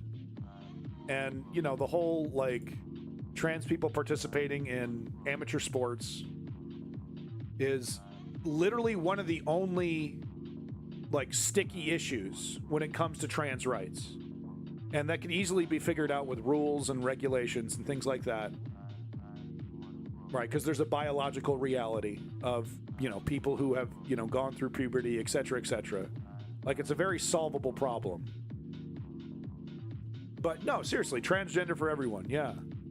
And ironically, a good majority of the Republican Party are closeted homosexuals who, if we actually lived in a free country, would be participating in transgenderism, a good chunk of them. They're all a bunch of fucking, closeted, guys in their own way. Yeah, Mr. Graham, exactly. Lindsey Graham. Yeah, exactly, Eric. The pedo ballroom enthusiast rules the world. What's the point anymore? Miss Lindsay. But no, I mean, maybe we should have fucking stole the election. Getting back to ICE, I'm speaking fastidiously. I believe in honesty and the democracy and checks and balances and honest elections. I do. But I'm just trying to make a point that it's like, if it's, it's pretty serious business. Donald Trump sitting in that chair and literally destroying our country, destroying international relations, destroying our dollar. I mean, we're talking about irreversible damage that will be affecting us and our children and our children's lives for decades to come. For decades to come. So I'm speaking, facetiously. Yeah, exactly, Mel. Yeah, no, thank you. I meant facetiously. I'm sorry. Just pass me the blunt. I just might as well be high. I meant facetious, not fastidious. God damn it. Thank you, Mooney. Benevolent. Nuclear.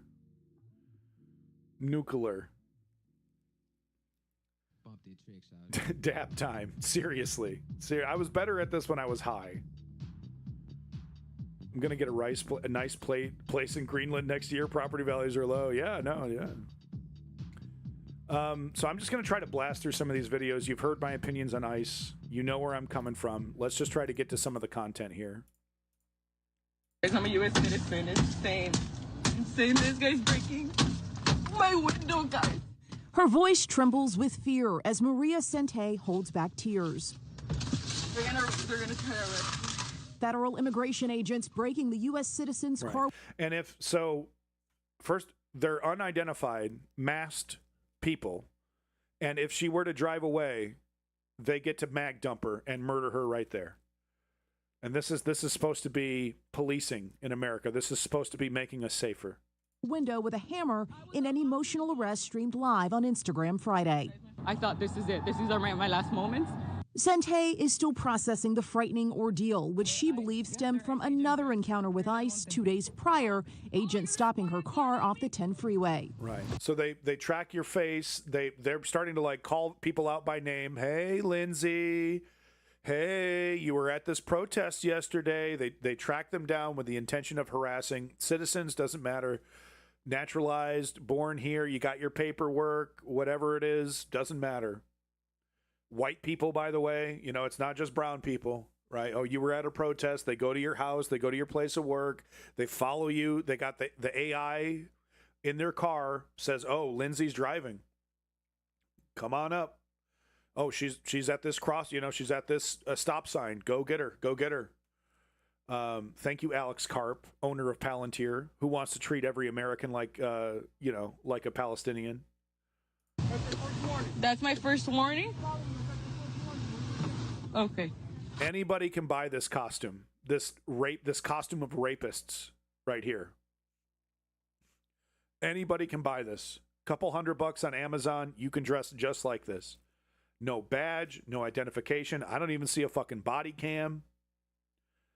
They drive around in rental cars that anybody has access to. And it's already happened, of course. People have been kidnapped, right, by people pretending to be ICE. And if you dare drive away from this, you try to escape, you're a woman in a car. They fucking murder you right there. And then the president minutes later, before your body's even cold, calls you a terrorist. Get out of my city. Get out of my city. Right, and that's why they're harassing her. Turns out they weren't stopping me. They were just intimidating me. Sente was once again recording Friday afternoon when ICE surrounded her vehicle. Guy's got a Home Depot hammer. Look at this. Look at this. Homie's sitting there ready to mag dump. Can't fucking wait. Finger itching to mag dump her. Oh, she's moving the car. Yes. Pop, pop, pop, pop, pop, pop, pop. She's moving the car. Yes, yes. Pop, pop, pop, pop, pop. Remember we saw the guy clapping after murdering Alex Pretty? Clapping. Yeah, finally got what they deserve. Yeah. And then characters like Nick Fuentes says they got to go harder. Got to go harder. And still we got Tim Walz and Jacob Frey and Hakeem Jeffries and Cuck Schumer and Cloud Boot Jar talking about how we got to work with these people. Oh, I don't want to arrest him. Jacob Frey admitted that he doesn't want to order his police to arrest these fucking criminals because they don't have the resources. Could you imagine?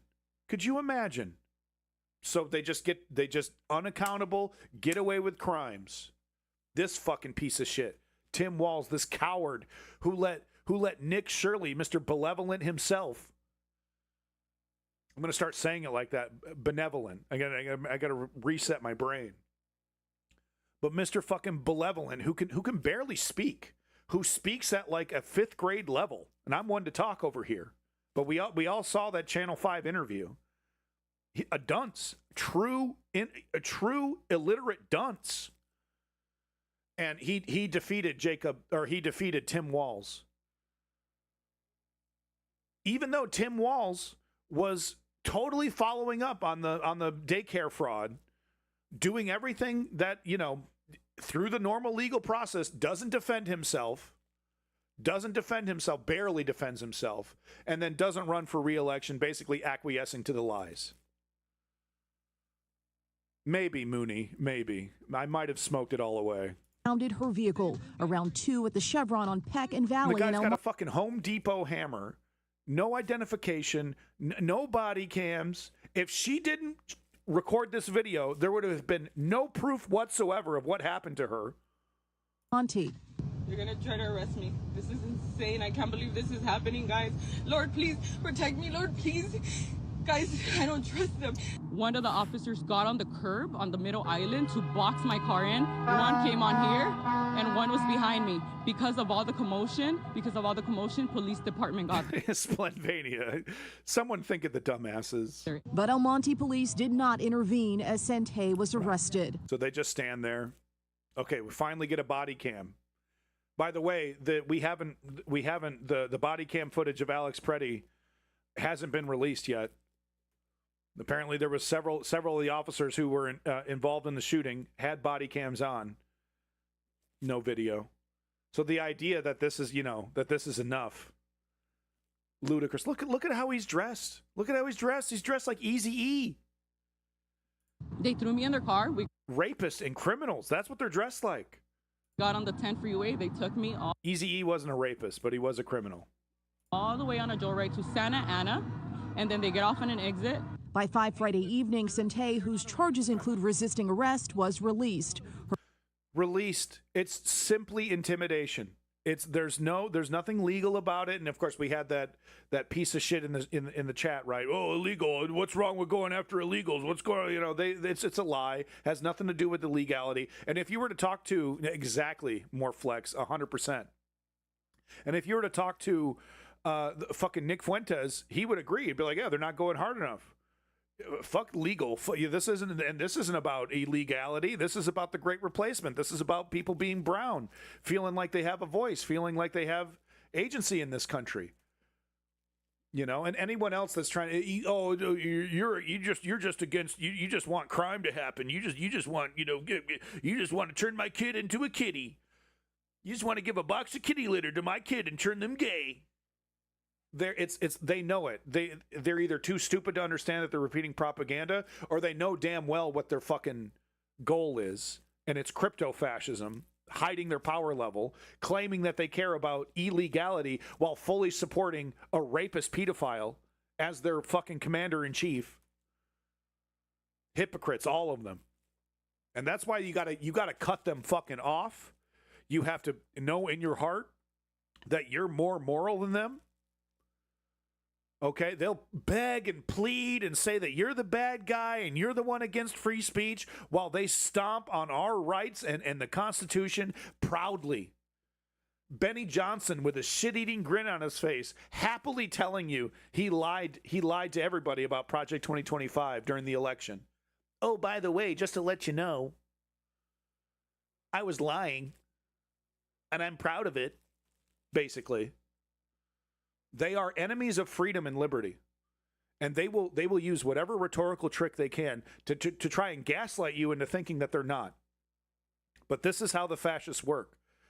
This is how the fascists twist your brain into feeling guilty of pushing back against them. Their ultimate goal is our destruction, and it needs to be clear. We need to be more angry. Her experience worsened when she says El Monte police refused to let her use the restroom. They made me pee in the parking lot in some bushes behind the horse carriers. Right. And how many of them watched? How many of them got a little peek? Can't even take her to a fucking bathroom. With handcuffs on. The El Monte Police Department issuing a lengthy statement saying in part they Yeah, exactly. More Flex. I talk about this quite a bit. Exactly. Evil will always exist. It's our acquiescence to it that allows it to flourish. Good people doing nothing. Yes, Splendvania. They know what their task is. They know what their job is. They do it with pride. It's the liberal, it's the person on the left who allows themselves to be mixed up. Characters like Cenk Uygur, who allow themselves to be convinced that there's some kind of negotiation happening here. responded to a CBP call for assistance to support public safety, but their officers were not involved in the federal operation. This group of protesters gathering Friday night outside the police station sent Hay, undeterred by her ordeal, joining the group demonstrating against ICE. I prefer that they were taking their time taking me on a joyride with BS charges than picking up innocent people that they could have hurt on the street. Hero. What a hero. What a hero. You hear what she's saying? One more time. You hear what she's saying? She's like, fine, if I got to be the victim, if they want to waste their time with me, trying to intimidate me, that's fine. They're wasting their time on me when they could be abusing children. They could be kidnapping people. And instead, they're wasting their time with me. That's a hero right there. We're taking their time taking me on a joyride with BS charges than picking up innocent people that they could have hurt on the street. So I thanked them for that. I said, thank you. Thank you. I thank them for not killing me too. There's a GoFundMe page that's been established today, helping to raise money for Maria as she prepares for a legal defense and also now has to make repairs to her vehicle. So you want to see some shit? You want to see more resistance against ICE? I saw some of that in the comments section, in the chat. Let's go ahead and see what it looks like when you stand up for your rights against these fucking people who don't respect the Fourth Amendment. Look at this. Look at these. Where's your guys' warrant? Stay back. Where's your guys' warrant? Stay back. No, where's your warrant? Stay back. Where's the warrant? You can stand right there. Where's the warrant? I don't need one. Yes, you. I don't need one. I don't need one. Donald Trump is my buddy. I don't need warrants. You! Where's the warrant? You guys do this? Back. I need you to wrap that up. For what? Stay back. Stop getting closer to me. Stay back there. I'm back. I'm back. I ain't gonna do to you. I'm back. You guys have to leave. My lawyer is coming. Good. You guys want to get sued? Are you done? What's your badge number? Back. No, I want to get you guys. All right. Oh, look at me. Here it is. Here it is. Doesn't have, it's a generic badge that doesn't, cops are given a badge with their badge number, like their name, their serial number, identification, whatever on it. These guys get little toy badges handed to them by their fucking fash masters. Heal you inside your stuff. Yes, you guys aren't be back here. Stand back here. You can record, but look, and he's got his fucking mags. He's got his little mags over here, carrying ammo for a gun that he doesn't even have in his fucking hand. He's got, how many clips you got there? How many fucking magazines you got here for your little pistol? 3, 4?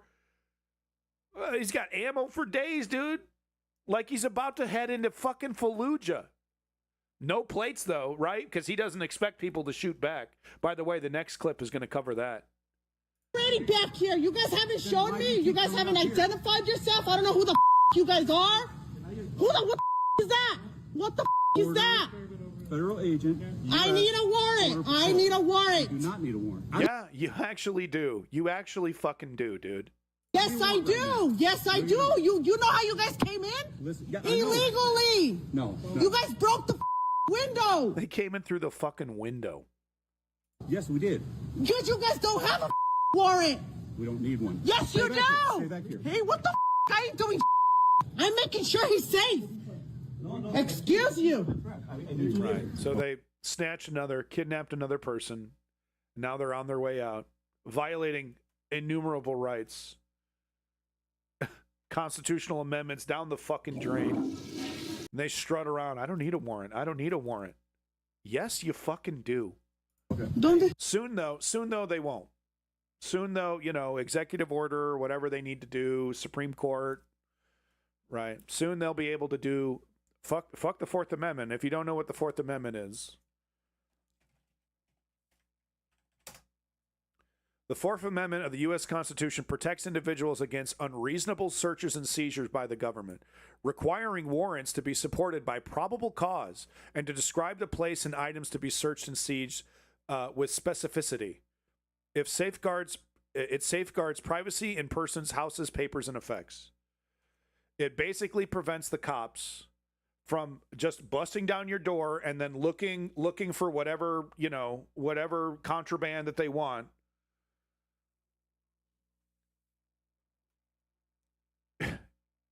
It's an essential element that prevents things, and this is one of the reasons why the founding fathers left fucking Britain, because the cops could come in, arrest you for no fucking reason, go through your personal effects, go through your diary, go through your coin purse or whatever, and now of course the modern equivalent, they find a roach, a little joint or something, maybe they find a little coke, and there you go, boom, got him.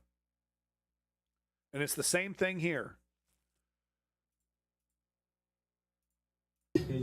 See, ¿dónde está todo? Give me my stuff. Don't yell at me. Don't bump into me. Back up. I'm already here. He's trying to give me something. You know this whole building has cameras, right? That's great. Stay at an arm's distance. Little fucking fash mustache, the whole fucking thing. Wife beater profile.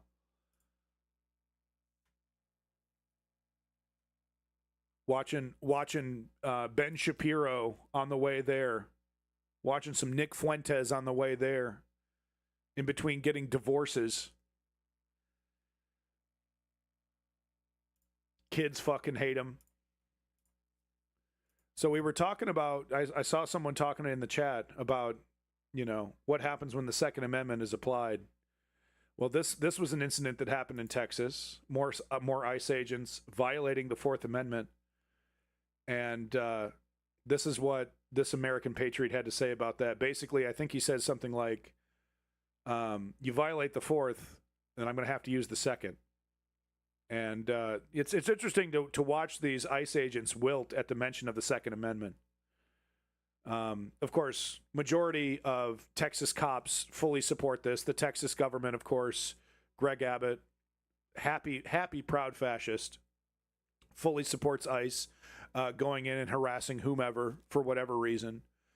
But here's what that looks like. And yeah, eventually there will be. And quite frankly, Tom Hooman, Donald Trump, Stephen Miller, they kind of want it to happen.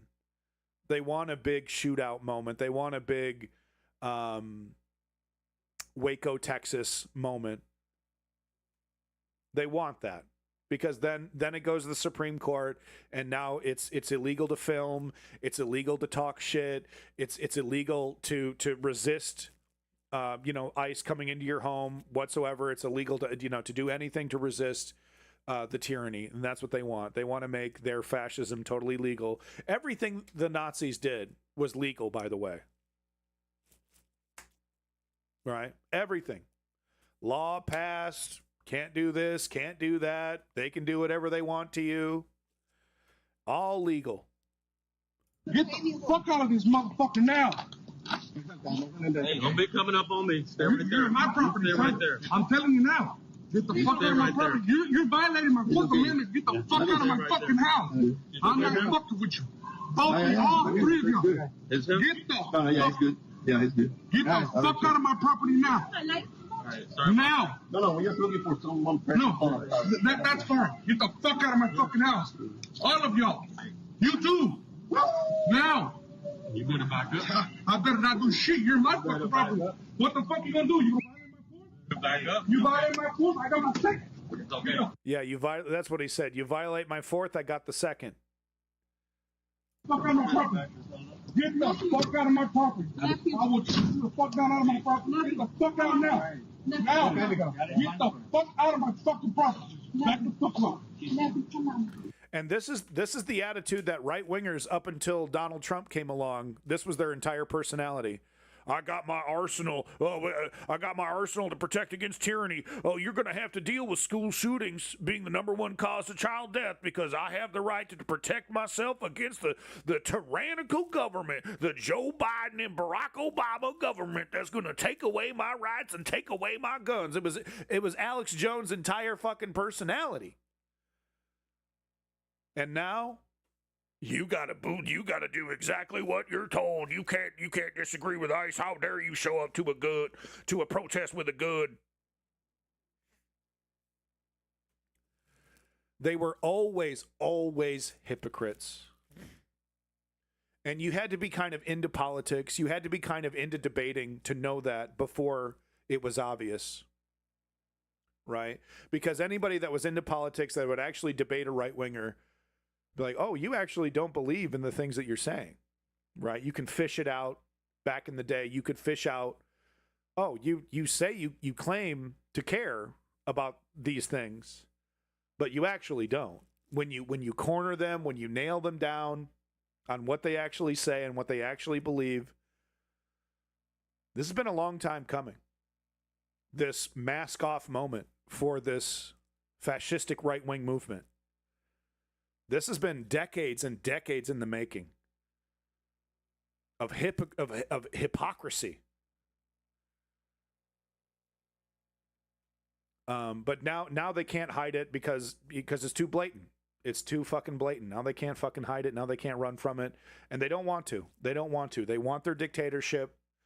It's never been about criminality or illegal aliens. It's always been about brown people, making them feel inadequate. It's always been about gay people, making them feel uncomfortable. It was never about protecting rights. It was never about protecting liberty. It was always about dominance.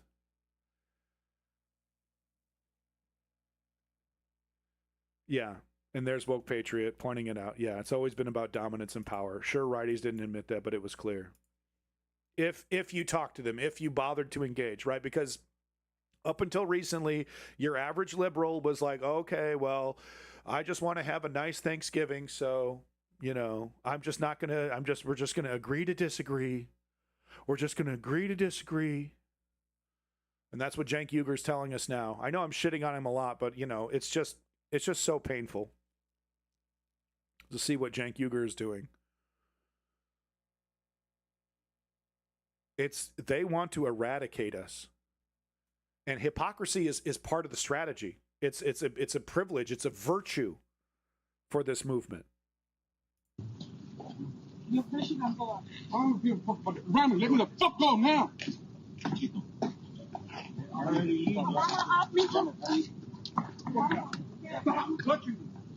He's telling his homeboys, stop fucking touching me. Right? Because they're like, bro, you're going to get shot. He's like, stop fucking touching me. They're both right in their own way. I estimate only about 10 to 20% of 2A advocates are actually okay with me and anarchists and communists to have guns, and the guys are old school libertarians, not Republicans. Right. Where are they? I've been very generous to Cenk. I think he would disagree with that. Anyway, here's this Benny Johnson tweet that I was telling you about earlier. This was in 2024 when Donald Trump had won. It's my honor to inform you that Project 2025 was real the whole time. And if you remember that period, they were telling us, you know, Donald Trump was getting in front of the camera saying, oh, I haven't read it, but the parts that I have read are, oh, I don't agree with them, and I've never heard it. It's just some really crazy stuff. And, of course, he puts Russell Vought in charge of the budget department now, or whatever the department's called, right? But literally one of the lead architects of Project 2025 puts him in charge, allowing him to he's the reason why we no longer have PBS, at least PBS in a lot of different rural poor areas, right? A couple liberal cities still have PBS because they were able to continue to fund it. Good majority of places no longer have PBS, and it's much more than PBS. But hypocrisy is a virtue. Hypocrisy is a virtue. I'm proud to inform you, and by the way, this guy cashed checks from Russia. That's a proven fact. Happy propagandist for Putin and Russia, dividing our country, destroying our country.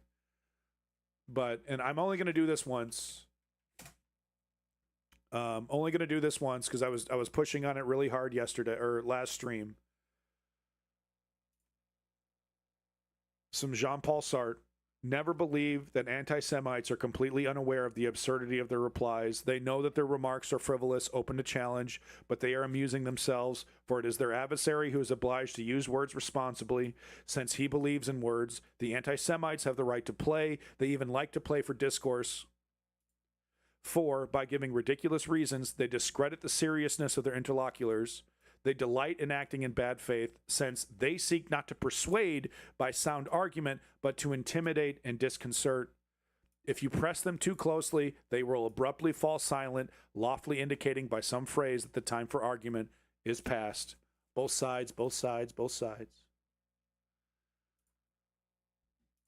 Hypocrisy is a virtue to these fucking monsters.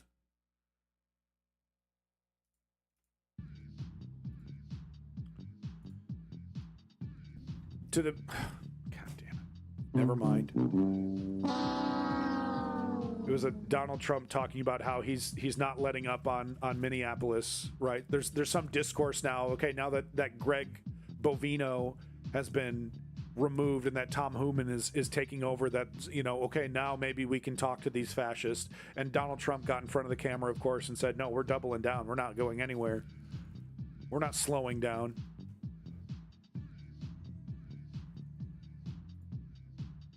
We'll just cut through that one then. This is funny. You guys deserve a break. You guys deserve a break from my fucking anger. This is funny. Let me show you this. This is cute. You'll like this. Oh, what do you mean? What is that humming music? It's H.P. Shorty's greatest hits. It's underground music, but you'll like this. This is cute. This is funny. You'll like this. Oh, what do you mean there's nothing I can do? Feeling powerless, huh? That's because we live in an oligarchy. An oligarchy? Last I checked, we lived in a democracy. Glad you asked the important question instead of wondering who I am and how I got in your fridge. We did live in a democracy, but now it's essentially an oligarchy. Oh, wait. What's an oligarchy? Hit it, boys. Ollie, ollie, ollie, oligarchy. That means that all the country's power's in the hands of a few, which makes you just an itty-bitty powerless guy. Yeah, the rich are gonna stomp on you. Who are those big scary ghouls? Oligarchs. I thought oligarchs were Bond villains, or the bad guys from Russia. I love how they're patrolling the scenery like the Attack on Titan freaks. Yeah, that's us now. See, rich people use their influence and money to lobby and elect congressmen who will pass their bills, which makes them even richer and more powerful. Ollie, ollie, ollie, oligarchy. Our country's run by big business and a wealthy few, using money to manipulate democracy, so they will always stay richer and more powerful than you. Oh, they have control of everything. I really am powerless. Oh, absolutely. According to a Princeton study, public policy is overwhelmingly dictated by corporations, the super rich, and lobbies. For the little guys like you, your influence is statistically non-significant. Oh, man, what do I do? Well, I guess if you want the power to change things, you... So this is essential, and this is the whole point of my existence on this platform, what he's about to say. You have to turn activism into a lifestyle. You have to understand the language of resistance. We, the people, are the final check on this. There is no one's going to save us. The Democrats aren't going to save us. The Department of Justice isn't going to save us. Judges, lawyers, marshals, another country, okay? Canada isn't going to save us. It's us. Same thing as in China. Same thing as in Russia, right? What's the final thing that Putin is afraid of? He's not afraid of the oligarchs. He's afraid of people getting sick and tired and fighting back. And it's the same thing in China. They go above and beyond to ensure that the people are at the very least placated at a certain level, and that they're intimidated, and they know that the full force of the state will come down on them if they were to resist. And anybody that is effective and serious about organizing gets nullified immediately, because they understand that the final true check on their power is the people. And Donald Trump understands that, and the rest of the ghouls that surround him understand that. They understand that better than we even understand it. They're terrified of it, terrified, and that's why they Occupy Wall Street style. They go in. If there's an effective tactic, ban it. If there's an effective person, nullify them, intimidate them, destroy their lives.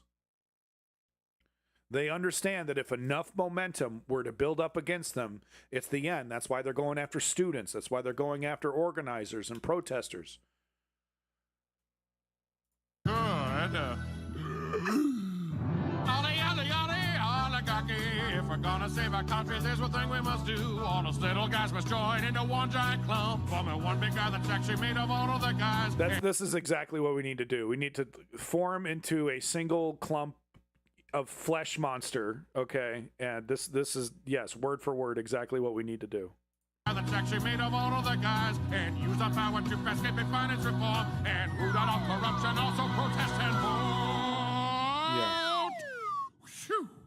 If we're gonna take the power away from the few. It's so funny. Really good. Hey, things are looking a little better. Wow. Well, time to hop back in that fridge. Yeah, organizer equals domestic terrorist. It's the language is intentional. They fear us more than anything. They fear us more than anything. And that's why they're desperate to change the laws and make it so that resistance is illegal. We have to overcome our fear. And yes, some of us need to sacrifice the ultimate sacrifice, like Alex Preddy and Rachel Nicole Good. Or I'm sorry, Renee Nicole Good. I've been mixing that name up. I apologize. And some of us have to get arrested. Some of us have to get hurt. We got a guy that was blinded in one eye. Apparently he wasn't even really resisting.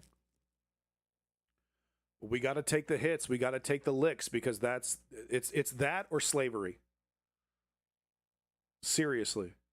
It's here. It's now. This is not theory. This is not a what if. It's happening as we speak in America. It's resistance or slavery. Folks, make sure you support this channel, whatever it is. Now what? I don't never heard of it. 4K subscribers, right? If you want more content like that, make sure you click like on that one. Not even 1,000 likes, right? And it's a great video. Great video. It looks like it was hand animated.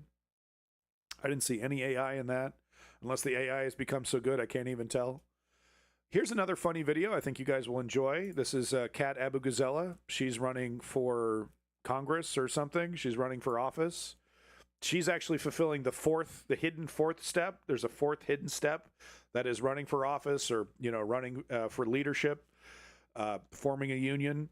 You don't have to follow the fourth step, but if you choose to, this is what it looks like. Kat Abu-Ghazala, who I have dreams about, but they're non-sexual, okay? Don't you dare say they're sexual, because they're not. They're just really bizarre. I identify as a Chevy Silverado, and my pronouns are vroom vroom. So what she's doing is making fun of right-wing comedians. Every washed-up conservative, quote-unquote, comedian. And her shirt says Trump Putin 2020, which is hilarious. Gen Z, more like Gen Lazy. Vegans are coming for your meat. And I don't mean hamburgers. Cancel culture is ruining. I love how she's carrying a pepper grinder as her microphone. That's really funny. Comedy, I mean, you're telling me the N-word isn't funny? Anyways, if anyone's hiring, if the woke mind virus isn't real, why won't anyone sleep with me? Quid pro Joe Beijing bribing. I cannot stand my wife. Everyone is such a snowflake now. That's why I go on a 500 tweet rant every single day. You're not allowed to be straight anymore. You're not allowed to be white anymore. You're not allowed to be a man anymore. I hate my wife. I've had COVID 30 times and I cannot figure out why. The vaccine will make you gay. Everyone thinks I love Donald Trump, but I'm not a Trump guy. I just agree with everything he's ever said or done or thought. I punched a hole in the drywall the other day. My only friend is Sean Hannity. True story. I was so famous in the 90s. It's so funny. She's so great. Folks, make sure wherever she's, I don't know where she's running. I think in Minnesota. I don't know where she's running. But look her up. If you've never heard of her, look her up. Try to support her. Try to help her out. She's great. She's everything we need to be. So the next thing I'm going to show you is somehow if we, how do we win? And what does winning look like? Yeah, exactly. The entirety of Kill Tony right there. But what does winning look like for Democratic Socialists or people that would agree, tangentially roughly, with Democratic Socialists. Maybe you don't like the label. Maybe you consider yourself more progressive, just generically on the left. You agree that you're on the left, but maybe you're not, whatever. What does it look like when we win, right? Because, like, we don't have a lot of examples of what it looks like when the left wins and how we govern, right? Some examples, because they try to tell us we're utopian. We don't know what we're talking about. We don't know what we're doing. If we were to get in power, we would just raise everyone's taxes and waste all the money on transgender for everyone, right? We've just transgender surgeries for everyone. We don't know, we're just completely clueless and we're unrealistic, right? Because that's the criticism against people on the left and Democratic Socialists in general. What does it look like when we actually get power? Well, I have a great example of exactly the way that we need to do it. And it's, of course, my man, the sexiest human being on planet Earth, Zoran Mamdani. You know what I'm talking about. Pure sex. Pure sex. Zoran Mamdani. Good morning. So he's been in there, Hal Sparks. No, but he's been in there for a couple weeks now. He's been knocking out of the fucking park. Okay, and there's so many examples I could give you, but this is exactly how we need. If you want examples, if you want confidence in yourself, and you want confidence in your own movement, that yes, we have so many problems on the left, right? Unification, messaging, priorities, right? It feels overwhelming. It feels impossible. Look to Zoran. He is the template. He is the template. And I got my little thing here. I got to get it up. He is the template. I call him hashtag the template. He is how we win. He is how we need to be purporting ourselves, how we need to be forming ourselves into a proper resistance, how we need to govern. He's everything. And no, he's no Wilson Fisk, but who is? Let's be real. Wilson Fisk can pick up a fridge and throw it. But no, he is exactly how we win elections, but not only that, but how we govern and why. You guys are funny with the Marvel references or whatever, but this is how, like, if you want to feel confidence in your movement, you want to be like, maybe, I don't know, maybe they're right. Maybe we are too utopian. No, shut that shit down. Shut that shit down. This is how we win, and this is how we govern. We're not perfect, but this is it. This is the direction of victory. This is how we rebuild America. This is how we rebuild our image internationally. And quite frankly, by the time we're picking up the pieces, we're going to have to be rebuilding the dollar. I mean, foundational shit. Foundational shit. We're going to lose the dollar by the time this Trump nightmare is over, J.D. Vance nightmare is over. We're going to be living in a third world country that no longer has the privilege of being the reserve currency. We're going to be hurting. We're going to be suffering. And we're going to, and the left needs to tell people we have the answers. We have the solutions. We have the policies. We have the right ideas. But we need examples. And this is why this man is so goddamn sexy. He defeated all the odds. He's in charge of one of the most important states in the Union, New York. And he is showing us the way. And let me give you an example. This is how you do it. This is how you fight back against these bastards. Let me remind you that the person he's going to be talking about here, Eric Adams and Cuomo, are supposedly left-wing Democrats. Right? Yeah, Daredevil does look pretty good. The first season was pretty sweet. I like how they're bringing back what's her nuts, the detective, the chick who's really strong.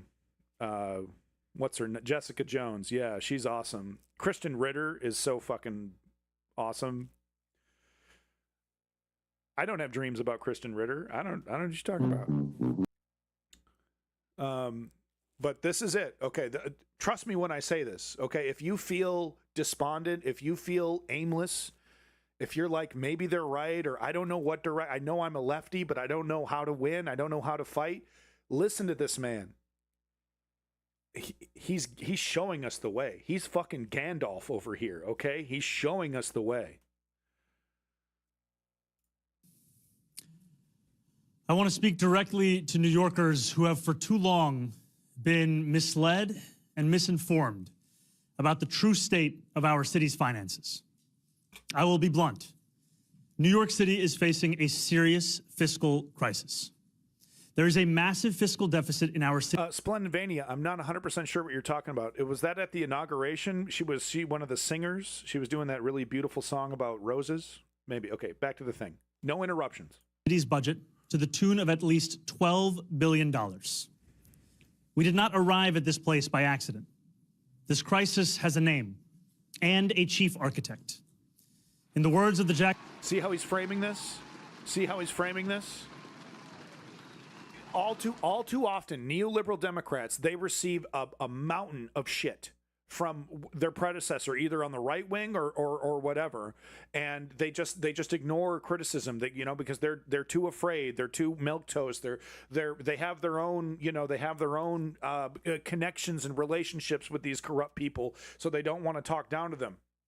Zoran throws all that away, and he frames it the way it should be. This is a problem I inherited from my predecessor, who intentionally sabotaged the city and the state. This is how you fucking do it. Section 5, it's as easy as ABC. This is the Adams budget crisis. The right does this against us all the time. In 2025, but under the lie. banner of what he called the best budget ever, former Mayor Eric Adams handed the next administration a poisoned chalice. Intentionally. He systematically under-budgeted services that New Yorkers rely on every single day: rental assistance, shelter, and special education, while quietly leaving behind enormous gaps for the future. And knowing his time in office was likely coming to an end, Mayor Adams chose political self-preservation over fiscal responsibility. This is not just bad governance. It is negligence. It's malice. And now the responsibility falls upon us to protect working New Yorkers from paying the price. We expected for months that when we entered City Hall, we would likely inherit a grim fiscal situation. Many of the journalists here reported about an imbalance during the Adams years. More flex is 100% Yet once correct. we looked under the hood, the full picture was staggering. However, Eric Adams is not the only reason we are here. For over a decade, as he governed from Albany, former Governor Andrew Cuomo extracted our city's resources, using our revenue to address state-level holes while withholding from the city what it was owed. The result is a stunning fiscal imbalance. New Yorkers contribute 54.5% of state revenue and receive only 40.5% back. No part of this state gives more and gets less in return than New York City. While we did not create this crisis... Basically, he's saying the tax money that New Yorkers are paying, they're receiving, you know, less than around 40% of the actual benefit from. We will solve it. And we will do so without balancing the budget on the backs of working people. Yeah. Now, I want to walk New Yorkers through the nuances of this crisis that we must contend with. Here, you can see former Mayor Adams' projected budget gaps, as well as the projections prepared by City Controllers Lander and Levine, as well as State Controller DiNapoli. These projections were formed independently, but they tell the same story. We are still reviewing the city's fiscal health ourselves, but our early analysis is in line with their findings. And the story that those findings tell is clear. The Adams administration dramatically and intentionally understated the problem. Yeah. The budget gaps are twice as high year framing after year. is so important. Notably, Mayor Adams underestimated known budget expenses so he could show... And de Blasio, thank you for bringing up de Blasio, right? Because he's the perfect example of how the neoliberals normally handle these situations, coddling and protecting these elements that intentionally destroy and sabotage their cities. And then it makes them look terrible. They don't defend themselves, and then, you know, they get shit on, but hey, they're still buddies and friends with these people. Now, de Blasio might be a little bit different there, but he followed the same template and got his ass fucking handed to him for the same reason. And Mom Donnie is throwing that playbook in the fucking trash, and he's calling these criminals out. And he's pointing out that this is intentional. That language is very important. This is intentional. Notably, Mayor Adams underestimated known budget expenses so he could show fiscal year 2026 was balanced. These are not differences in opinion between accountants. They are measured to the tune of more than $7 billion beyond what he published. We are dealing with vast figures and statistics that can often feel intangible. I want to place them into a historical context so that the scale of the crisis is clear to New Yorkers. Downplayed the truth. For reference, the budget gaps we are facing today are higher than they were at the height of the Great Recession. Jesus. And when compared to the pre-pandemic 10-year average, some of these projected deficits are over 300% higher. This is not business as usual. This is a historic challenge, and it demands an honest response. Time and again, Adams kicked the can of responsibility down the road. Last year, when he laid out his January and May financial plans, he not only failed to budget sufficiently, he ignored projections that indicated major expenses would rise in years to come. He literally made public statements about how he was, he hinted at it, and representatives of him kind of hinted at the idea that they were going to sabotage Zohran Mamdani's budget. So they are culpable. They are fucking criminals. These expenses not only totaled nearly $8 billion, they're on an upward trajectory. And still, former Mayor Adams refused to incorporate them, leaving a massive $3 billion hole in fiscal year 2026. Criminal. The budgetary choices he made in the past have consequences that we reckon with today, with ripple effects extending into the years to come. Former Mayor Adams made the repeated, deliberate choice to underbudget. Yes. It was a pattern. He budgeted $860 million for cash assistance this fiscal year, but current estimates are $1.625 billion. I don't know if there's nearly any laws, double though. what he had accounted for. He budgeted $1.47 billion for shelter costs this fiscal year, but current estimates reflect an additional unaccounted for $500 million. He budgeted paltry fractions of what was actually required, undermining the city's ability to fulfill its promises. These are not optional services. They are critical responsibilities of city government.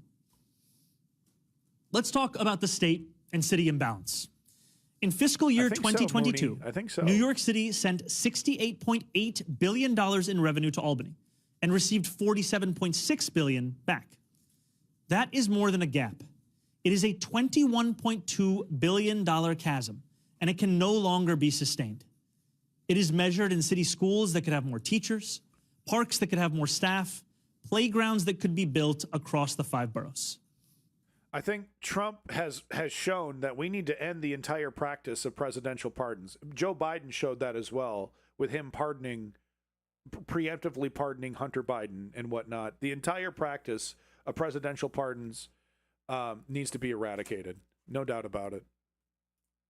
That $21.2 billion gap occurred because over the decade Governor Cuomo was in office, the state saw our city as a place from which wealth could be extracted without recognizing the needs of that same place. Right. New York City is the economic engine of this state. While we contribute the majority of state revenue growth, we do not receive the same proportion of state funds. From fiscal year 2010 to fiscal year 2022, a period where Andrew Cuomo served as governor for almost the entire duration, state revenue grew by $48 billion. New York City alone generated 64% of that growth, or $31 billion. But when expenditures... Right. So you're working hard, you're being productive, you're making a shitload of money, and they're squirreling away the money in various places, and you don't get to see, your city gets worse and worse and worse and worse and worse. And we're out of money, we don't have the money, we don't have the money. Meanwhile, massive amounts of more money, what was it, what did you just say, $48 billion, and you don't get to see any of it. Your buses get worse, the services get worse, more homeless, more everything breaking, the transit system getting more expensive, and you don't get to see any of the benefits from the oligarchy that is in control, making way more money from it. It's criminal. It's actually criminal. Increased by $36 billion. New York City received only 42%, or $15 billion. Annually, that is an $8 billion shortfall of what our city was owed. Our city is one of multitudes, containing both incredible affluence and tremendous needs. And for too long, only Steve. half of that equation has been met. Each of these slides and the numbers they contain tell a clear story. Okay, so he breaks it down as to the reason why there's these shortfalls. What's the solution, right? Bill de Blasio didn't have the fucking balls to tax the rich. Eric Adams loved the rich and wanted to make the rich even more rich, right? Wanted to put the entire burden on the back of the regular folks, right? Because it requires balls, it requires fucking sack to do it. Because they use every resource that they can. They throw, we're going to leave, or you're not going to get our tax money, and and the media backs them up. Even Cenk Uygur, once again, bringing him up when he talks about Zoran Mamdani, the home of progressives, right? When he talks about Mamdani, I don't think his policies are realistic, and I don't think he can do what he says. I like what he says, I like who he is, but I don't think it's realistic. I don't think he can get it done. I don't like this. I don't like it. Doesn't work. The rent freeze. He criticizes the grocery store thing. He criticizes the rent freeze thing. I watch that garbage, so you don't have to. Trust me on that one. I'm not pulling that shit out of my ass. Anytime he brings up Mamdani, he has to give him Cenk's 2 cents about how he fundamentally disagrees with these democratic socialist policies going after rich people. Makes me fucking sick, okay? The home of progressives, more like the home of failure. The home of failure centrism is TYT. It is the story of a city that is economically powerful and central to the success of the entire state, if not the entire country. And it is the story of a city that has been failed by its leaders of the past. Together, let us tell a new story. As we approach the preliminary budget, City Hall will do what the law requires. We will deliver a balanced budget over 2 fiscal years. We will also do, however, what former Mayor Adams never did. We will be clear and direct about our needs with Albany. Working people did not cause this crisis, and they cannot be made the victims of its solution. In my inaugural address, I made a promise. So fucking sexy. I said that we would overcome every moment of adversity together, and we would meet every moment of fiscal challenge with ambition, not austerity. That promise stands. We will not shrink from this moment. We will not succumb to small ideas. We will meet this crisis with the bold solutions it demands. Tax the rich. That means recalibrating the broken fiscal relationship between the state and the city. And it means that the time has come to tax the richest New Yorkers and most profitable corporations. This is the wealthiest city in the wealthiest country in the history of the world. And yet we have allowed 1 in 4 New Yorkers to live in poverty. Shivers. It doesn't need to be that way. We will remain in constant conversation with Governor Hochul and legislative leaders, and we will do something that too many New Yorkers have learned not to expect from City Hall. We will be honest, transparent, and we will communicate the decisions we're making and why we're making them. We have inherited a crisis from the past, New York, but it need not define our future. This moment of hardship and chart a new course for our city. It will be difficult, but anything worth doing always is. Thank you.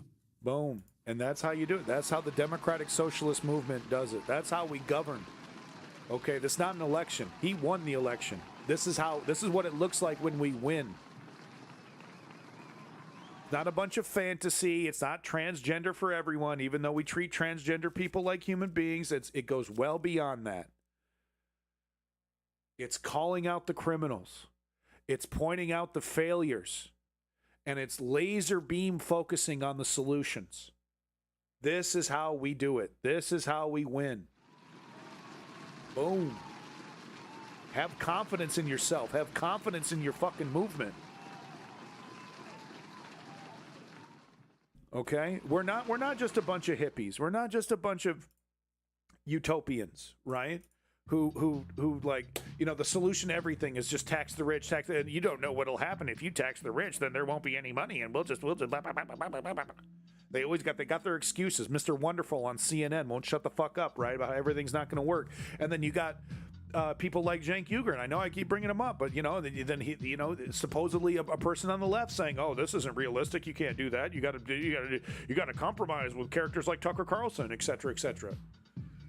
They're wrong. They're wrong. Now, is everything going to be roses, and is he's going to succeed on every level at everything? Who knows? I hope he does, but there's very likely no. But he's telling us, he's promising us, I'm going to be transparent about these challenges. I'm going to try to find that money. And I'm going to let you know where I'm succeeding and where I'm failing. And I've said it before, I'll say it again. If Mamdani fails, the movement is fucked. The movement is fucked. Because if Mamdani turns into another de Blasio, and just the whole thing dissolves and falls apart, and then we hear some scandal about him stuffing money in his own pockets, right? He upgrades his house and he gets some sweetheart deal with some oligarch, or something happens. We are fucked. We are fucked. Bernie Sanders told him, there's this great sizzle reel when Mamdani was running for president, and they had some behind the scenes footage of him meeting Bernie Sanders, and Bernie Sanders basically said, the whole movement's on your shoulders. The whole movement's on your shoulders. And I agree with that. If Mamdani fails, if Mamdani folds, it shows that maybe the Democratic Socialist movement doesn't have the right answers. And then we're really seriously fucked, because then we have the neoliberal Democrats, the Hakeem Jeffries. That's it. The people who are staring at an existential crisis and are like, yeah, we'll see how it goes. We'll vote our way out of fascism. Well, the next election, we're going to get them.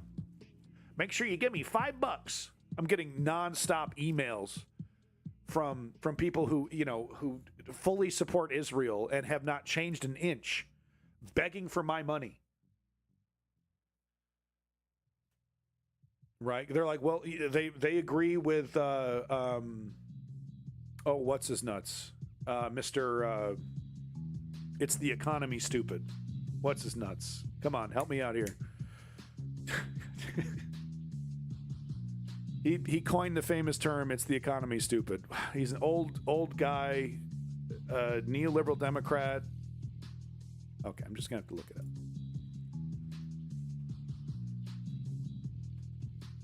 Carville, thank you. Thank you so much to Abrent over here. Adderbrent. But the neoliberal Democrats are listening to James Carville, who's basically saying, chill in the cut. You don't have to, thank you, Clutch Cargo. You don't have to change anything. You don't have to, you don't have to offer people more. You don't have to, be more progressive in your rhetoric. Just wait for the next election. And it'll be just like with Joe Biden, where people are so sick of the pedophile president that they're going to usher you in. And the polls are backing that strategy up, by the way. But what James Carville and the rest of them don't want to talk about, only, here and there, Rachel Maddow and Jen Psaki once in a while bringing it up. Chris Hayes once in a while bringing it up, like, oh, gee, these Republicans, they sure are acting like there's not going to be an election. Yeah, take that shit seriously. They don't think there's going to be a legitimate election. They're talking about implementing a scheme that would strip the voting rights for tens of millions of women. For tens of millions of women. They're talking about making it illegal for women that took their husband's name, making it, or not illegal, but making them have to, follow some process like re-register to vote, right? Because they no longer have their maiden name. They took their husband's last name. So on a whim, on a snap of the fucking fingers, tens of millions of women now have to go through some extra process to vote, or, maybe they'll implement it at the last second and just won't get to vote this election. They're talking about stripping tens of millions of black people right to vote. And of course, all the gerrymandering we might see, we might see the Supreme Court strike down California's gerrymandering that they did in response to, was it Kentucky's gerrymandering? Oh yeah. No, they're talking about, they do they're going to do the usual thing, source code, when it comes to black people, where they just, remove you from the voter rolls, right? Oh, you have the same last name as a guy that went to jail. Whoops, sorry. Whoa, we made a mistake. Well, you didn't catch it in time.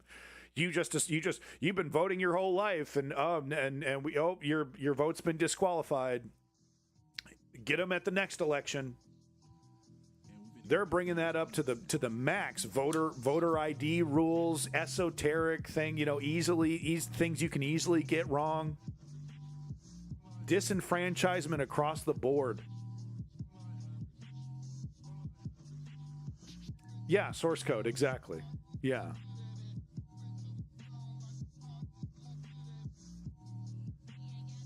Stripping women from the right to vote is a MRA red pill I keep tabs on, led by women. Oh, yeah. Oh, yeah. Megyn Kelly will be all about it. Megyn Kelly will be, it was necessary. It was necessary. Too much fraud. Oh, all the fraud. Had to cut the fraud out. And, of course, we've never had a problem. It's just made up. It's just made up. All right. I promised world news in the title. I'm going to give you some world news before I go. We got to talk about Iran, Gaza, and Ukraine, and maybe Japan, the economic situation in Japan as well, because Japan is tied to the bond market, and that's very important. So let's get to that right now. I have so much more stuff to talk about when it comes to ICE.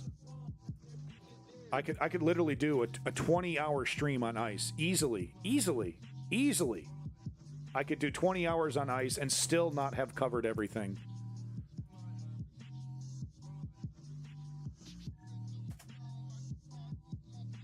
But I'm gonna push through. We're gonna change subject here. Oh my God, this picture, dude, bro, this picture of fucking Prince Andrew with his fucking victim on the floor. How do you not take the camera from Jeffrey Epstein and smash that shit on the ground immediately? Oh, ha ha ha ha ha. I'm gonna rape her later. Ha ha ha. Oh, Prince Andrew. Randy Andy.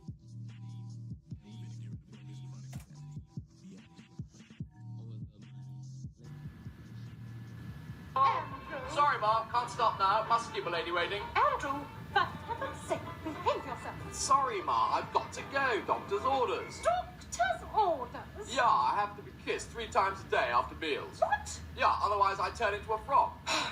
Oh, help. We're all terribly pleased you're going out with a different sort of... My close friends call me Randy. I'm a naughty guy. Contraception comes in handy, or I'd have more children than Princess Di. I like to have a lie down wherever I go, 'cause I'm just a prince. I can't say no. Oh, Randy Andy. Randy Andy. Okay, so we're going to talk about Iran here. 1 second. Let's get this video going. Our top story this hour, Iranian state media is reporting that an explosion has occurred at an 8-story building in the city of Bandar Abbas on the Gulf Coast. Those reports... For those who don't know, just a quick recap, Brit slop. That is spitting image, sir. That is, or ma'am, that is not slop. Okay? Spitting image is fucking masterful satire. But for those who don't know, hey, we're Venezuela not enough, Greenland not enough, Cuba not enough. Now, Lindsey Graham and the rest of the Israel supporting, Zionist supporting folks. I'm going to try to be careful with TOS there. Iran has been a target for decades now to those folks that are on that side. They want to completely destroy Iran. And what they're taking advantage of a legitimate protest resistance movement against the theocracy, and they're twisting it to their advantage. And of course, the goal, I guess, would be to take Iran. I mean, how you know, like how I don't even know like how that would even work, really. You know, with like, okay, so we got Pakistan over here, like, okay, so yeah, we got Afghanistan, Iran. Like, I don't even know, like, they're not even going to be able to take the fucking land. I mean, where the hell is even Israel here? Wait a minute. Jesus, why did I do this without? Like, where the hell is Israel? Are they even here? Like, no, they're not over there. Thailand, Vietnam, Nepal, India. Like, I don't even know, like, okay, hold on. Right, okay, so they're over here. Okay, sorry. Please forgive me. Right, so they're over here, Israel, Iraq. So, I mean, they would have to take all of Syria. They would have to take all of Iraq and then take Iran. But what they want to destabilize Iran because they see Hezbollah as kind of like the final actual resistance against their hegemony. Hegemony. So like they need to do, you know, but they see Iran as their biggest challenge because Iran through Hezbollah has been supporting resistance, you know, through Hamas. Are you sure you're not stoned? I really wish I was, because it's like, what's the point of being sober? Cute. This is cute. This is cute how they make, right? Because look how Google Maps shows the West Bank over here, right? Oh, it's a contiguous region.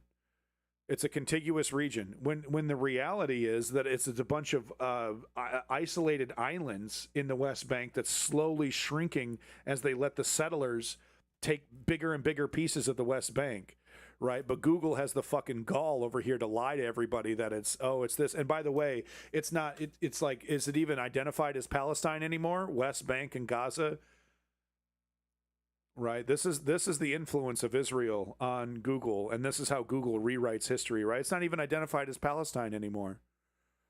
It's just it's a bunch of dots, basically, like just waiting to be absorbed by Israel. Anyway, that's a different topic. What I was trying to get at, though, yeah, the Greater Israel map. But I mean, so yeah, like, are they? Is the actual plan to take Iran? Because like I don't think they are. I don't think that's the plan, is to take Iran. Wow, right? So this is the kind of shit. So we've seen images of Bibi Netanyahu and Ben Gvir and other folks, you know, looking at maps, like in their little, you know, having, you know, official state meetings and things like that, looking at and talking about and supporting this Greater Israel theory. But yeah, they don't want to. They don't. Seemingly, they even these Greater Israel zealots don't think that they'll be able to take Iran, but they want to neutralize it because it's really you know, Egypt isn't fighting back, Jordan isn't fighting back. Welcome back, Snow. Good to see you. Yeah, gerrymandering Ultima Forma, exactly. Yeah, this goes well beyond gerrymandering. I mean, this is like old school. I mean, this is kind of like, you know, Genghis Khan kind of shit, right? This is how empires used to do it. This is how France and Britain used to do it when they had when a navy actually meant you had power, right? But this is old school colonialism. You know, conquering of places, right? Conquering of other countries, you know, transforming them into your own, slaughtering or, you know, converting the existing population into your belief system and culture, blah, blah, blah. But yeah, but even the bigots who advocate for Greater Israel, big old chunk of Saudi Arabia there, by the way, Saudi Arabia prince working with Israel, making money with Israel, barely standing up for Palestinians over here. And look, and this is the real deal. This Greater Israel map. This is the real deal. This is what they talk about. This is what Bibi Netanyahu talks about. This is what Ben Gvir talks about. This is the fantasy of making a Greater Israel, right? And just stealing and just taking. It starts with Palestine, but it doesn't end with Palestine. So the goal, for those who don't know, and the reason why I paused the video here, the goal is destabilization of Iran, because they see Iran as kind of the final powerful element that's doing any kind of resistance, effective or otherwise, against their hegemony. So let's go ahead and watch. It's saying the cause is unknown, but the blast is being investigated. Yeah, more flex. It's not just a fantasy. There's like literally there, and like BB has been quiet about it for a little while, but now the mask is coming off, and he needs to appease the extreme right wing elements. And believe it or not, BB's not the most extreme right wing element in Israel, and he's talking about the greater Israel theory more and more and more to appease the Ben Gvir faction, who would love to take over BB, wouldn't mind to even see BB arrested and go even harder into this direction. However, rumors on social media say the Revolutionary Guard's Navy commander may have been the target, a claim that the country's semi-official news agency says is completely false. For more on this, I'm joined by our international affairs editor, Ketavan Gorgistani. Great to see you. So, yeah, Splendidvania, yeah, just like with the settlers, just like it has how it's always been. The Western media, because they're too afraid. Cool it with the anti-Semitic remarks. They're too afraid to be called anti-Semites. They have the narrative that they repeat over and over again, and then internally in Israel, it's a totally separate, more extreme narrative, right? The classic thing is, if you want to see how Israel really thinks, go to the Hebrew only social media and then translate these Hebrew only tweets, and it's like, Palestinians aren't human beings, and we're going to get Jordan next, and Syria is ours. That kind of rhetoric on Israel, on TV in Israel, every single day. Good Morning Israel, right, is like the totally normal discussion to talk about how we're going to use the might of the IDF, supported by the United States and the UK, to take over the entire region, to completely nullify all these various regions. It's a normal topic that's talked about out in the open. what do we know at this point about these explosions? Well, we know very little, and most of what we know is coming from Iran's state media. What we know right now, according to Iran's state media, is that there were two separate explosions in two different cities in Iran. The first one is the one that you mentioned in Bandar Abbas, which is a port city. Harry Haas, thank you so much for the support. I appreciate it. See you again soon. And it is a strategic location because it's located on the Strait of Hormuz, so it makes it a very important town. You said it, an 8-story building. Apparently, 2 floors of that 8-story building were completely destroyed in that explosion. 1 kill. Wow, Splendidvania. I don't even need you to prove it, because it's that, that's exactly the playbook, right? They have a completely different narrative for Western media and then the local media. Totally separate. It's bizarre stuff.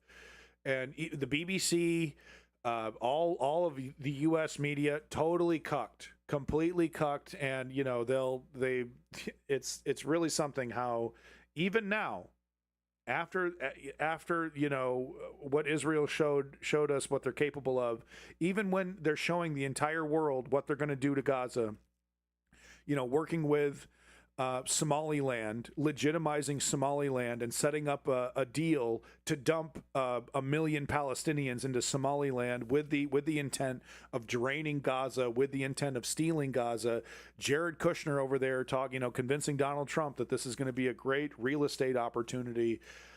Even now, the U.S. media, what they're doing is, instead of acknowledging the reality, they're just ignoring it because they can. Right, because the slaughter is just a couple hundred people a week, or a couple hundred people a month, instead of tens of thousands of people a day, or tens of thousands of people a week. Right, so they're just ignoring it.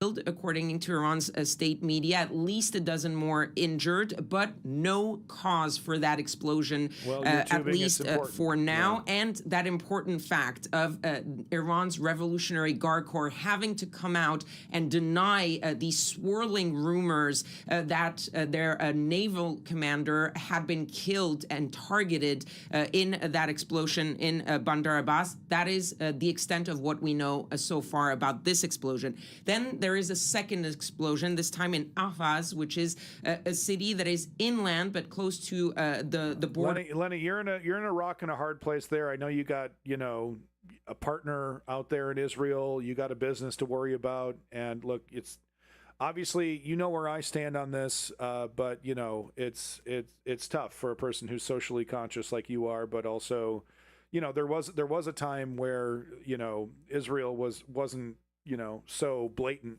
so apparent with what it's trying to achieve. And I understand from a business perspective, not to make any excuses for anybody, right? But from a business perspective, it's hard to turn on a dime. With Iraq at the top of the Persian Gulf. In this case, state media is saying that 4 people were killed in the explosion that was also at a residential building. But this time, state media does reference the fact that they call it a gas explosion, which they don't say about the explosion in Bandar Abbas. So far, as I said, that's the only information that we have, and it is mostly coming from Iran's state media. The only information that we have gotten as to who or what could be involved in these explosions is from the Reuters news agency that says that 2 Israeli officials have told them that Israel has not been involved in any of what is going on in Iran right now. That. Now, Russia- Ketevan, the Trump- explosions here are coming in a rather tense context, aren't they? Because Donald Trump is building up forces in the region, and he's repeated his threats to strike Iran. Yes, and that is why you're seeing, of course, the Israeli. Simply, Steve, that sounds insane. R.I.P. to the Zamboni driver. Man, that's just depressing. That's just depressing. Even the Zamboni drivers aren't safe. Jesus, what did he fall through the ice? That's got to be the nightmare of every Zamboni driver. Falling through the ice. It's got to be the one nightmare. Okay, hold on here. Oh, he crashed the Zamboni. What happened? Driver and ice recipient died in a crash. We remain committed to the safety. This pause in our ice rink operations. Okay, around noon, the city of Fort Collins said the driver backed into a partially open overhead door and was injured. The driver was taken to a nearby hospital but later died. Okay, so he didn't fuck ice. He didn't fall through the ice. He was actually on his way to the rink and he crashed into like a garage door or something. Oh man. That just sucks, man. I'm from Canada over here. We love our Zamboni drivers over here in Canada. No joke. He's coming out and saying this was not us because, of course, the reason why we're so focused on these reports of explosions in Iran is that for the past 2-3 weeks, you have the United States saying we could strike Iran. Lower prices, lower prices. He literally just said to the media, I want to make sure housing is still expensive. People that own a house, the prices keep going up. And he literally said, people who can't afford a house, they don't work as hard. I don't want to lower the price of housing for people that don't work as hard. Lower prices. You look at these fucking losers, these absolute fucking gobsmacking losers over here. We have to cut them off. We have to cut them out. No fucking mercy when it comes to criticizing who these people are. Okay. Lefties, obviously, we have to acknowledge that we want to govern for everybody. Obviously, we still want to give these idiots health care. But we don't have to listen to them. We don't have to debate them. Okay? We don't have to reach across the aisle and give them a hand job like Cenk Uygur. We need to defeat them. We need to defeat their fucking movement. Okay? They'll never listen to us, and they will not stop until it is illegal to be socialist, till it is illegal to be progressive, till it's illegal to be black and brown, and illegal to be gay. They won't stop. They won't stop until we are in fucking chains. And we have to acknowledge that's who they are, that we're better than them, but that these people are dangerous, useful idiots for a tyrannical dictatorship. At any point, and Donald Trump repeated it as late as yesterday that this was still a possibility, and so that is why everyone is sort of on the edge right now, trying to see whether this is just an explosion or something bigger. Donald Trump insisted that this armada of U.S. forces has arrived in the region. There is an aircraft carrier strike group that is in the region, that is present there. Donald Trump, according to all reports, and himself actually, is still weighing his options, but one of the options still on the table is to strike Iran, to strike possibly Iran's security forces in one way or another, because the United States wants to push Iran to the negotiating table, especially about its nuclear program, but also about its... And all you're going to be doing is helping the extremist theocratic government make the case that, you know, it's us versus the white devil, it's us versus the West. If Donald Trump were to do this, that it would all it would do is help stymie democracy in Iran if he were to make this move. And of course, he's got a bunch of people like Lindsey Graham and everyone else. Full invasion, put boots on the ground, kill, kill, kill, kill, kill. That's the solution. Because they're puppets of Israel. Ballistic missile program. And Donald Trump yesterday said that the Iranians want to make a deal, but he said if we don't make a deal, we'll see what happens. Very vague there from the U.S. president, but the fact is that everyone says he hasn't made the decision, and the strikes are still very much an option. The reason why you're seeing this pause and this questioning about what to do next when it comes to Iran is that Donald Trump has been building up those threats against the Iranian, but at the same time, you're seeing allies in the region say, look, this could make things worse in the region if you strike, but others are saying, well, you've been threatening for 3 weeks. You need to do something, otherwise you're going to look weak. Yeah. Oh, this is... Okay, let's watch one of these real quick before we go to Palestine. This guy's hilarious. Man-carrying thing. He's great. Let's watch this. Congress is making us release the Epstein files in full. We'll redact most of the celebrities, politicians, and intellectuals that are in here, but we can't really cover for everyone. Probably the end of the U.S. government as we know it once people see a fraction of what's in here. It's going to be bad. Yeah, it's not going to be good. It's going to be bad. It's not going to be good. Empires have been toppled for less. But we redacted stuff? Yeah, but we got to show them some stuff. We're releasing more Epstein files. Are we sure that's a good idea? People were pretty mad before. Well, it's been proceeding like we hoped. Dropped little breadcrumbs of information, investigate nothing, and then never talk about it again. Are we sure it's working? Everyone seems pretty mad. You know those fake mobile game ads you see on YouTube? Are you still mad about those? Not actively, no. It's like that.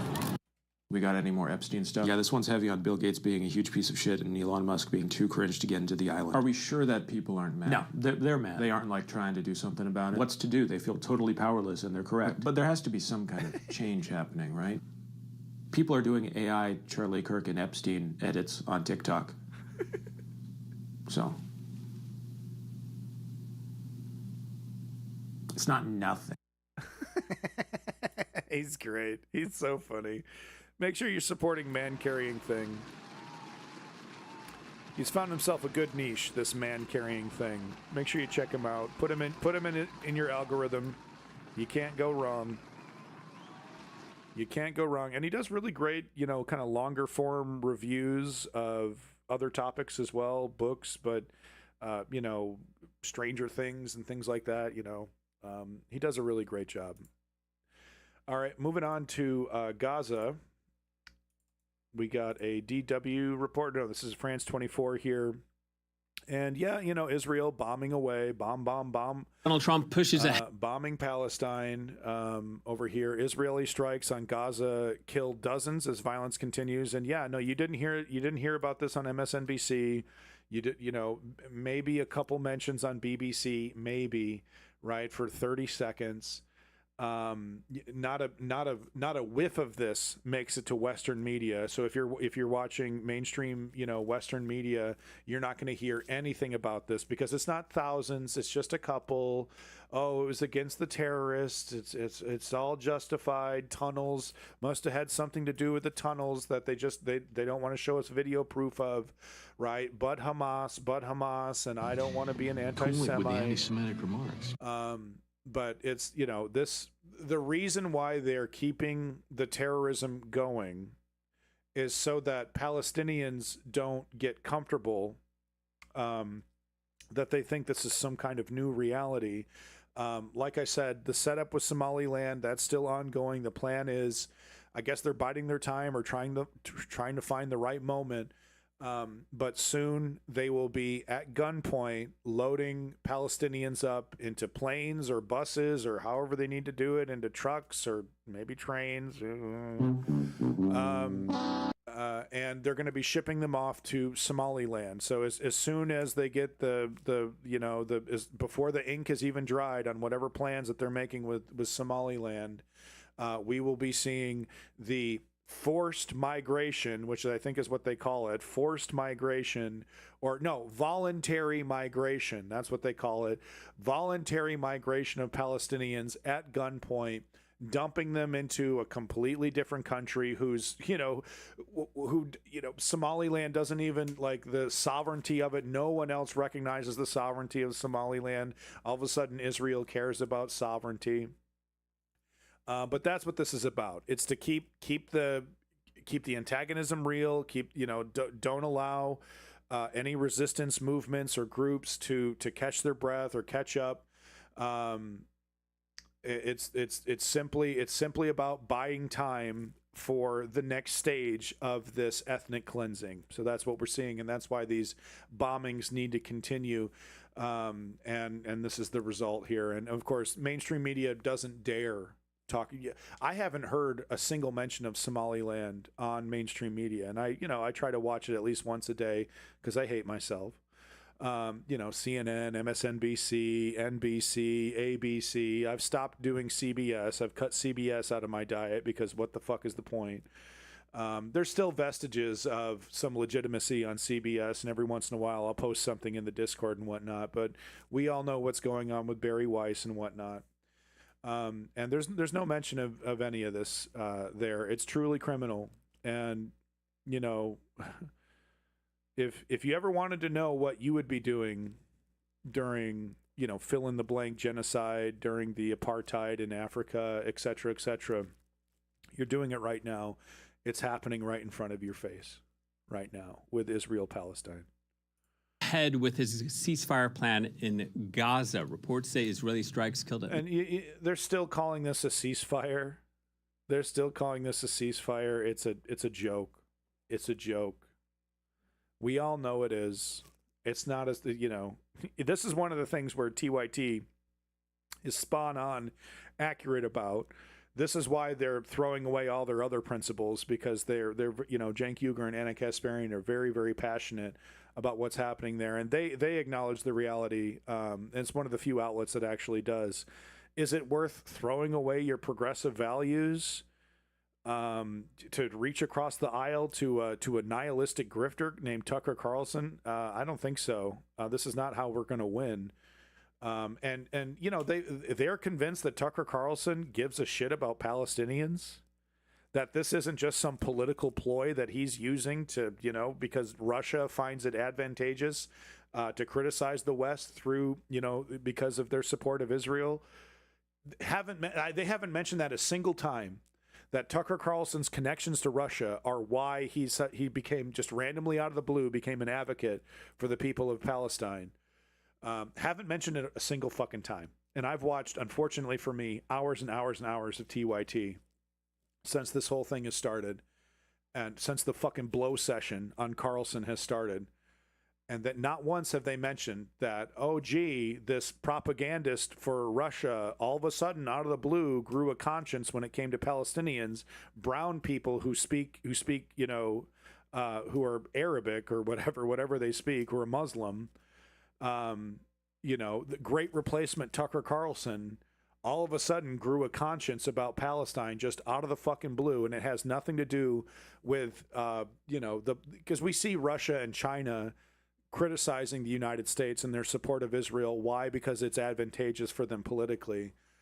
Not a single mention of that connection on TYT. Just, it's really something. It really is something to watch what's happening over there. I know I keep mentioning, but they call themselves the home of progressives. Least 29 Palestinians this Saturday, and that is one of the highest tolls since the October ceasefire agreement was reached. This latest violence also coming just a day before the border crossing in Rafah. I can't believe there's even buildings still standing. Rafah is set to reopen. For more, let's speak to our correspondent, Noga Tarnopolsky. She joins us from Jerusalem. Hello to you, Noga. What more do we know about this Saturday's attacks in Gaza?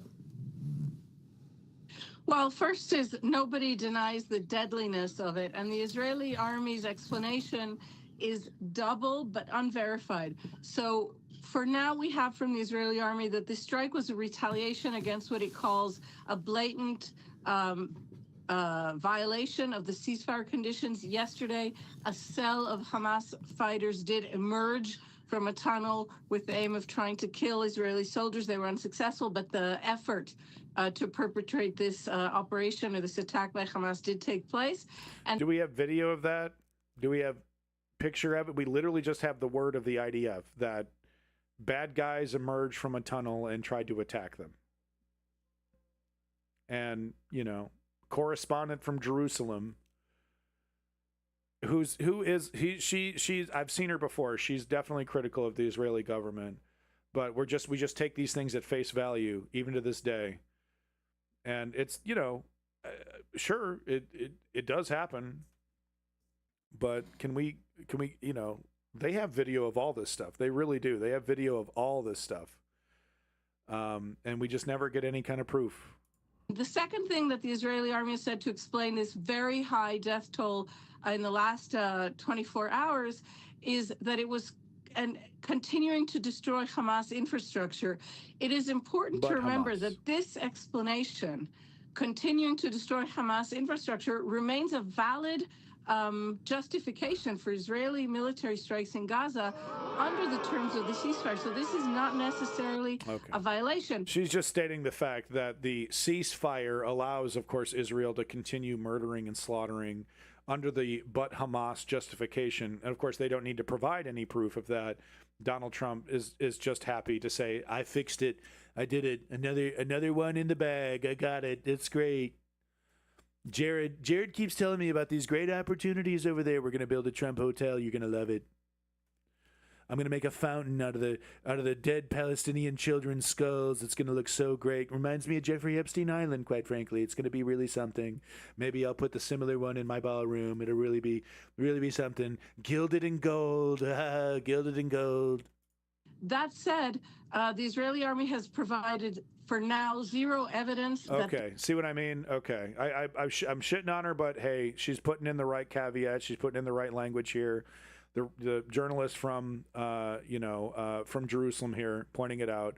She's not bad. I've seen her before. She's not bad. There was terror infrastructure in these places that have been bombed.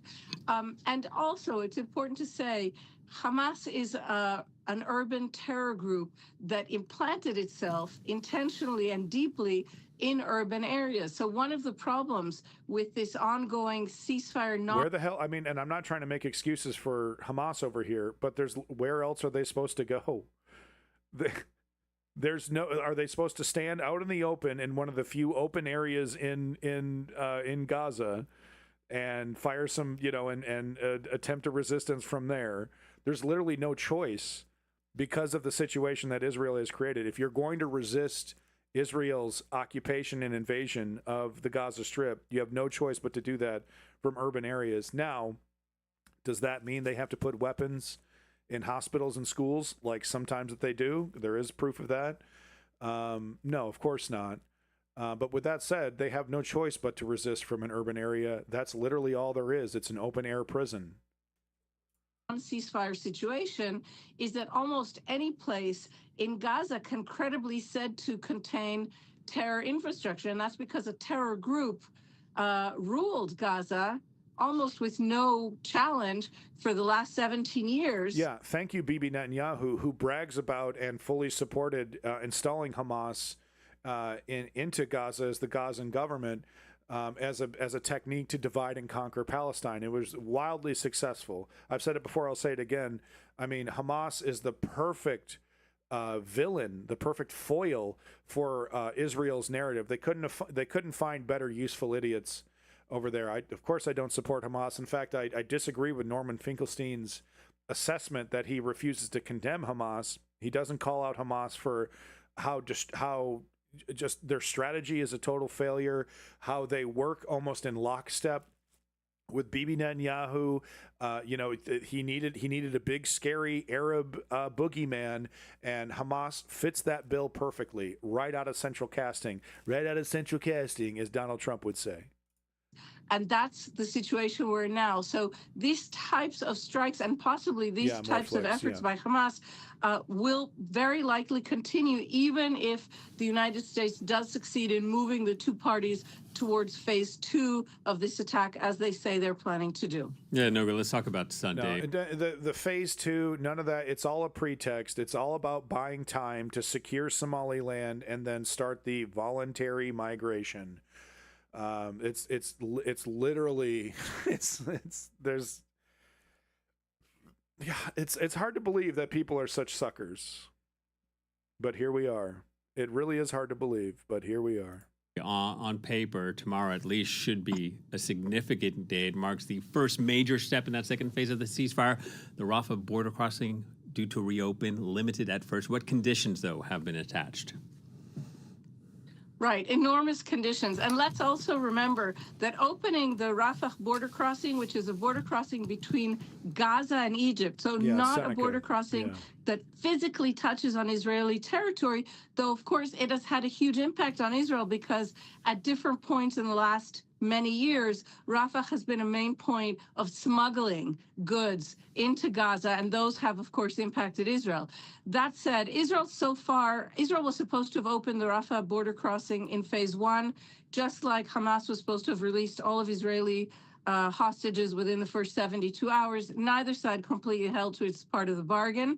But this announcement, the fourth by Israel, that tomorrow Rafah will open, of course, is being taken much more seriously. That said, as you just indicated, Israel has imposed conditions on this opening that make it more or less a symbolic opening. Israel says that it will open on both sides, as Egypt demanded, but that only 150 people per day will be allowed to cross in total, that Israel will have to check out each and every one of them individually through Egyptian border control. So Egypt will get the name and data about an individual, let's say. So it's hard to imagine the horror here, but of course what we are looking at is a refugee tent that was intentionally targeted and bombed, filled with civilians. We were just looking at a pillow with blood splatter on it, people being forced, their homes destroyed.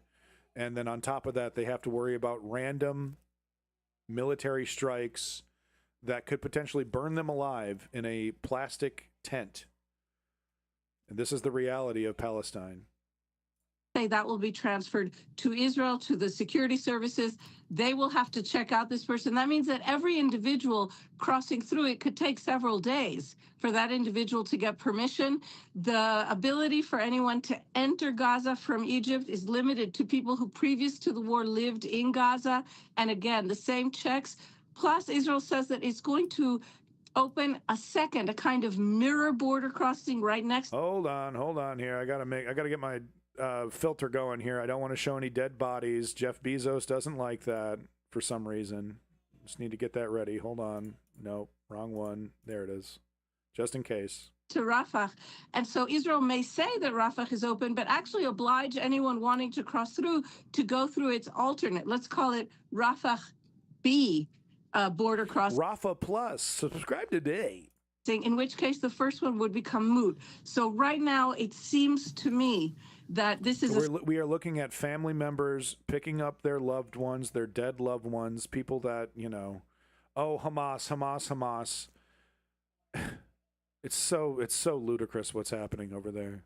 Symbolic opening that Israel is at least saying it will abide by the terms of the Trump ceasefire. But until we don't see General Jeffers or other senior Americans on site truly imposing this, until we don't see another Israeli promise that the Palestinian Technocratic Governing Committee can actually enter Gaza and begin to take over power, until concrete steps aren't taken, I don't think we should expect too much from this announcement about a Rafah border crossing opening. Right. Very, very decent reporting. Decent report. I give it a B. I give it a B minus maybe on that reporting. But not too bad. Not too bad. That was from France 24. Real quick. Okay. I don't know. This might not be a good video to watch about the situation in Japan. Okay. This is the one I could find. It's from an Indian news network called Mint. I think they're Indian. They might be Saudi Arabian. I think they're Indian, though. We're going to do this one about the Japanese economy. And then we're going to, the final bit of reporting is we're going to do on Ukraine. Get a little red meat, show some Russians getting their asses kicked, and then get an update on what's happening. There's a temporary, I don't know if I'd call it a ceasefire, but there's kind of an agreement between opponents here to stop targeting energy because of the incredible, I'm sure you're feeling it right now, the cold spell. It's hitting hard in Ukraine and Russia. So that's where we're going to end the stream there, is on that story. But real quick, I promised Japan, we need to talk about Japan because, you know, Japan, I don't know when this happened, but they're the largest holders of treasuries, of U.S. debt. And of course, the big story is it going to happen? We're seeing gold and silver fluctuate. Actually, there was a big, massive dip just recently, a big sell-off of silver and gold after the prices skyrocketed to historic levels. There was a historic sell-off. And everyone's talking about the bond crisis that we're all going to be dealing with.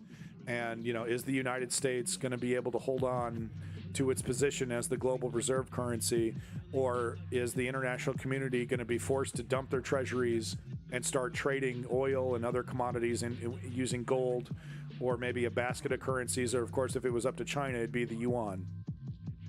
I don't think this article covers all of that, the bond stuff and that kind of stuff. But it does cover, I think, hopefully, I haven't vetted this one, I apologize.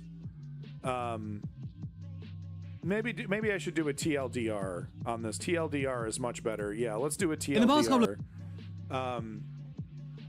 But what might happen is that Japan might be straight up forced into dumping their bonds, which might cause a cascading issue that, you know, causes other countries to dump their bonds. And of course, we're seeing Greenland recently. There was a financial institution in Greenland who are dumping their bonds just out of principle. And you know, it might start this cascading effect that will and this is the thing. Vosh has talked about this. I'm sorry to bring up Vosh, but he has talked about this. You know, fuck nuclear war. Fuck a fucking alien invasion. If you want to see people dying by the millions, starving to death, then watch what happens when the dollar is no longer the reserve currency. This will, if it really happens, it will cause unbelievable damage to not just America, but the entire world, but especially Americans. Let me tell you something. It's hard to even really quantify, but you have to leave America. You have to leave America and live in a different country where you're no longer earning and spending the dollar to realize what that means. To earn that dollar and spend that dollar locally and internationally, that shit is powerful. That shit is everything. It's the linchpin that makes America what it is in terms of power, in terms of Americans' lifestyles, right? The lifestyle that they enjoy, the consumption that they enjoy. It's all about that dollar. And Donald Trump is fucking flushing that shit. And I say this without irony, not joking at all. Buy a gun. Okay? buy a gun. We're talking, if you live in America and you're a lefty, buy a gun. To defend yourself, to defend your family, to defend your home. We're talking about an economic situation that will incentivize your neighbors to fucking rob you if you can't defend yourself. I'm not talking Mad Max. I don't know if it'll get that bad, but we're going to flirt with it. We're going to flirt with it, and tens of thousands of people are going to die at a minimum. At a minimum. If this shit happens, okay? It's the end of America, the post-World War II America hegemony. Okay? The soft power thing is one thing. This is the linchpin. That's why I want to talk about Japan and the Japanese economy. This could be the start of that crisis. So let's get into it here. Is Japan sleepwalking into a debt crisis? This is from 2 weeks ago. TLDR News, who they do a goddamn good job of explaining complicated situations to dummies like me. So let's go ahead and watch this one. Of years, Japan's economy has started to look suspiciously normal. After decades of on and off deflation, prices have suddenly started rising, and Japan's central bank has taken interest rates into positive territory for the first time since 2016. But as Japan's economy has started to look more normal, markets have started to treat it more like, well, a normal economy, sparking declines in both Japan's currency, the yen, and Japan's government debt. So in this video, we're going to take a look at how Japan is quietly slipping into a debt crisis, and why this presents the central bank with a difficult dilemma.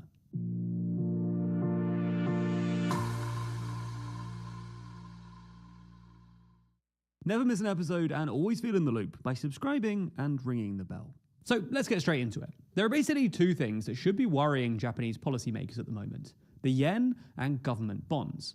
Both have been subject to dramatic sell-offs in recent weeks. As of Wednesday morning, for instance, the yen is trading at about 160 to the US dollar, an all-time low save for a brief slump in June 2024.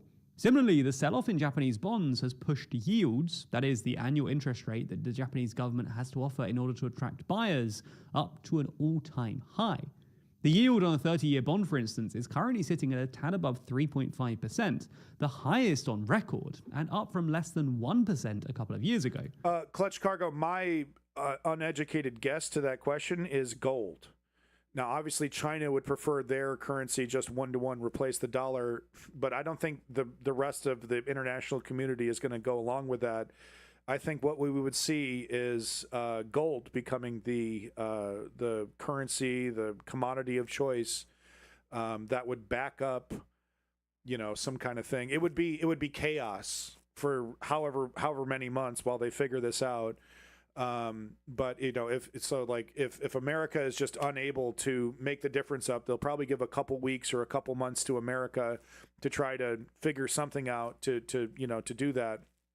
But I think it will be gold, silver, maybe a basket of gold, silver, copper, of essential commodities, maybe lithium, things like that. Maybe a basket of those commodities that will then be used because certain countries have lots of access to lithium, certain countries have lots of access to gold and silver, certain countries have lots of currency, things like that. So they'll have to make it so that it'll work internationally.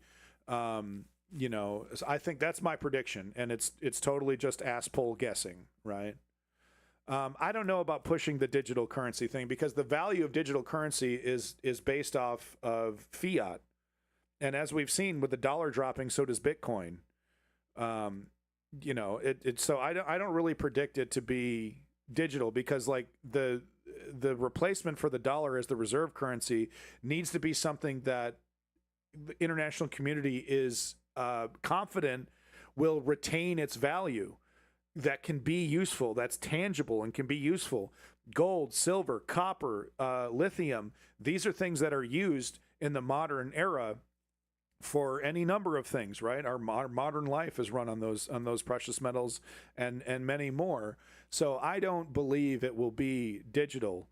I think the like I said, Bitcoin is going to collapse and dissolve and fail right along with the dollar, because that's where it gets its value from at the end of the day, right? The whole point of it is that you can convert your Bitcoin into dollar, and then you get to spend actual real money. That's my guess anyway. This is all uneducated, guesswork. I may be wearing glasses, but I am not a smart person, so.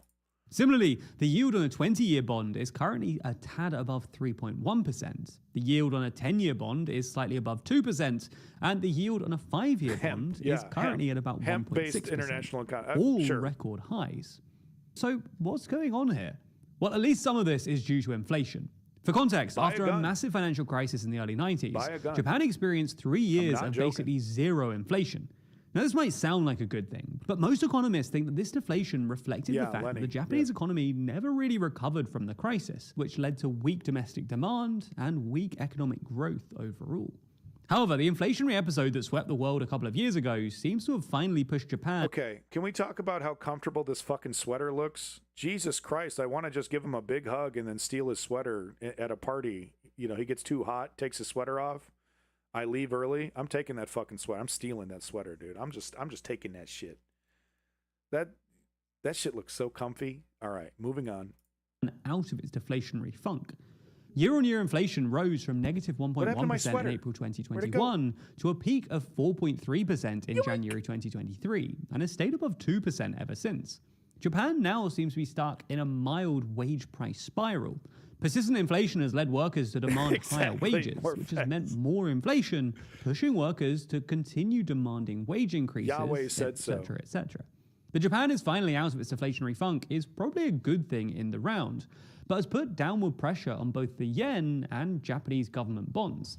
This is simply because investors want to be compensated for the fact that inflation is now eroding the real value of the yen over time. Think about it. When inflation was averaging 0, investors were happy with basically any yield on their bonds at all. But if inflation is now averaging 2%, investors will demand yields of at least 2%, because otherwise they'd be making a real terms loss. Similarly, international investors would presumably be more willing to hold the yen when its value was holding steady over time. Now that the yen's real value is being eroded by inflation, it's become less attractive as an asset. In this sense, the recent sell-off is symptomatic of the fact that the Japanese economy finally looks somewhat normal, and this probably isn't a bad thing. But while this might be partly about inflation, this sell-off has at least as much to do with anxieties about the state of Japan's public finances. For context, in an attempt to revive the economy during its 30-year deflationary funk, the Japanese government tried a lot of fiscal stimuluses, which required a lot of borrowing. According to IMF data, Japan's debt-to-GDP ratio rose from about 65% in 1990 to over 230% today, by far the highest in the world. Jesus. This massive borrowing spree was facilitated by Japan's central bank, the Bank of Japan, or BOJ, which essentially printed money to buy up government debt.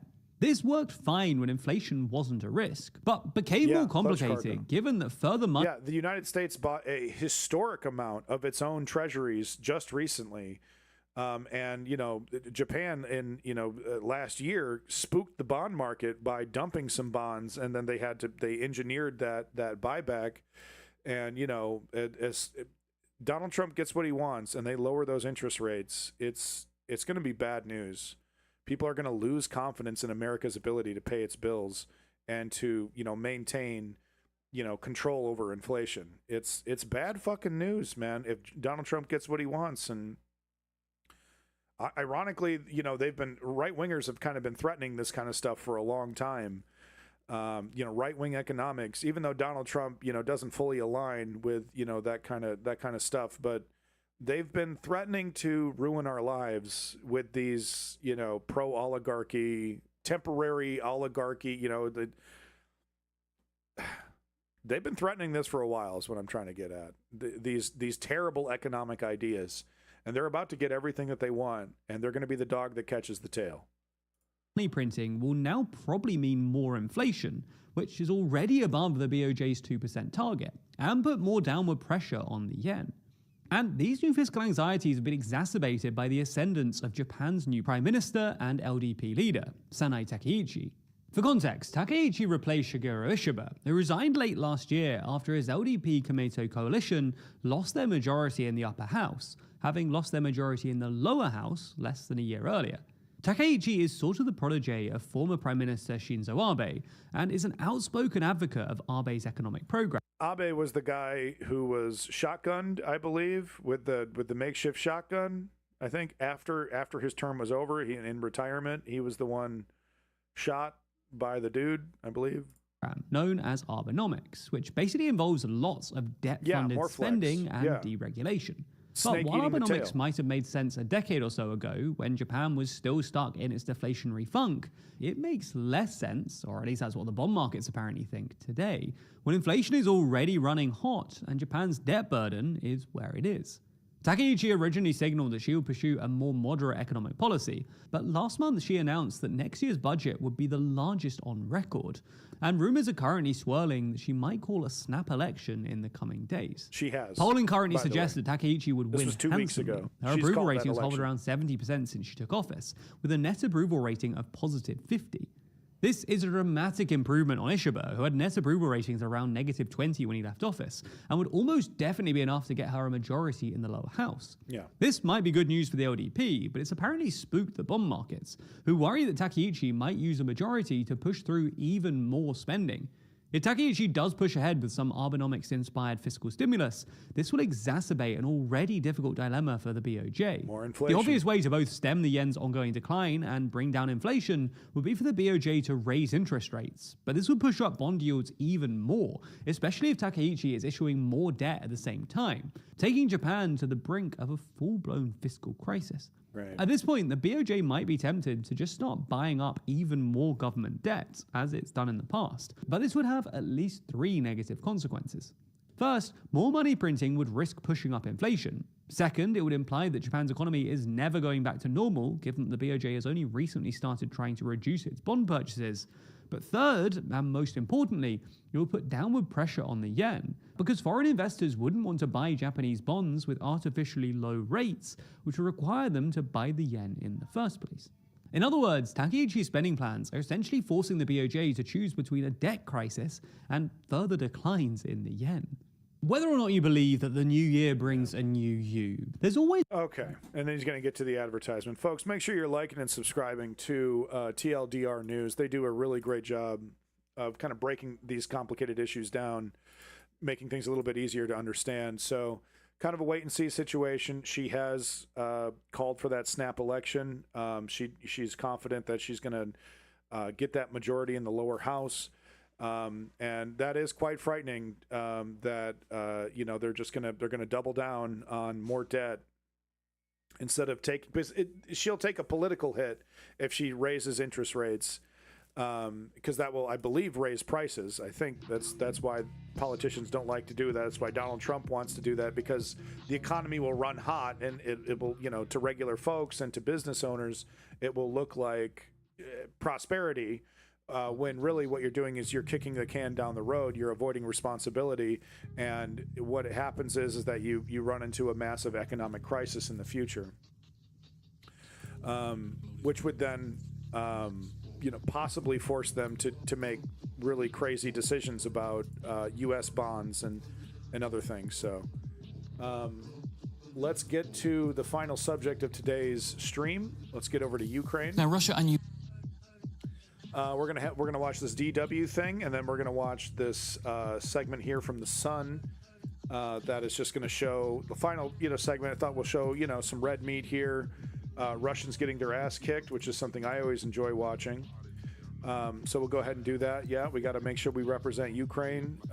You know me, I'm a big fan of sovereignty. I'm a big fan of pushing back against invaders and dictators.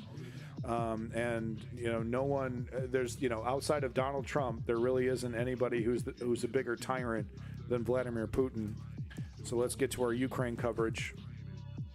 It's interesting actually how Donald Trump is trying to turn America into Russia. There's a lot of parallels there. He wants, he style of governance. Thank you so much, Lenny. but style of governance, how he wants to turn the police against its citizens, it's very Putin-esque what Donald Trump is trying to do. So understanding Russia and understanding how they do things over there is very illustrative, am I saying that correctly, of how Donald Trump is trying to run things over here. Let's go ahead and watch this segment first, and then we will end it with some drone footage here. Ukraine say they've... Now, Russia and Ukraine say they've halted strikes on each other's energy infrastructure after a request from the... Now, Putin saying this and Russia saying this cannot be believed, cannot be trusted.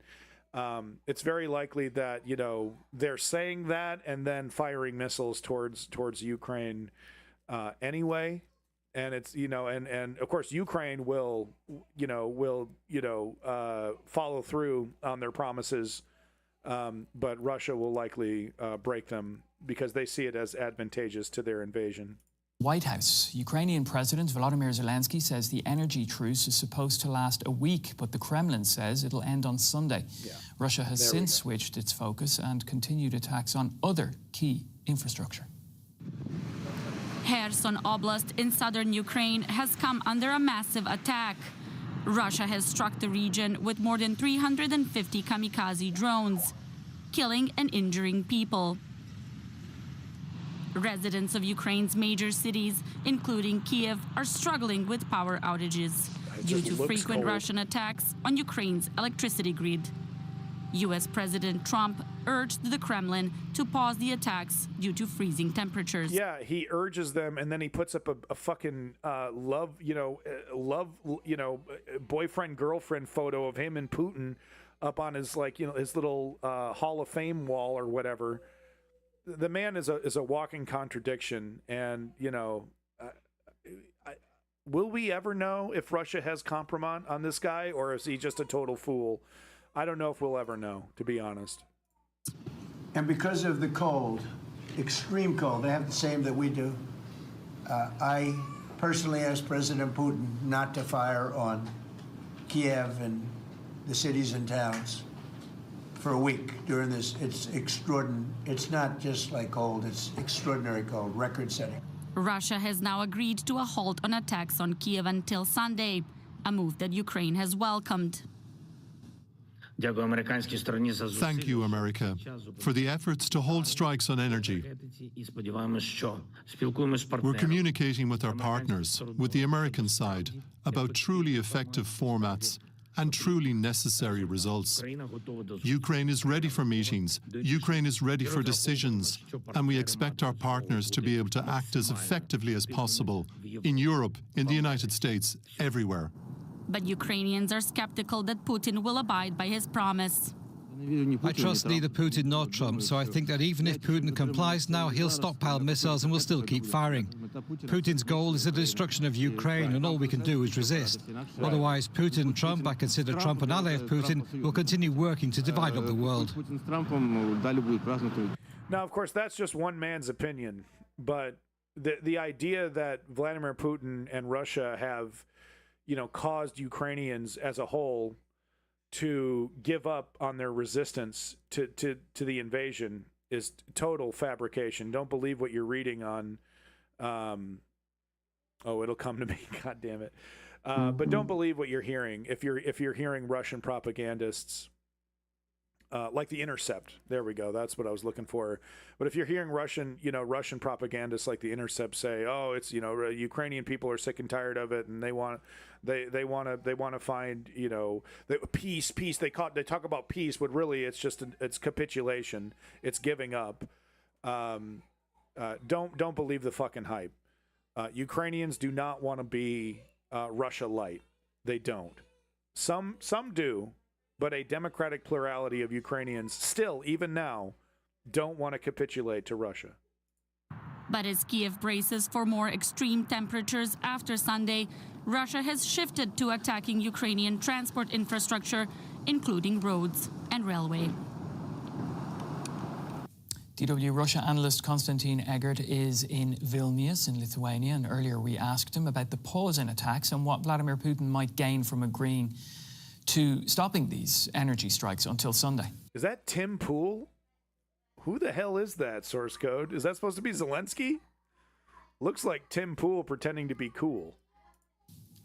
Although it may he's a Russian propagandist. That's why you posted him. Okay.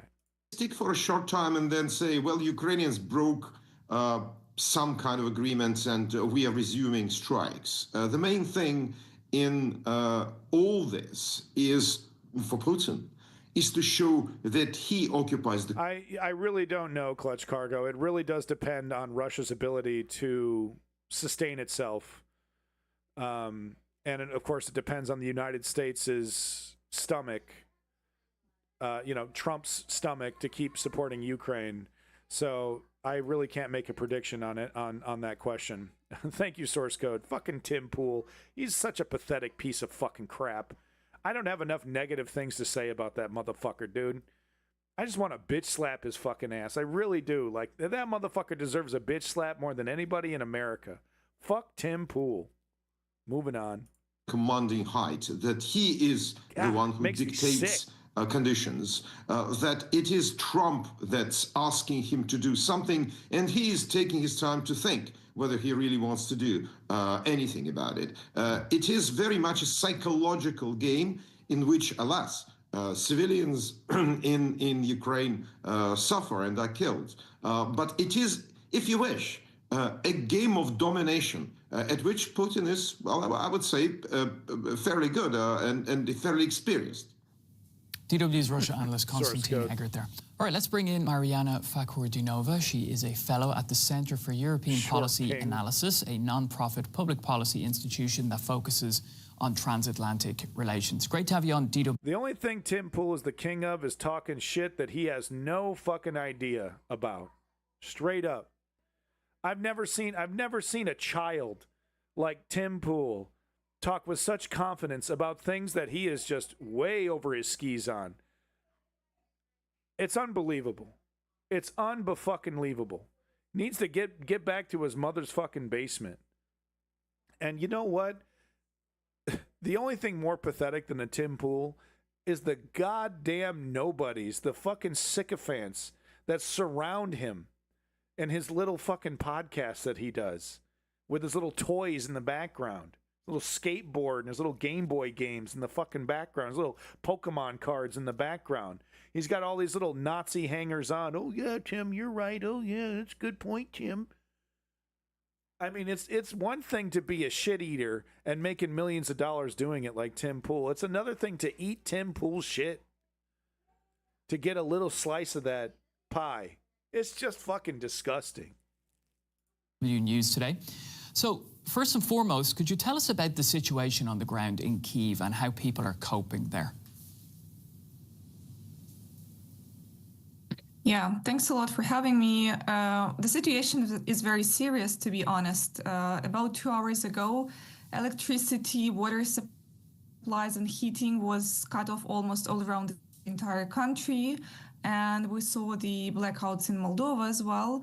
In Kyiv, the metro is not operating. In many residential buildings, the temperature is below zero.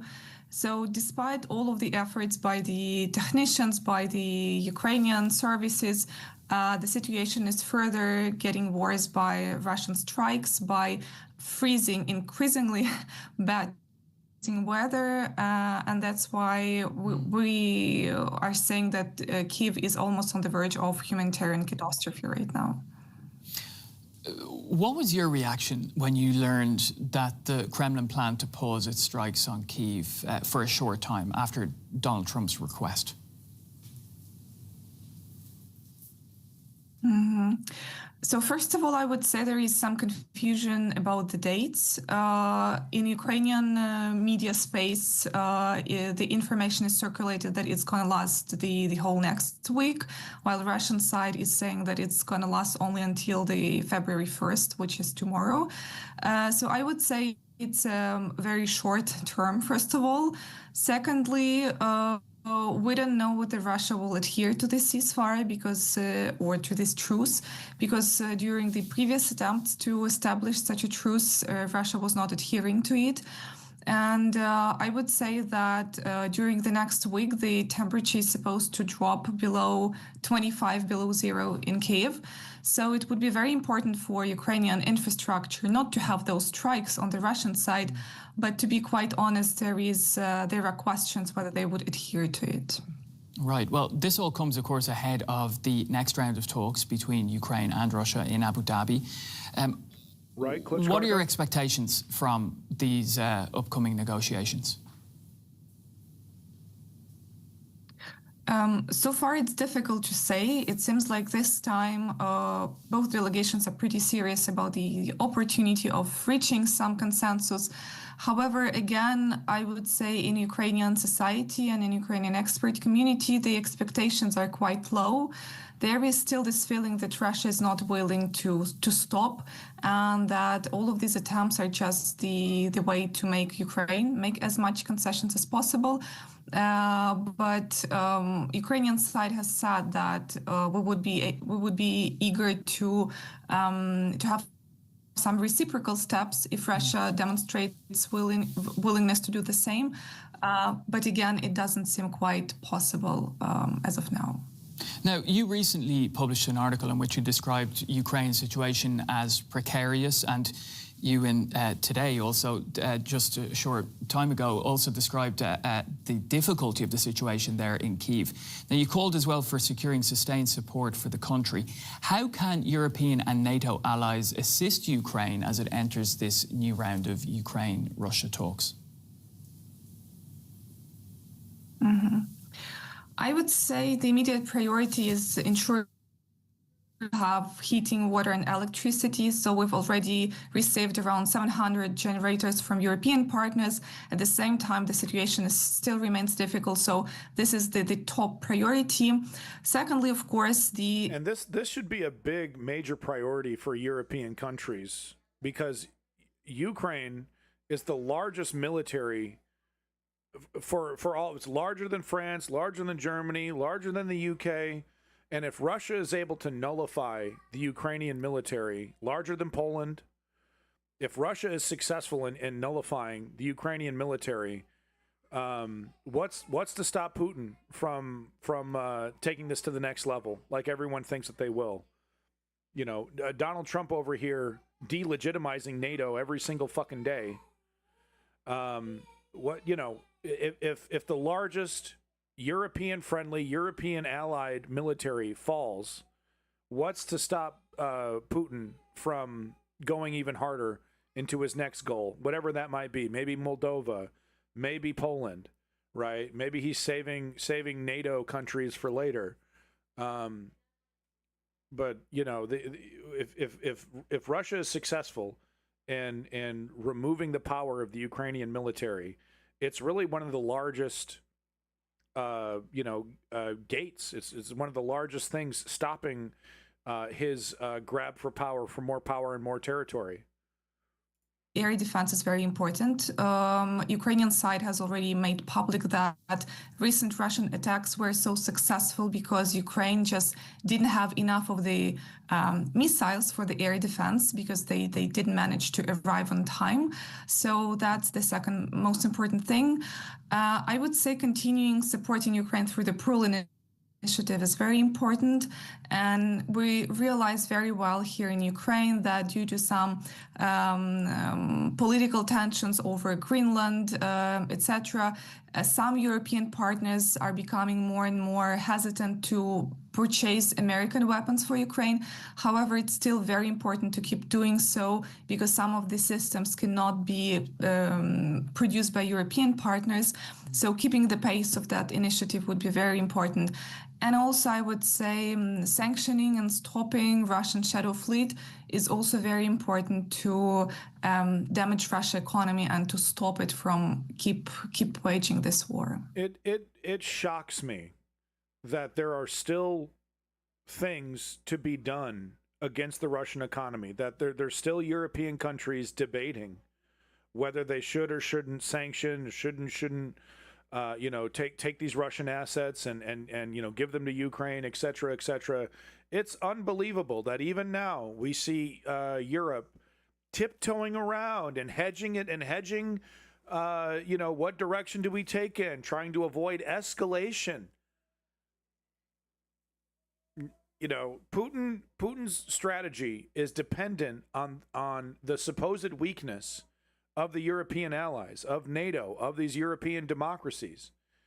And if he successfully takes Europe, he will have been correct in assuming that these democracies are weak, they can't hold it together, that they're too worried with their own nonsense, their own problems, to see the existential threat that Russia is presenting.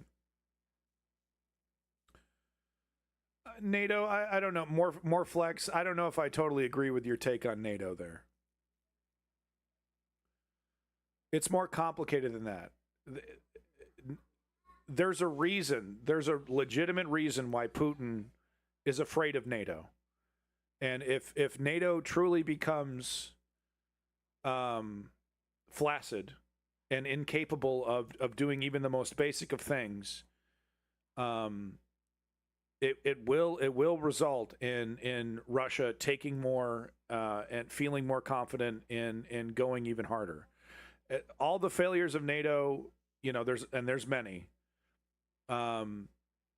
There's still the fact that Russia and fucking China, for that matter, when it comes to Taiwan, are fucking terrified of this alliance. So for all of its failures, for all of its faults, it's still proven itself to be effective enough to cause Russia to second guess its desire to take more territory.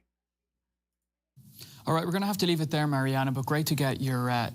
All right, so today's final segment, thank you, DW. Today's final segment is going to be the Sun over here, just giving us some... ooh, boy, I'm going to have to be a little bit careful with this, so I'm going to get my filter up. Whoops, my bad. Fucking things up before we go. There we go. So I'm going to have to get my blur filter going here for certain scenes. But yeah, nobody's working harder right now than the Ukrainian military. These guys are kicking ass, taking fucking names. And if it wasn't for the Ukrainian military, this wouldn't even be a question. So I always like to highlight their bravery, their ruthlessness, their effectiveness. So that's what we're going to do now. Is it Ukrainian propaganda? 100%. And I'm happy to show it, quite frankly. These guys are showing what proper resistance to tyranny looks like. So I'm happy to show it.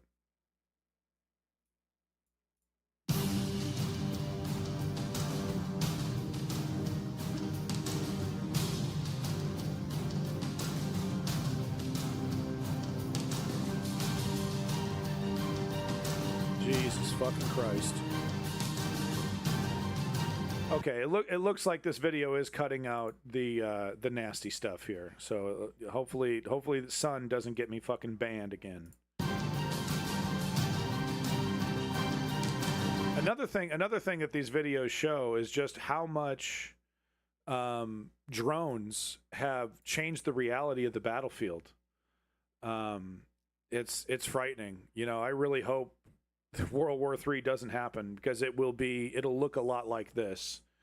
It'll be a lot of footage of liberals and lefties, I don't know, getting their fucking blue hair blown off by these fucking drones, man. It frightens me.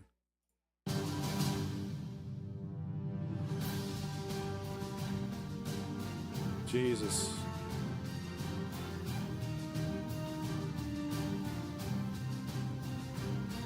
Ooh, that's a high-value target right there. This Russian has the right idea. Oh, it doesn't matter though. No. Oof. And that's what's so frightening. That is what's so fucking frightening. You can do everything right, and he's basically doing everything the right way, staying within the trees, trying to find coverage. But you can just steer around it, and they're putting explosives, incredibly powerful explosives, on these drones now. and they don't need direct hits to do some serious damage. And it wasn't like that at the beginning of the war. They were basically like grenades and pipe bombs and stuff that they were putting on these drones. So you could potentially survive a couple drone explosions, but nowadays that is not the case. They are putting massive payloads on these drones, and you're lucky to keep your fucking limbs, if not, dead immediately. I mean, that's a huge explosion right there.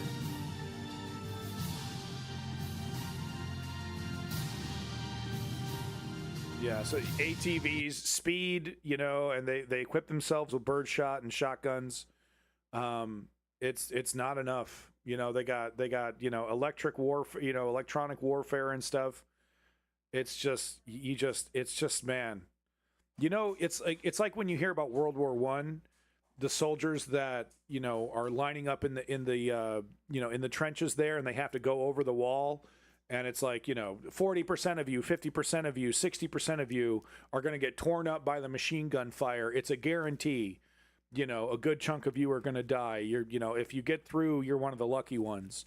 And that's what it has to feel like to be one of these frontline soldiers, especially Russian. Because it's like, there's, it's a dice roll whether you're going to live. And if you're out there with like 10 people, 9 of them are likely to die. And it's like, how lucky do you feel today?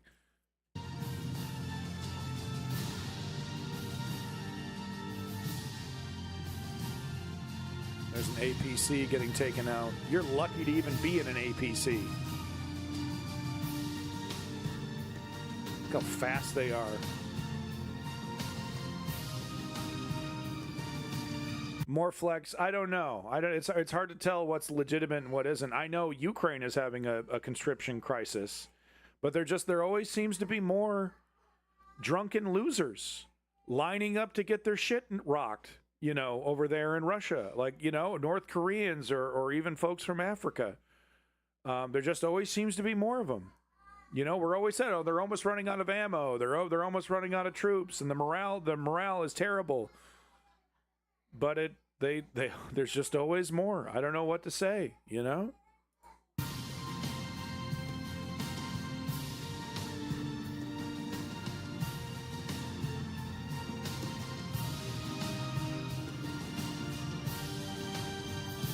The control, like you're just not going to get that from conventional weaponry, right? The ability to stop on a dime, like we just saw this drone, to stop on a dime and prioritize the most vulnerable part of that vehicle. You can't get that from artillery. You can't get that from anything else than this. It's pinpoint accuracy of putting that fucking explosive right in the sweet spot, right on that engine. Right on the front of it, right there. Not on the tire, not on the side. Nope.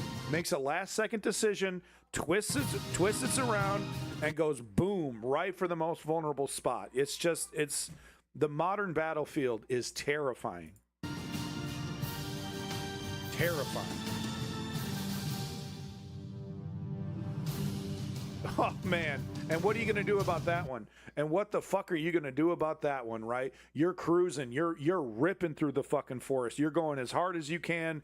And these guys had 3 seconds? 3 seconds to slam on the brakes and get the fuck out of the vehicle? It's already over. It's already over. Boom. Boom. Shrapnel right to the face. Don't even have time to hit the brakes. It's just disgusting. So there you go, folks. Sorry I don't have more time to cover that. But power to the Ukrainian democracy. All my energy and love to the Ukrainian front line. These guys are working hard. Hardest job on the planet. Frontline soldier. Said it before, I'll say it again. There's no job harder than being a frontline soldier. Defending your homeland from an invader, being in those trenches, living and breathing and fighting and, trying to find rest, trying to find relief, right? You gotta go to the bathroom. You know, going out taking a piss, that could be the end of your life right then and there. And it's just, you got to live in this trench. You got to live in the fucking muck. You're lucky if you're in a trench. You know, they put you on a fucking boat. You got to cross the Dnieper River. God damn it. I hate this sample. Stop playing this sample. Especially for civilian volunteers. Absolutely. Absolutely. And the civilians themselves who have to live under this oppression, this Russian terrorism. No doubt about it. All right, folks, that's all time I have today. I want to give big props to Seneca Athena. Big props to Morflex, a new viewer. Thank you for coming in. Morflex, source code 2005. Always welcome to see you. Clutch Cargo, thank you for coming in. Lenny, your boy Lenny. Make sure we're following Lenny, folks. Get on that Lenny train. Hashtag more Lenny. Your boy Simply Steve. Splendvania. Thank you, Splendvania. I'd like to give big, extra special props to all you lurkers. Thank you for the lurkers. Thank you for the love. I appreciate it. Heterodotos. Thank you, Heterodotos. I'd like to give an extra special fuck you to the haters, the fucking chuds, the grifters, the liars, the losers. Every motherfucker that is entertained by Asmongold can suck my dick. Big props to German Cow. Thank you, German Cow. You're tubing. Harry Haas, you're awesome. Thank you. Snowmo Pro. Thank you for coming in. And that's all I have. I mean, we got Woke Patriot, Strategy Member. A lot of folks left. I got the vibe that a lot of folks left during the world news stuff, the economic stuff. It could be difficult. Extra special fuck yous go to Elon Musk. Elon Musk can eat the shit right out of my asshole and like it. Apparently that's what he's into. Him and his Epstein boys having quote-unquote wild parties with the Marquis de Sade. Enjoy your fucking feces dinner table, you fucking freaks. Thank you, German Cow. I always appreciate it. Thank you. Folks, let's not forget why I'm here, why we all should be here. It's to create change. It's to make a better world for our kids and ourselves. How do we do that? With a simple 3-step program. Step 1, we inform ourselves. That's what we did today. Step 2, we sign up and show up using resources like the big list of protests and mobilize.us. And step 3, we got to put in the work and work harder than the fascists are. They work hard. They work hard the weekends, 24/7. They're trying to dismantle this country. Things like Project 2025 took decades to create, and now they're implementing it. We have to meet their fascism with the same amount of energy. Because if we can't do it with Martin Luther King, we might have to do it with Malcolm X. Peace in that motherfucking Middle East. Glory to the Ukrainian democracy. Free Palestine. Free Tibet. God help us all. Buy a fucking gun. This is so fucking real it hurts. I'm Abandoned Nihilism, and this has been the News Underground, the realest fucking source for news on Twitch. Fuck the rest. This is the realest. Take care of yourself. See you soon.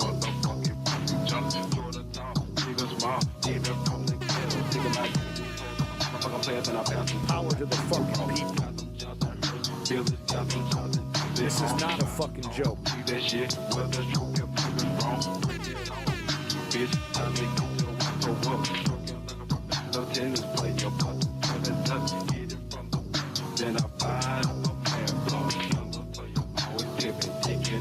Big props to you lurkers. Big props to Seneca once again. Thank you for coming in. You guys rule. Best chat on Twitch. Fuck Asmongold. Fuck Asmongold. Fuck Tim Pool.